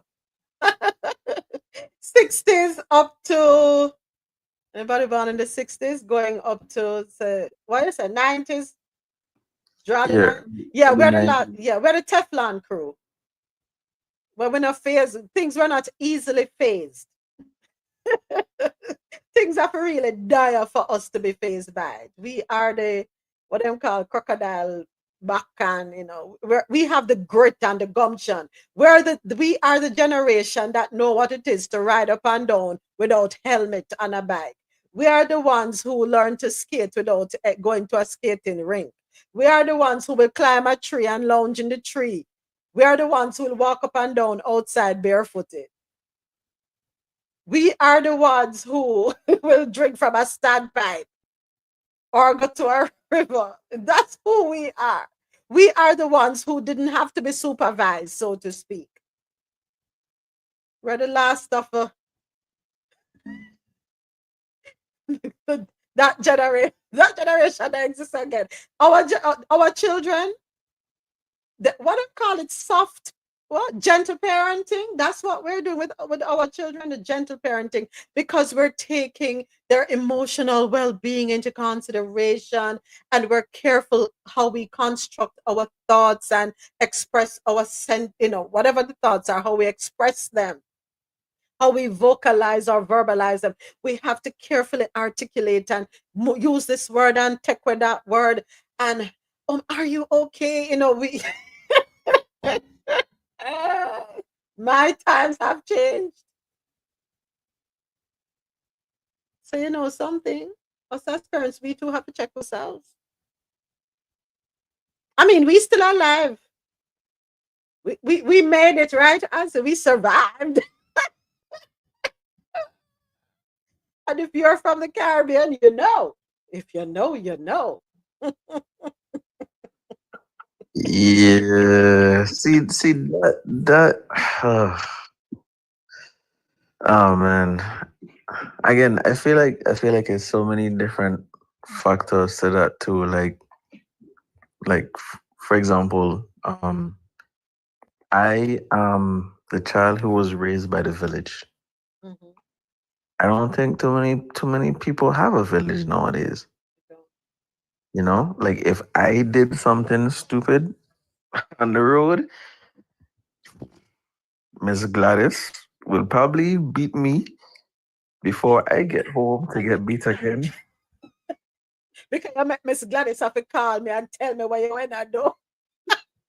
But even on the opposite side, if I have some need for help, Miss Gladys would probably be the first person to help me out and then call my parents and then, Back. it's, yeah, it's like everybody for themselves now.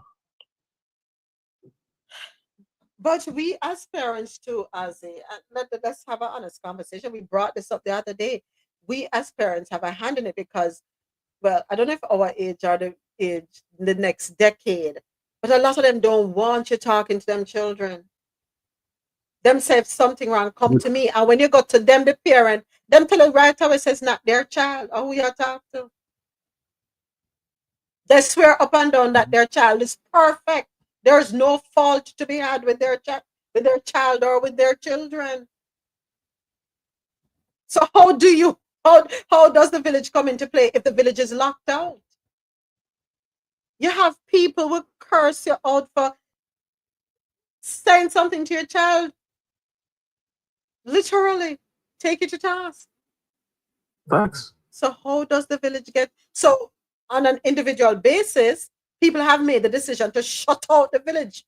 You can't talk to my opinion, nobody talk to my child. You have parents going to schools and confronting teachers in front of children. And you know what what them doing when them do that?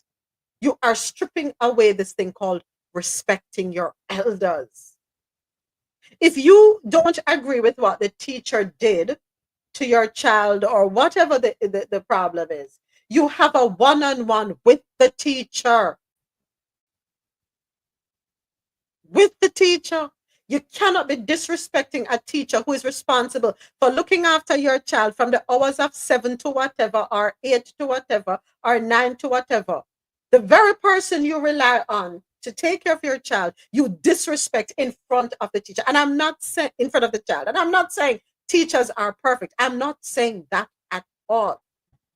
But if there is a discrepancy, if there is an issue, if there's a concern, have a one-on-one with the teacher. And then both of you have a conversation with the child in a decent fashion. But right now, as the parents have butt up the teacher, them and are gone with themselves, doing the most.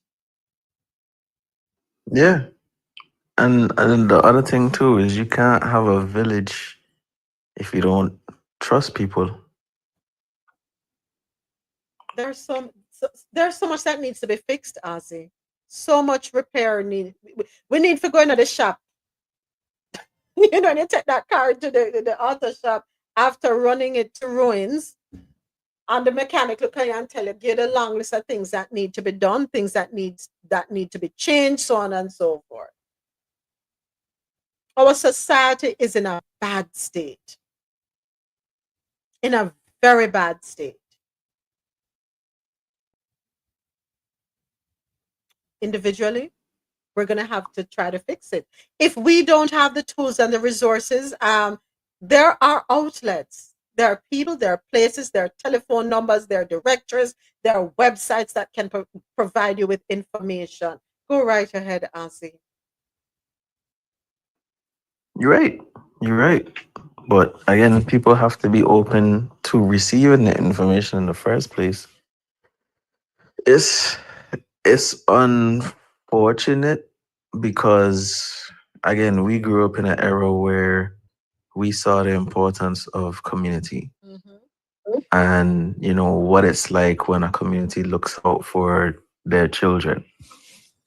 And again, a lot of people don't have that. And so I feel like because of that, there is less support for children because if you decide you want to start like an after school program or whatever, you probably spend more time arguing with the parents than getting stuff done that's for the benefit of the kids nowadays. Facts. Facts. You're right. Oh boy, a conversation to be continued because the unfortunate and sad reality is that we're going to hear about more sad cases like this, and again, that's when the conversation will come up. But there needs to be a change. There needs to be an intervention. RFK, please look into the handling of the Department of Health Services. I would implore those up there in Washington to be careful when we talk about Medicaid, because what we don't want to do is take away the provisions that create a balance when we talk about mental health. Now more than ever, we need all the provisions possible, whether it be volunteers, paid social workers, paid psychiatrists, psychologists who can speak. Where we need systems in place because not everyone has the capability to manage under pressure. Thank you for the follow, Inspire. Thank you. Not everyone has the wherewithal to tough it out and rise above and get through. We talk about the mental health crisis that we have here in this country, and it is alarming. And yes, it's a reality. And the help is needed. There are imbalances. And the unfortunate part of what you may not want to accept up there in Washington is that in some cases, you do need medication to create a balance. Because without it,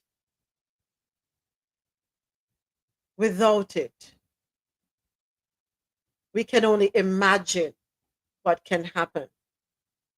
We don't want to be in a state of being reactive versus proactive. Because when we're reactive, it's too late. When we're proactive, we can have intervention.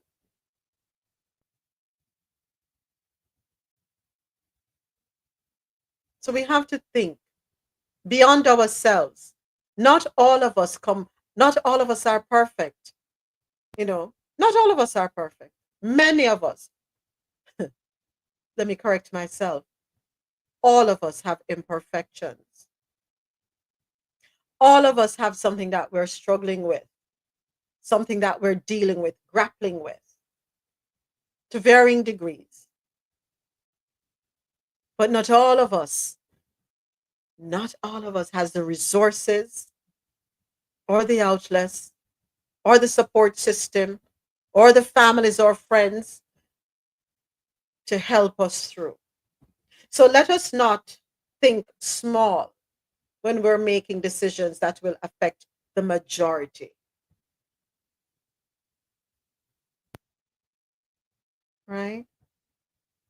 So I hope the powers that be can impress upon the powers that be to be careful with the decisions that are being made and how it will impact us on an individual basis, community basis, and as a nation, and then the globe. Because yes, when the US sneezes, the world catches a cold. We had an article earlier, the one with regard to Canada, when there was the crash in 2008 before Obama got in. Thanks again to the Republicans. Thank you very much. Economies around the world were gravely affected. And that gentleman up in Canada was responsible for her helping to turn the situation around and doing so quickly. So let us be cognizant of the domino effect, the ripple effect, the snowball effect, whatever you want to call it, that comes into play when we make certain choices, when we make certain decisions. Lives are impacted. Not because it's not you personally, your life, your family, doesn't mean that others aren't bearing the brunt of the decision. All right. So, whatever we do in this thing called life, we have to think beyond ourselves. All right. Think beyond ourselves. And with that, I want to say thank you to you, YouTube Live. Thank you for tuning in. Thank you for the engagement, my CIT family, old and new. Thank you so much for joining us. Thank you for your support. Thank you for your engagement. We will be back with the YouTube Live tomorrow morning at 9:30 a.m. Until then, walk good. Don't forget to like, share, comment, and encourage others to subscribe. Yes, encourage others to subscribe to the YouTube channel. Thank you, thank you, thank you for your support. And this is where the stream comes to an end. Catch you tomorrow morning, YouTube, 9:30 Eastern. Coffee in Tow is an interactive world news podcast, a dynamic and engaging live show that streams across multiple internet radio stations worldwide. This podcast brings you real-time news updates, in-depth analysis, and interactive discussions on global events, making you a part of the conversation no matter where you are. With a diverse range of expert guests and listener participation, it's your go-to source for staying informed and connected to the world. Coffee in Tow is brought to you in part by Lormel Skin Food. Log on to lormelskinfood.com. Discover the range of natural skincare solutions.